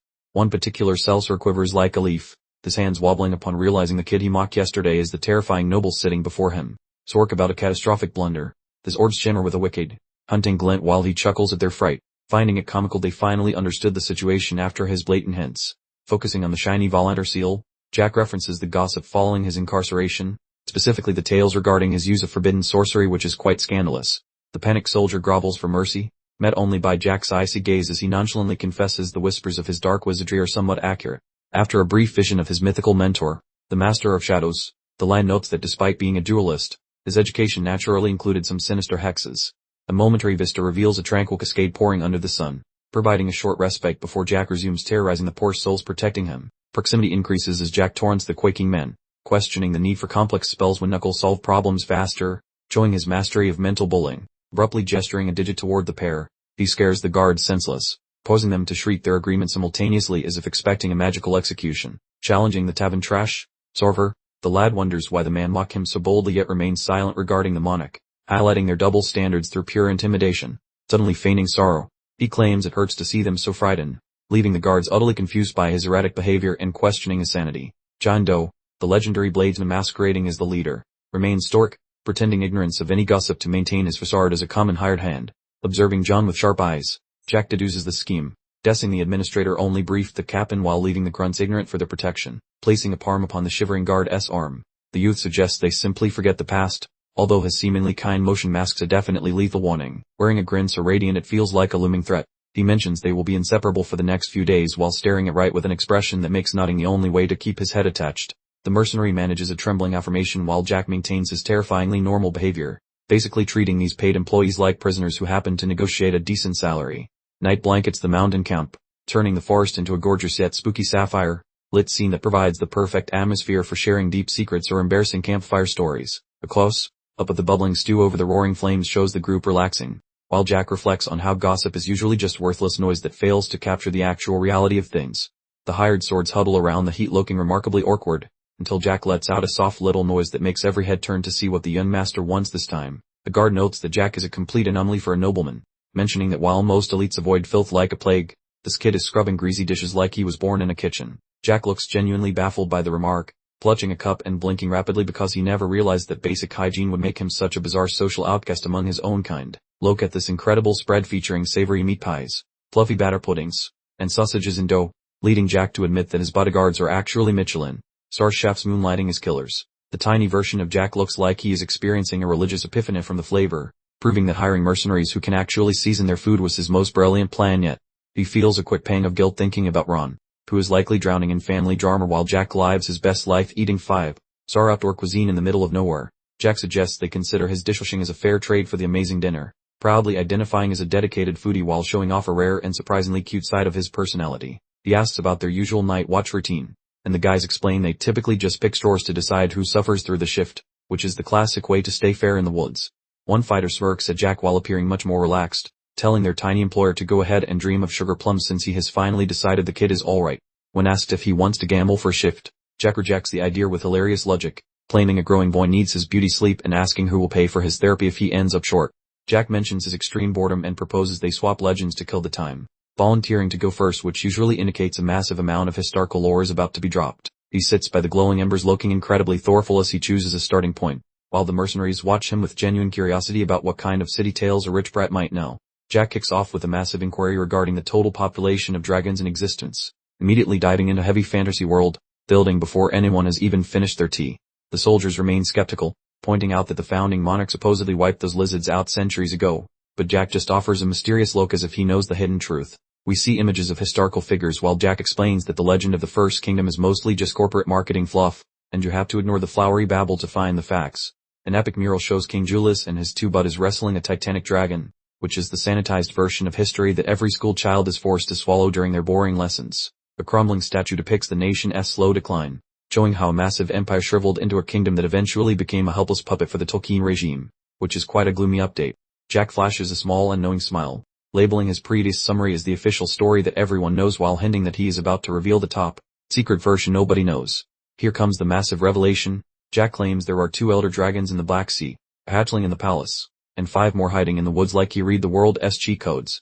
He does not stop there, asserting that 8 additional dragons are wandering the continent in human disguises, totaling 16 active monsters, which is a truly terrifying thought for anyone wanting a peaceful life. The entire camp falls into a heavy silence as the mercenaries stare at him, likely wondering if this child is a secret genius or just has an incredibly overactive imagination. We see a vision of a colossal fire drake breathing absolute destruction, though Jack knows they will not believe him since these creatures are treated like extinct fairy tales from the ancient past. Jack asks if it was a fun story while wearing a mischievous grin, clearly enjoying the look of absolute mental collapse on their faces after dropping that information on them. He explains that dragons avoid humanity because of a binding pact that limits their actions, which is the kind of high-level magical politics that a 14-year-old definitely should not be aware of. The mercenary is completely stunned, asking if that means the legendary king was a lying forward who never actually killed any beasts, his entire worldview shattered by a kid drinking juice. Jack smirks and calls the founding monarch a total coward, explaining that the guy never committed any extinctions but simply survived long enough to beg for a favorable negotiation with the dragons. As the fire crackled, Jack finally dropped the last shiny piece of the puzzle. He explained that the true heroes who handled all the boring grunt work were the king's 2 mysterious, nameless cronies. With a ridiculously smug expression, Jack reclined, letting the mercenaries chew on the new information. He clearly relished his new identity as the world's most dramatically dangerous raconteur. John Doe, however, was clearly the only person treating this bizarre yarn seriously. His eyes narrowing in suspicion, he cut straight to the chase, demanding to know what those dragons were doing right now. A detailed map suddenly materialized, displaying the western and eastern continents divided by the vast expanse of the Black Sea. Jack prepared to launch into a full briefing on the Dragon World's geopolitical security situation. Jack revealed that the Lord Dragons were basically stuck with one primary job, protecting the magical barrier within the Black Sea. John Doe repeated the word barrier, genuinely fascinated by this new idea. The camera panned over a vast, turbulent ocean as Jack continued his explanation, noting the barrier had been installed millennia ago specifically to divide the continents. A glowing silhouette of a giant dragon lord materialized, radiating ancient magic. Jack explained the specific, thankless job of barrier guarding was passed down through generations. A close-up shot revealed a truly terrifying dragon face. Jack casually mentioned that he was quite curious to know what exactly was on the other side of the eastern continent, which these creatures were so desperately blocking. The view pulled back to the peaceful camp beneath the starry night sky. The mercenaries paused for a moment of silence, trying desperately to process the ridiculous details of the tale. In an instant, the entire group erupted in hysterical fits of laughter. They had collectively decided that Jack's entire lore dump was simply a massive, ridiculously exaggerated campfire story. The mercenary clapped Jack on the shoulder, teasingly calling him a masterful storyteller and dismissing all the dragon talk. He figured Jack must have just been lonely and needed to provide some entertainment for the fire. Jack simply offered a faint, knowing smile in response, while John Doe stared at him with an intensely suspicious, serious expression. John was clearly the only one who suspected the kid might actually be telling the truth. Jack immediately told the guy to remove his arm and jokingly asked if he'd been drinking too heavily. He thought to himself that he never truly expected these simpletons to swallow such a completely unbelievable story anyway. Perfecting his nonchalant facade, Jack rose from the campfire and began working away from the group. He casually remarked that their lack of belief in his crazy dragon stories really didn't make a difference to him. One mercenary asked if he was turning in for the night already. Jack paused by the carriage and explained that he planned to wash up and change out of his travel clothes before sleeping. The mercenaries offered to escort him for protection, but Jack simply brushed them aside with a dismissive wave. He insisted he was fine and perfectly capable of handling his own personal hygiene. Jack placed a small lantern carefully on a rock next to the flowing stream. He dipped one foot into the water, gauging the temperature before committing to a full plunge. He released a long, completely relaxed sigh as he submerged himself in the stream. This rare moment of genuine tranquility felt well deserved after all the insanity he'd recently endured. Jack mused over how the boisterous mercenaries hadn't believed even a fraction of his story. He could clearly hear their loud laughter and drinking echoing from the main camp. He splashed cold water onto his face, pondering why he had suddenly become such a chatterbox. He generally preferred the silent, deadly type of demeanor. He floated idler, asking himself the reason for his changed attitude. To be completely honest, he thought the traditional protagonist who hides all their strength was just incredibly dull. We stared up at the night sky, feeling completely revitalized. The frigid water felt absolutely amazing for his surprisingly tired 14. Dear, old body. Jack's eyes hardened as he continued his inner reflections. He recognized that there was something far deeper at play regarding his current circumstances. Back in the main camp, the mercenaries were still partying hard around the blazing fire. They remained entirely clueless that their supposed moron employer was currently analyzing every single move they made. Jack's thoughts turned to John Doe, the captain of the mercenary group. He strongly suspected the man might actually be a clandestine operative dispatched by the Tolkien Empire. He sat in the water with his hand propped on his chin, thinking the entire scenario felt far too vague. He even began to suspect Jane, the branch manager at the local inn, was part of something nefarious. He leaned back his head, sensing that the pieces of this elaborate puzzle weren't clicking into place properly. He felt certain that the seemingly random encounter was far too strange. Jack smirked to himself, realizing it was ridiculous that he requested an escort and immediately found an 8-circle martyr user. That was essentially a 0.01% drop rate for a real-life encounter. He recalled that even the captain of the legendary Iron Blood Knights was an 8-circle user. It defied all logic to find someone so incredibly powerful working as a simple mercenary. The story emphasized just how elite an 8-circle user truly was. Individuals of the caliber simply did not hang out in forgotten backwater towns unless they had a very specific, serious mission. Jack stared into the distance, pondering John Doe's true circumstances. A guy with that much power shouldn't be performing simple, level grunt work in the sticks. The scene tightened on Jack's intense gaze as he continued to puzzle over the situation. He needed to figure out if John Doe was an ally or a major threat that required immediate elimination. The moon hung high in the sky, casting a pale, cold light across the forest floor. It was the absolute ideal setting for either a secret training montage or a very tense interrogation. While still in the water, Jack suddenly pulsed with a massive surge of bright blue mana. He decided he had a more critical issue to address before worrying about the mercenary's fate. He examined his hand, realizing he had mostly recovered from the exhausting repercussions of using soul speech. His travels had apparently served as a decent physical therapy session. Jack finished his bath, shaking the water from his skin. He felt reinvigorated, much more like his old, confident sword ghost persona. He let out a huge horn, stretching dramatically in the stream. Knowing his master was nearby, he needed to be in top form for that family reunion, which was sure to be awkward. Jack stepped out of the water, splashing onto the grass with a wet sound. He decided that if John Doe turned out to be a spy, he absolutely would not allow him to travel with them anymore. He pulled his shirt back over his shoulders, setting his face in a stern expression.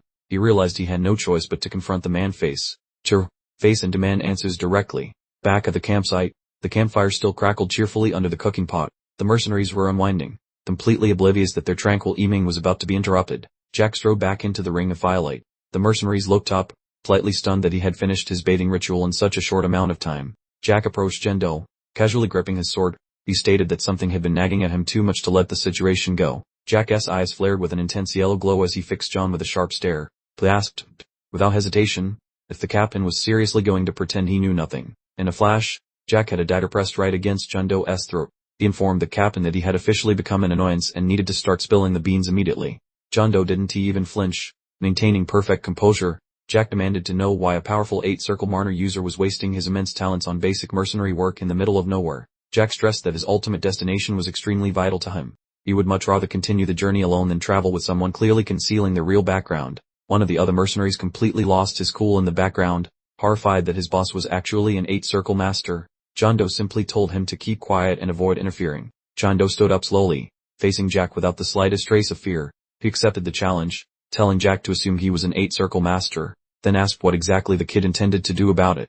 The captain reminded Jack that since he shared such a captivating dragon story earlier, it was only fair that it was now Jack's turn to deliver some entertainment for the group. Jack gave a dark, self-assured smirk. He was perfectly fine listening to John's story, just as long as the content turned out to be factual. John Doe asked what Jack planned to do if he outright refused to answer. Jack kept his sword perfectly still, informing the captain that if he couldn't provide a satisfactory response, he would most likely simply pass away. Jack's eyes narrowed as he considered the possibility that John might be a spy working for the Tolkien Empire. The current atmosphere in the camp was thick enough to cut with a knife. John Doe appeared visibly startled when Jack suddenly brought up Jane. Jack asked if he should also be suspicious of her, considering the possibility that the captain was indeed a spy. John Doe's expression turned frustrated and angry. He demanded to know exactly why Jack had suddenly decided to drag Jane into this highly charged argument. Jack recalled Jane back at the inn. He began to wonder if the friendly offer of her future beer together was actually going to be his final meal on Earth before he died right now. We flash back briefly to yesterday at Jane's inn. The overall atmosphere was considerably more pleasant and easygoing than the current high-stakes first confrontation. Jane spoke to John Doe in private, describing Jack as a remarkably intriguing child. She obviously recognized something special about him that most individuals tend to miss entirely. Jane remarked to John that Jack was completely unlike the rumors describing him as an abandoned simpleton. They were eating and drinking while talking about their new work arrangement. Jane pointed out that her simple glance into Jack's eyes revealed he was carrying a massive amount of hidden secrets. She was clearly much more perceptive than she initially appeared. She confessed that she had specifically requested John take this mission so he could closely observe the young man. It seemed she was playing a complicated, long-term strategic game all along. Clutching his hand, Jane whispers that fate is a fickle beast, truly convinced this little guy is their golden ticket to a better existence. Returning to now, Jack sports a grin that would make a hyena nervous, inquiring if the captain finds this little drummer spicy enough yet. John grumbles, visibly vibrating with stress from the tyke's intensity, finally grasping that he massively miscalculated the threat of this prepubescent powerhouse. Jack observes that despite his bullying, the captain's Marner flow remains rock steady, leaving him wondering if John is a paranoid genius or just insanely blessed. Confessing his lack of fine motor skills, Jack explains he simply cannot play nice. Intending to slice John the second any magic starts tickling the air, striking a relaxed pose. Jack suggests the choice is basically a no-brainer, branding the leader 60 seconds to pick between breathing or becoming a corpse. Text flashes against a blinding white background, confirming that the gossip was wrong because this boy is actually a full-blown supernatural freak. Focusing on those shimmering yellow orbs, John concludes that anyone staring into the gaze while calling Jack a fool is the genuine neighborhood moron. Swallowing hard, John fumbles for his gear while scrambling to find a witty retort for a toddler who just promised to send him to the afterlife. Jack looms there with a smug smirk, treating the ticking clock like an eternity, which gives John the sinking feeling that this kid isn't just playing pretend. Imagine a hungry lion towering over a trembling fawn, as John's gut instincts shriek that he's the main course and Jack is the apex predator. The camera pans across the silent campsite where Jack muses to himself about how weirdly things have escalated now that he can finally think straight. Stroking his chin in deep contemplation, John wonders how this pint-sized person managed to sniff out his secret status as a legendary 8-circle mage. Wearing a mysterious grin, Jack watches John ponder if Jane, that manager from the tavern, was the blabbermouth who spilled his top-secret beans. Quickly tossing the thought aside, John knows Jane has more integrity in her pinky than most, making a betrayal of his confidence completely impossible. Recalling Jane's stern yet maternal face, John reminds himself that his faith in her is absolute. Sure, she would have confessed if she blurted anything out. Moonlight filters through the leaves in a moody shop, highlighting the thickening dread as their chat veers into a very life-threatening neighborhood. Anga Steel? Jack mentions that only 40 seconds remain on his internal timer, cranking up the heat on Jun to stop stalling and start coughing up the truth. Meeting Jack's gaze with a stony face, the captain asks if the brat really thinks a middle schooler could actually defeat a high-ranking magical grandmaster. Look at those eyes burn with a feral yellow flame, as Jack bluntly asks the captain if he truly doubts the boy's ability to end his life. Feeling the pressure cook, John eyes the kid with pure dread, wondering how on earth the child's peepers could ever hold such a terrifyingly murderous glint. The lantern flickers atop some laundry in the shadows, while John questions if the figure before him is a human boy or some eldritch horror in disguise. Drenched in nervous perspiration, John wrestles with whether to keep playing cat and mouse or just spill his guts to this pint-sized nightmare. His life reels by like a bad movie, as the captain reflects on his career choices while Jack looms over him like a miniature Grim Reaper. Swallowing hard while clutching his chest, John figures his luck has held out this long, so why not bet it all on being honest for once? With a sharp glare, Jack announces that the buzzer has sounded, prompting John to trust his instincts and blab before the kid decides to start carving, radiating a menacing blue energy that screams felony intent.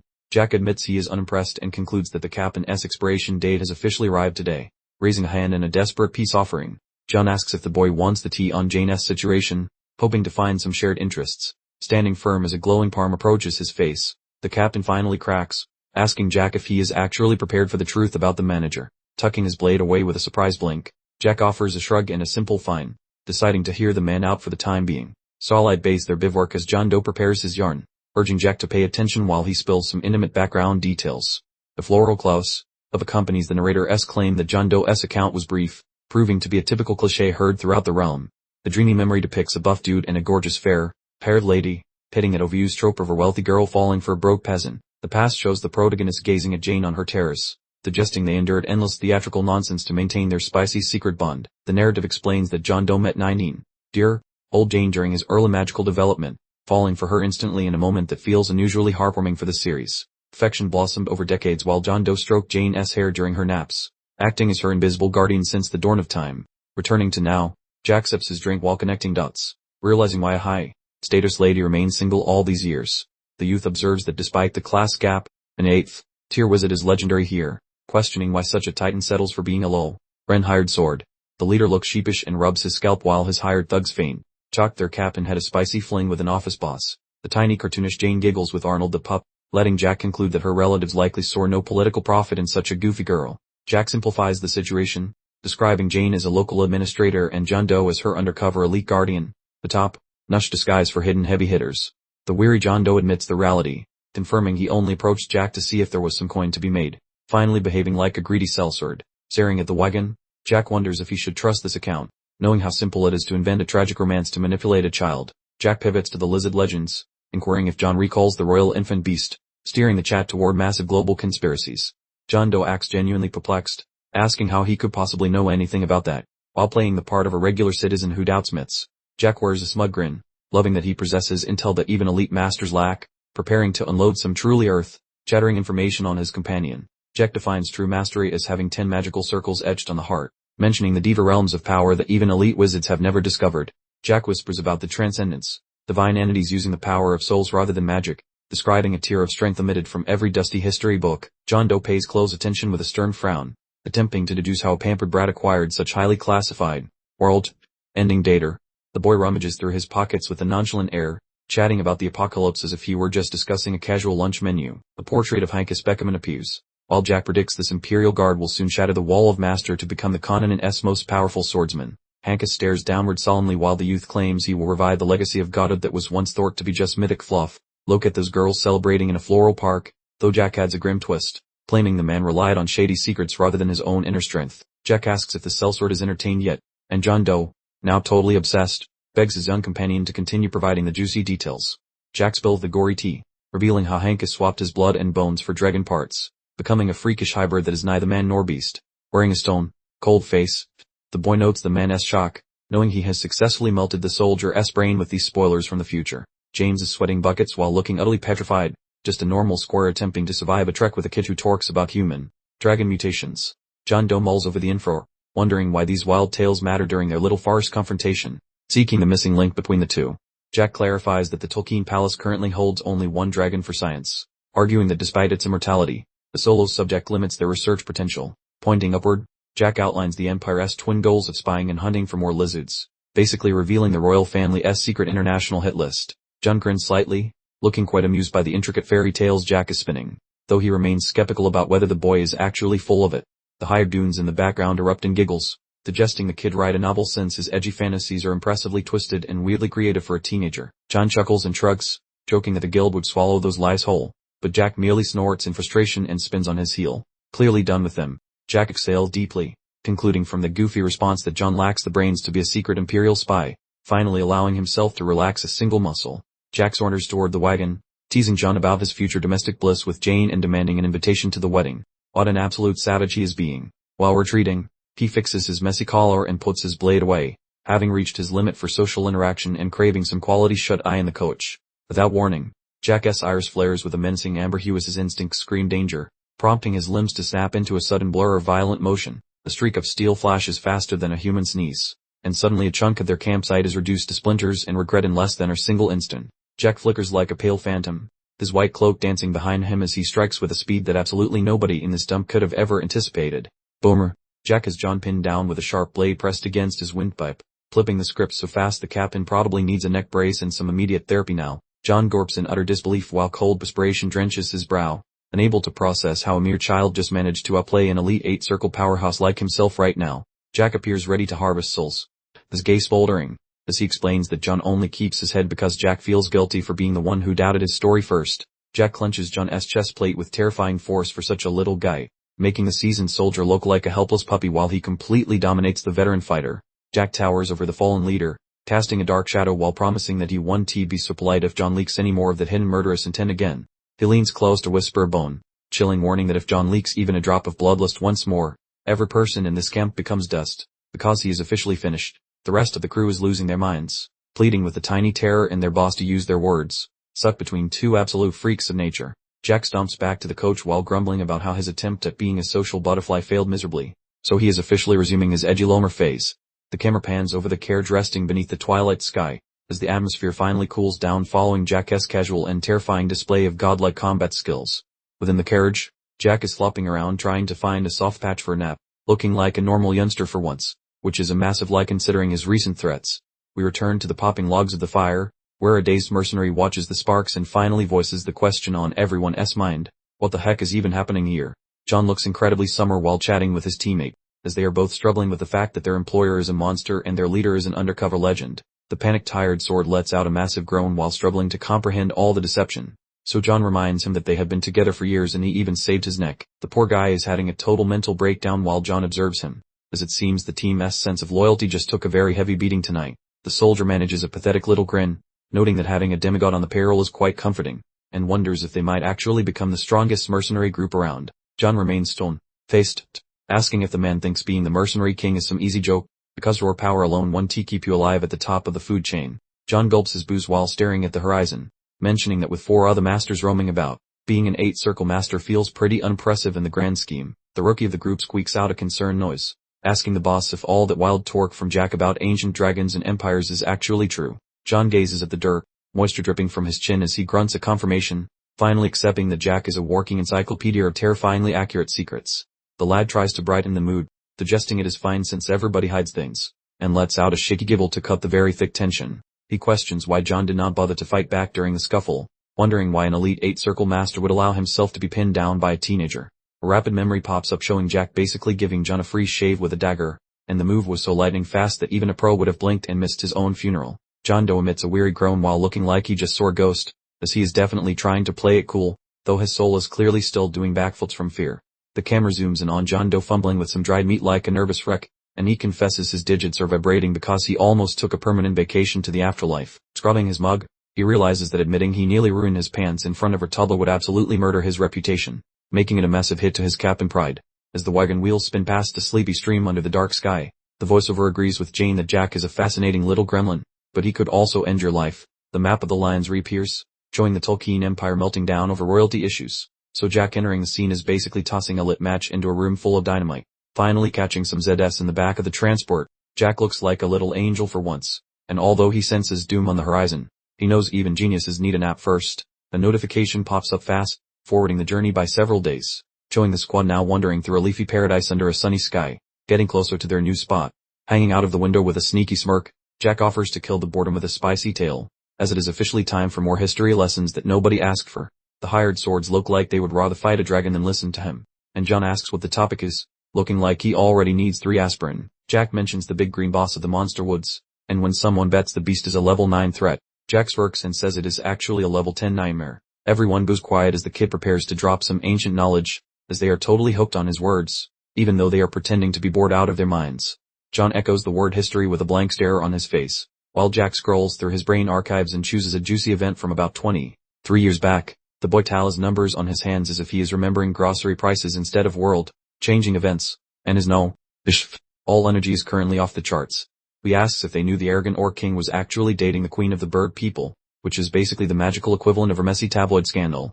The warriors stare at him with pure disbelief, claiming that sounds like absolute nonsense, as they suspect the kid is just pitching a crappy romance novel at this point. Chuckling at their doubt, Jack points out that those two species usually want to murder each other, so he is building up to a tale about a super spicy, legal romance. The voiceover clarifies that these groups do not just bicker, they start massive wars over spilled milk, meaning the forest is basically a never-ending arena of petty bloodshed. As the sun beams down on the moving cart, Jack mentions that any real forest fighter would be well aware of this legendary grudge between the tribes. A picture appears showing a feathered queen and a beefy orc due to her the top dogs of the woods, and Jack grins, claiming there is a very specific, valid excuse for their scary titles because they are ridiculously powerful, as he starts explaining how their secret dating life nearly destroyed the entire region. While a review appears within the forest, Jack mentions their bond wasn't always so toxic and they used friendly neighbors living next door to one another, so we see a young version of Blattman the orc rising to fame, looking like a savage warrior ready to smash heads. John asks what kind of drama unfolded after 5 years had passed, and Jack continues to hang out of the wagon, guiding the listeners like a seasoned narrator until the big reveal hits. As the secret dating life of Blattman and the Harpy Queen Valor finally leaked to the public, and the illegal lovers finally exposed for the world to see, and Jack flashes a toothy smile while watching his audience squirm, knowing exactly how much chaos this caused, as dark shapes of people, birds and green beasts are shown while Jack remarks that every living creature shares one specific, annoying craving that destroys everything, which is the thirst for power, as Jack squeezes his hand into a ball, explaining how greed turned a sweet romance into a woodland disaster, while a group of feathered snitches and green traders teamed up, using the illicit affair as a perfect reason to try and kick the two leaders off their thrones. And we see messy feathers on a red battlefield as Jack explains the rebellion failed, though the couple kept their titles for a very good reason, and John is actually engrossed in the drama. He wonders why their romance soured after surviving the rebellion, so he quits being a skeptic, while Jack details how following the inner conflict, Blattman and Vala both picked a lane, choosing to boost their kingdom instead of indulging in their own steamy love affair. With their species above romance, the wagon turns quiet as the hired swords absorb that sad finale, realizing that being a boss usually means lonely nights, leaving John Doe pensive, pondering if this youth is spouting facts. He thinks the tale is cool, yet he remains skeptical whether Jack is just a world-class bullshitter. Jack privately notes that those bird ladies and green brutes did not just get scary overnight, they spent years hitting the gym to reach max level a decade back. Picture those winged gals and tusked blokes trading cheat codes, with harpies snagging warrior vibes while orcs mastered ghostly magic, forming a truly nightmare-fueled duo. Relaxing in the coach, Jack describes how the wood's biggest gans held secret cross-fit sessions together just to make their whole military force super buff. He gestures wildly, claiming the masterminds of this covert gym were the ex-lovers, who converted their messy breakup into a giant strategic win for their tribes. Consequently, these two groups began beefing even more intensely, becoming the ultimate power players ruling over every single creature in the enchanted woods. Jack flashes a wicked, smug grin while staring at his kicks, plotting exactly how to monetize this classified gossip for his own personal gain later. Jack chuckles, advising John Doe that if some angry orc or harpy grabs him, reciting this lore might actually prevent him from becoming their lunch. John Doe offers a confused, mouth-breathing expression, feeling totally buried under the massive pile of illegal history lessons this child just dumped on him. John Doe forces a nervous, twitchy grin, confessing he doubts half of that nonsense, but he will save it for a rainy day just in case. Jack abruptly shifts gears, offering snacks, which prompts a hungry guard to yell with joy as he grabs for the dried meat like a scavenger. Everyone chews on the treats, Jack mentioning Jane was the chef, creating an oddly wholesome vibe following the heavy lecture on ancient monster politics. Returning to the nobleman's mansion, a loud scream of confusion echoes through the giant bookshelves, nearly rattling the expensive chandeliers off the ceiling. The big boss sits frozen, reading a document with wide eyes, having just learned that every bodyguard assigned to Jack was slaughtered near Arbelor. That ginger assistant, Gonzalez, clarifies that professionals blame some high-tier sorcery, leaving the Marquis gaping at the sheer size of the body count. The Lord points out that the hit occurred precisely while the top-tier knights were out of town, noting the timing is suspiciously convenient. He ponders who the culprit is, Maybe the monarch or some salty duke. As he scrolls through his mental burn book for someone that capable, he commands Gonzalez to launch a top secret probe right now, desperate to identify the killer before his family reputation goes down the drain completely. The nobleman abruptly notices that Jack's corpse was missing from the list, asking with a look of concern if the brat might actually be alive. Gonzalez delivers a dry update, stating that since the kid was not in the pile of bodies, he probably sprinted away while they, closing his eyes, the Lord hands Gonzalez the keys to the kingdom for this search, certain that a living Jack is a working witness. The master glares at his help, demanding some actual answers, causing Gonzalez to salute like a toy soldier while barking his agreement. Gonzalez pivots and storms out of the study, looking ready to hunt, prepared to scour the whole world for that little runaway apprentice. The Lord grins as his aide departs, admitting he pegged Jack as trash, but if the kid exposes a hidden wizard, he might be valuable. Pausing at the exit, Gonzalez shoots a shady look back, clearly hiding some very spicy opinions regarding his boss in this entire messy disaster. Daylight hits the slopes of the big hills, finding our hero Jack alive and kicking after his sleepover, prepared for the next level of chaos. Jack tosses a fat sack of gold to the hired help, casually saying take this, as if he were just getting away loose nickels. Johnny grabs the satchel and his eyeballs practically exit his skull upon spotting the stash, since a mountain of golden circular boys is sparkling inside that leather pocket. Big John argues that the payout is overkill, yet Jack ignores the complaints entirely, claiming he merely requires 10 shiny bits and a few magical juices. Jack throws a cheeky eye twitch and a sign while appearing like the neighborhood's swaggiest youngster, mentioning the remaining treasure as a gift. What a legendarily generous lad. Smiling widely, Jack expresses gratitude toward the squad for keeping the journey spicy, while John unexpectedly says sorry for being a hater, marking a massive change in energy. Jack announces their paths must diverge now and wishes them luck, wearing a radiant, angelic expression that completely masks the terrifying beast lurking beneath his youthful skin. The hired swords remain frozen like garden gnomes, completely stunned, so Jack wonders aloud with total sincerity if they ever intend to actually start working away. John adopts a remarkably solemn face, inquiring if a final comment would be acceptable despite being inappropriate, which sparks Jack's curiosity regarding whatever random thoughts are coming next. John attempts a bit of professional counseling, suggesting that life as a blade for hire is actually decent, essentially pitching a job offer to bring the boy into the business. Jack merely flutters his lashes while metaphorically slapping him with a plank, because he honestly has zero clue where this strange conversation is headed right now. Jack explains that his knowledge base is already sufficient, as his future destiny is clear and definitely lacks any requirement for becoming a bottom-tier sword for hire. The solitary view shows Jack's backside as he contemplates how silver spoon youngsters lacking backup typically conclude their existence lying flat in a muddy gutter somewhere very sad. His gaze turns icy and remote while noting he has witnessed folks in his shoes expire repeatedly, proving this youngster harbors no fantasies about his harsh survival situation. The remaining pair of guards are spectating the scene, core at his spirits, while John prepares to deliver his ultimate sales pitch for the mercenary lifestyle. Jack chuckles, questioning directly if John is suggesting a career change to bounty hunting, since the vision of an elite fandom guarding merchant carts is pure comedy gold. The captain remains incredibly earnest, reiterating that the profession is superior to Jack's assumptions, as he truly feels concern regarding what will happen to the young man later. John describes a lifestyle of global tourism and cozy living provided one dodges the lethal hazards, believing this journey is way healthier than whatever sketchy road Jack currently treads. Jack grins, recognizing John alone perceives his true lethality, and he teases the leader for concealing such juicy information from his loyal band of brothers in arms. Jack brings up that evening in the woods, mentioning he could have effortlessly deleted him, which makes John swallow hard because the statement is undeniably accurate and scary. Sunlight filters through the foliage, creating a serene atmosphere, but Jack remarks that even lacking soul energy, a high-tier master would have detected his murderous vibes from miles away. John appears bummed out, confessing that Jack's immense gift feels like a curse, because the boy is far too powerful to ever enjoy a basic, cheerful existence.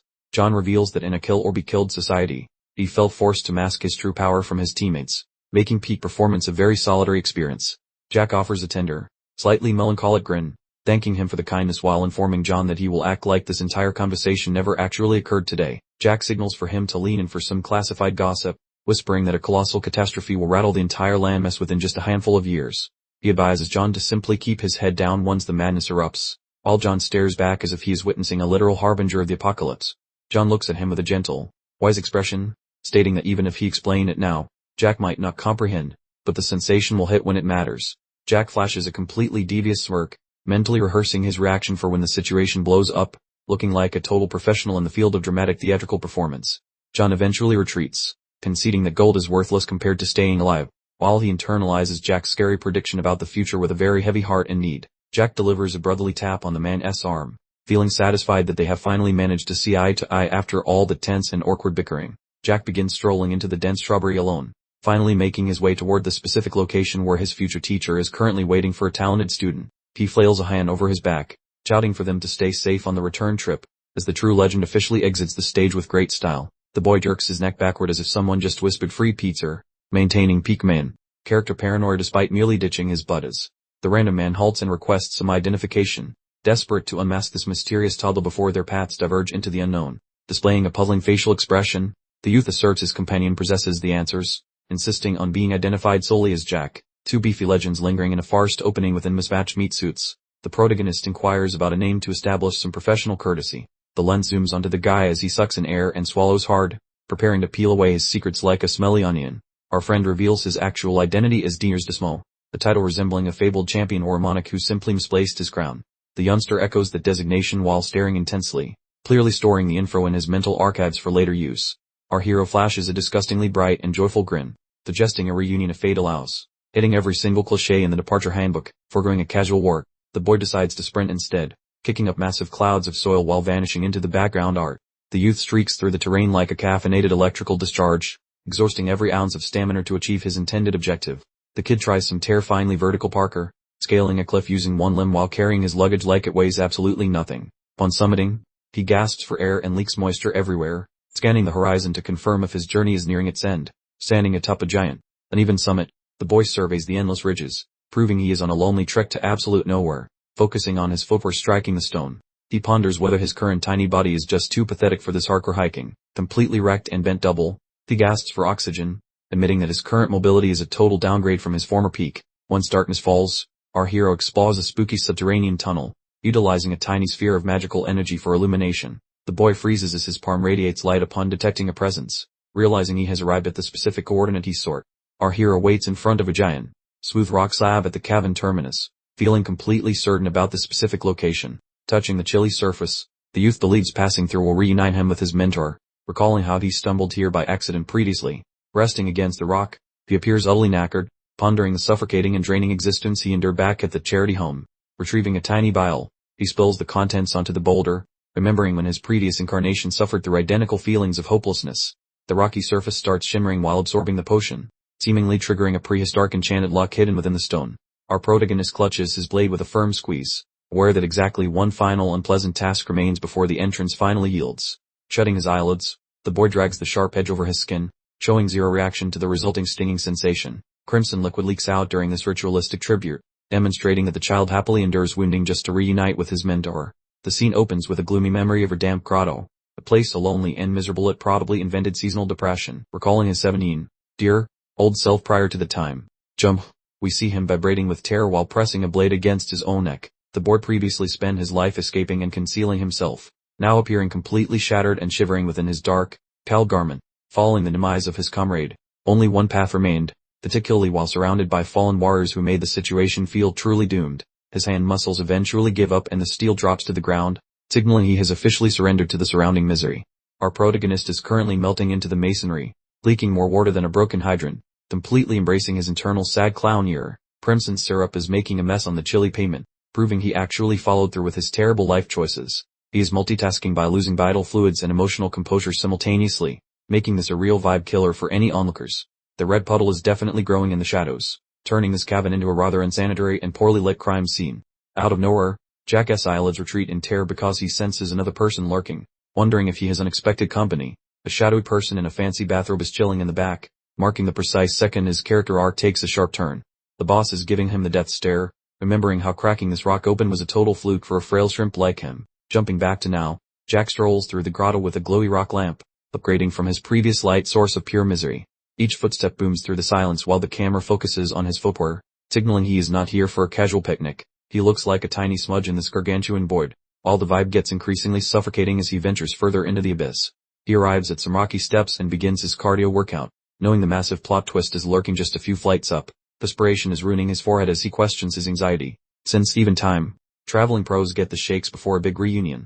His nerves are justified, considering 10 long years have passed since their last encounter, making this heavy atmosphere feel totally earned. After scaling those heights, he stands at the peak and mentally congratulates himself on finally arriving at his destination. Gazing into the murky cavern, he realizes the Daker has not changed one bit since his last cosmic go-round, inhaling deeply to keep his heart from escaping his chest. He prepares for the grand occasion he has anticipated for ages. Abandoning his bags like yesterday's trash, he pushes onward with a level of concentration usually reserved for finding the remote. There is the boss lady, accessorizing with shimmering restraints. So he greets her by mentioning it has been a hot minute. He addresses her with respect, but she responds with a pair of massive, soul-piercing eyeballs that could honestly double as night lights. Mortality claims the whole roster, from monarchs to fire-breathing lizards, thanks to the unavoidable laws of the universe being a real bustle.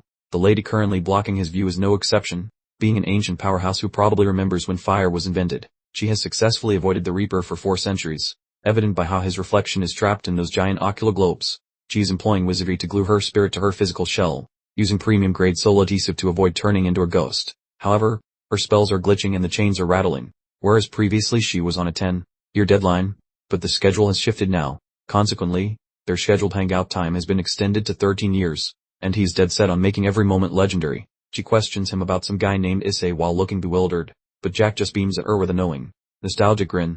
Wrapped up in jewelry like a shiny burrito, she demands to know his identity. Seeing him as just some intruder who forgot to knock, Jack responds by asking if she wants to play a guessing game, casually flirting with disaster by teasing the world's scariest woman. Unimpressed, she inquires if he finds the situation comical, radiating the kind of menacing energy usually reserved for substitute teachers. She clarifies that her second inquiry is not coming, asking for his name while the room gets heavy with her growing annoyance. Jack simply laughs it off and remarks that his master's famous temper has certainly mellowed out over the years. He continues to needle her, and she is positively fuming. He tells her he has been longing to see her for a very extended period. When she questions the claim, he confirms it straightforwardly, responding, "Des, master." She finds it quite odd that she apparently has a disciple completely unknown to her. She asks him if he even truly understands who she actually is. He gives her a polite bow and replies that yes, he absolutely does. The profound respect he holds for her is undeniable. He regards her with an incredibly soft expression. He states there is simply no way he wouldn't know her, given he knows her entire personal history. He recalls all those years they spent together during his previous life. He firmly believes it couldn't possibly have been a dream. Remembering the training, the bond, and every detail, even if he is the only one who remembers it, the reality of it is still absolutely certain to him. He clutches his chest, overwhelmed by the feeling. He recites her legendary titles, such as the Master of Glory and the one who opened the gates for humanity, as if it were common knowledge to everyone. He finally drops the bombshell. "Valentine Milos, I am your disciple who traveled back from the future." The S is serious show. Stopping moment right there. She responds with a confused grunt. "Puffed, the future?" She immediately concludes that he must have totally lost his marbles. She remains sitting in her chains, completely bewildered by the concept. Time travel is a bit much to process, even for a legendary mage who has lived for 400 years. She declares that she detests storytellers and questions if he knows exactly why. Jack, for his part, is howling with laughter like a goon in the corner. She shouts that stories are full of lies and boastful exaggerations that distort the actual truth. She's definitely not buying into his from the future tale just yet. She informs him that she will simply refer to him as a child with a talent for storytelling. She firmly demands that he provide her with a proper answer immediately. She puts the child from the future on the spot, asking him what a person like her would say in this exact scenario. It's a total loyalty test designed to trip him up. Jack bursts into laughter and suggests she would probably tell him to get lost. He quickly confirms that this sounds exactly like her typical response. She looks absolutely stunned by his answer. Jack teases her, suggesting she has a genuine knack for this and should consider making it her full-time job. She snaps back that she absolutely is not his master. Jack merely smirks, realizing she hasn't changed even a little bit since he last saw her. He settles down right at her feet, accepting that she truly is exactly the same person he remembers from his past life. He knew it wouldn't be simple to convince her of anything. Jack draws his sword from its sheath with a crisp, metallic sound. We wonder what in the world he plans to accomplish by brandishing a blade right in front of her. He swings his blade directly at her glowing chains. He shouts an apology for his insolence as he attempts to sever them. That is a truly shocking and audacious maneuver. We get a close-up of those heavy magical chains binding the master. You can see they are firmly embedded deep into the cave walls, seemingly unbreakable to any regular human being. Jack tightens his grip on the sword as a surge of blue soul energy flows from his hand into the blade with a powerful burst. He has officially stopped playing games now. The master looks utterly stunned, staring at the young man with wide, disbelieving eyes. She manages to choke out a simple "you" as she senses the tremendous power level he is radiating. Jack stares directly back at her with his intense, glowing yellow eyes. He confirms the source of his power, allowing the atmosphere to vibrate with his overwhelming presence. Jack assumes a low fighting stance, his blade now glowing intensely with Marner. He admits his actions might be disrespectful, but he is willing to risk whatever beating she gives him later if it means saving her immediately. The master panics immediately, realizing Jack truly intends to swing. She screams for him to wait, warning him that breaking those specific chains will cause the entire cave system to collapse on their heads. Jack doesn't even flinch, responding only with a cold, determined stare. He knows exactly what will happen next, but he has already made his final choice. Collapsing cave and everything. Jack propels himself into the air with a powerful leap. He is focusing every ounce of his strength into this one strike to permanently sever her magical bonds once and for all. The master is reeling from the sudden shock, her mind spinning wildly. We discover the identity of the person who trapped her here, none other than the legendary hero, Julius Teslin. The flashback reveals a silly little pinky swear. Julius vowed to return quickly, but he was just feeding her a beautiful lie that she kept warm for far too long. Julius Teslin turns and struts away in his fancy white cloak. Jack, narrating with zero chill, immediately declares the man a complete and utter scoundrel for pulling such a stunt. The time lapse shows the moon progressing through countless cycles as Master sits in the lonely shadows. It's a terrible visual reminder that this particular promise was never meant to be anything more than hot air. The decade melts into 2 decades, which eventually turns into a full half-century of quiet contemplation before Master finally processes the truth she'd been desperately trying to ignore. She shuts her eyes in the darkness, allowing the most painful realization to finally sink in. She had been abandoned. The sting of betrayal remains agonizingly fresh, even after so much time has passed. Returning to the present chaos, Jack unleashes a powerful battle cry while slamming his radiant blade onto the magical chains. The tiny master looks completely terrified when a huge boom reverberates through the cavern. The explosive energy is so brilliant it practically blinds the reader. Jack cuts through the thick chains as if they were simple strands of spaghetti. The resulting motion blur and bright blue sparks prove he poured every ounce of his soul ore into that single, powerful swing. The enormous chains shatter into countless fragments, finally freeing Master from her prison. The supposed unbreakable bonds, forged from legendary dragon bones, have finally met their match. Master stares in complete shock, realizing those legendary dragon bone chains have truly vanished. Her expression suggests she just witnessed the impossible, the true miracle performed by a crazy kid. Master begins tumbling from her high platform in free fall. Jack lunges forward, shouting her name as the entire cavern starts to violently rattle and roll like a cheap carnival ride. Jack manages to snatch her from the air just in the nick of time, catching her with a solid thud. While she is finally in his secure grasp, they are definitely still in a precarious situation. Gazing down protectively, Jack assures her that he is absolutely nothing like that spineless wretch Julius Teslin. He intends to demonstrate that his loyalty isn't just torque, but a genuine commitment. He leans in close, making it clear that he won't waste time with empty promises, but will instead show her exactly what a truly dedicated disciple does through his deeds. Master simply stares back at him, still looking like a bewildered little miniature person. She has absolutely no idea how to process this strange kid who just arrived and completely upended her entire existence. The cavern ceiling begins collapsing in huge chunks. The sheer shockwave generated by Jack's assault was powerful enough to tear the entire mountain apart from the inside. Jack remains completely steady as blue lightning crackles around his form. He commands Master to hold on for dear life, informing her that their journey out of here is about to get extremely wild. An enormous boulder slams into the ground with a deafening boom. Jack uses his own body as a shield while a growing pile of rubble accumulates all around them. Jack's eye begins to glow with a brilliant blue light. He is entering a state of absolute concentration, getting ready to activate a complicated technique designed to save both their lives. He holds his blade straight up and announces that the very ground beneath his feet is his exclusive territory. He is essentially establishing a literal stay-out zone for all the falling debris. A huge surge of mana erupts upward as he gives the order that absolutely nothing can trespass or even get close to their location. The intense pressure alone is enough to clear away the surrounding dust. Master immediately identifies the move as Mountain, one of the 4 foundational techniques. It is an ancient fighting style inspired directly by Sun Tzu's classic art of war strategies. Jack completes the activation of the defensive technique, this powerful blue ore shaping itself into an impenetrable dome of pure light that pushes back all the enveloping shatters. Large boulders crash against his martyr shield, resulting in a series of extremely loud bangs. Despite the ground vibrating beneath them, Jack stands perfectly still, refusing to budge a single inch. The swirling blue energy envelops them like a protective cocoon, instantly vaporizing all the smaller fragments of debris before they can even make contact. The view pulls back to show the entire cave, thinner, with Jack's bright blue dome glowing like a lighthouse in the middle of all the falling rock and clouds of dust. The entire mountaintop suddenly detonates in a massive flash of light. The resulting explosion is so enormous that it can be clearly seen from a great distance. A massive column of white light and dust shoots up into the air. Jack didn't just endure the collapse. He essentially obliterated the peak of the mountain just to create an escape route.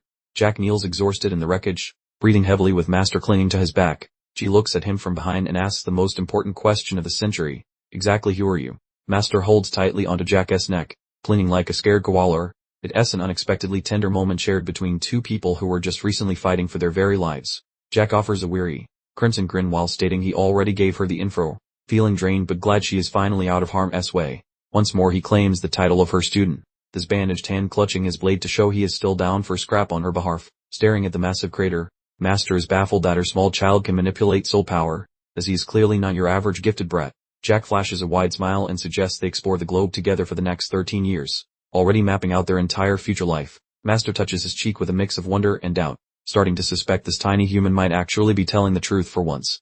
She begins kneading his face like dough, a habit Jack recognizes as her personal version of her polygraph to see if he is a big fat liar. Little Jack gets his cheeks pulled like rubber while complaining the test is inaccurate, making for a funny return to their classic chaotic vibes. Master peers into his eyes and demands to know if he is really a time traveler, her fear finally turning into genuine curiosity about his story. Thinking it over, she decides he is more of a regressor than a traveler, eventually conceding that his wild claims might actually be facts. Jack lets out a booming laugh, relieved she finally believes him, though he starts wobbling because his internal battery is reaching 0%. Jack collapses face first into the dirt with a grunt, having wrecked his tiny body just to pull off that high-stakes rescue operation. Master crawls over to scold him for being rude enough to force a relationship, acting like a grumpy cat even though she obviously cares deeply. They rest in the pit under the sunlight, where Master admits they never would have reunited without his pushy behavior, earning a grin from Jack. Jack asks with a cheeky smirk who her favorite student is, and she mutters that he argues way too well for someone who is basically dying. Jack formally introduces himself, and Master responds with a small huff of acceptance, marking the start of their new chapter as a team. The view pulls back to show the massive hull he made, as Jack screams he's back in her care, officially reuniting the legendary pair. 5 days later they reach the assembled territory, which looks like a sleepy little village, but trouble always follows our boy like a magnet. Jack looks like a working corpse, rubbing his eyes and groaning at his teacher, wondering how she managed to stay mute for 5 whole days. Master just stares back with those intense, unblinking peepers, clearly chewing on some very heavy thoughts while they work. Jack trudges through the crowds with Master acting as a permanent backpack, annoyed she has not said a single word since they left the cave. He checks if she is still loading her thoughts after a week, joking that spiders will start building webs on her lips if she stays quiet. Master is trapped in her own mind, remembering her first impression of Jack and how she originally thought he was just another Teslan descendant. She quickly realized that was wrong, noting that it should be biologically impossible for a toddler to tap into the high-level power of the soul.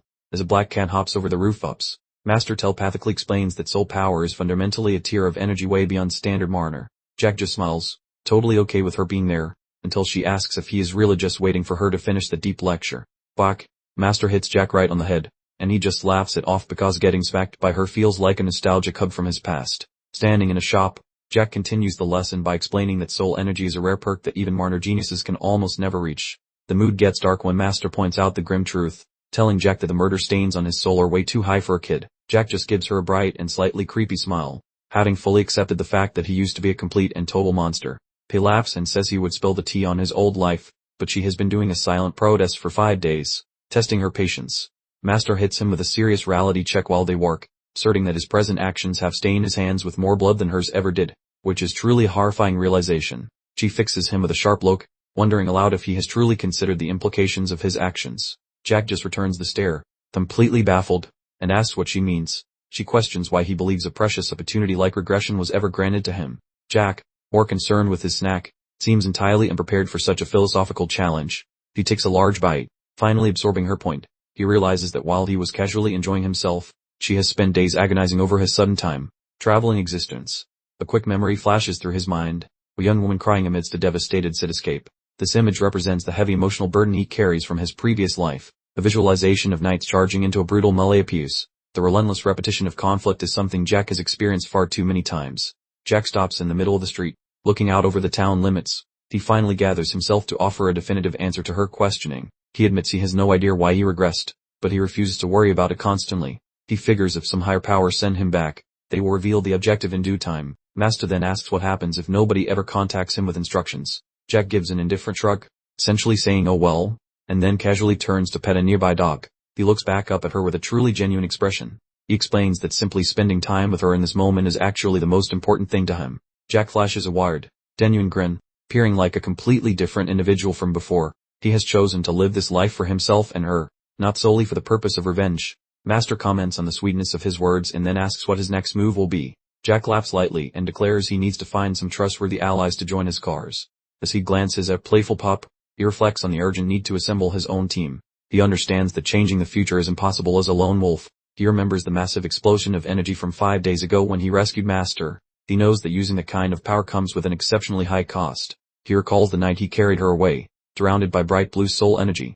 He had truly risked his very life to extract her from the dark cabin. The flashback shows Jack vomiting against a tree while Master watches nearby. He internally admits that he felt absolutely dreadful after utilizing such immense power. He confesses that he had her secretly consume 2 powerful healing potions just to remain standing. He spent the entire 5-day journey essentially on the verge of collapsing. Back in the present, Jack knows his body is in poor shape and he requires a reliable protector. He suggests they do some brief shopping and then finally get some adequate rest. He also mentions needing a replacement sword, since his current one is completely destroyed.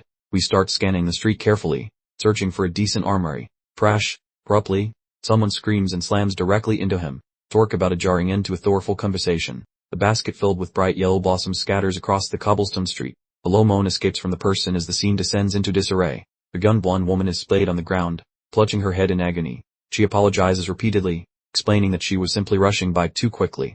Jack extends a hand to help her up, claiming he wasn't looking either, but then he pauses suddenly, detecting something very unusual about her presence. He watches her frantically gather her flowers. Considering how he just mentioned needing an ally, he notices with a slight smirk that some of the blossoms are still intact. Jack calls out to her, forcing her to jump back with a terrified yelp. She frantically checks if he sustained any injuries, looking like a total bundle of nerves. Jack offers her a pouch of gold and asks her to become his associate or companion. The girl simply stares at him, completely confused by this spontaneous employment offer. She repeats the word comrade with a genuinely shocked look on her face. Jack just offers her a single surviving flower and explains that she gets the gold if she agrees to join him. The girl lets out an ear-splitting shriek of pure panic. She likely thinks Jack is some kind of eccentric, high-status weirdo and looks prepared to flee instantly. Jack stands there holding a bag of gold, feeling a little awkward as the girl rejects his proposal. She tells him that she absolutely cannot accept that much money for a few flowers. Jack offers a small smile and asks how much she would actually be willing to accept. He is completely determined to hire her, regardless of how peculiar his methods appear. Crimson cheek plus trembling. This youngster suggests minimal payment, as she seldom receives massive wealth instead of worthless vegetation. Jack tosses gold toward the maiden using a relaxed motion, concluding the bargain exactly as he originally intended.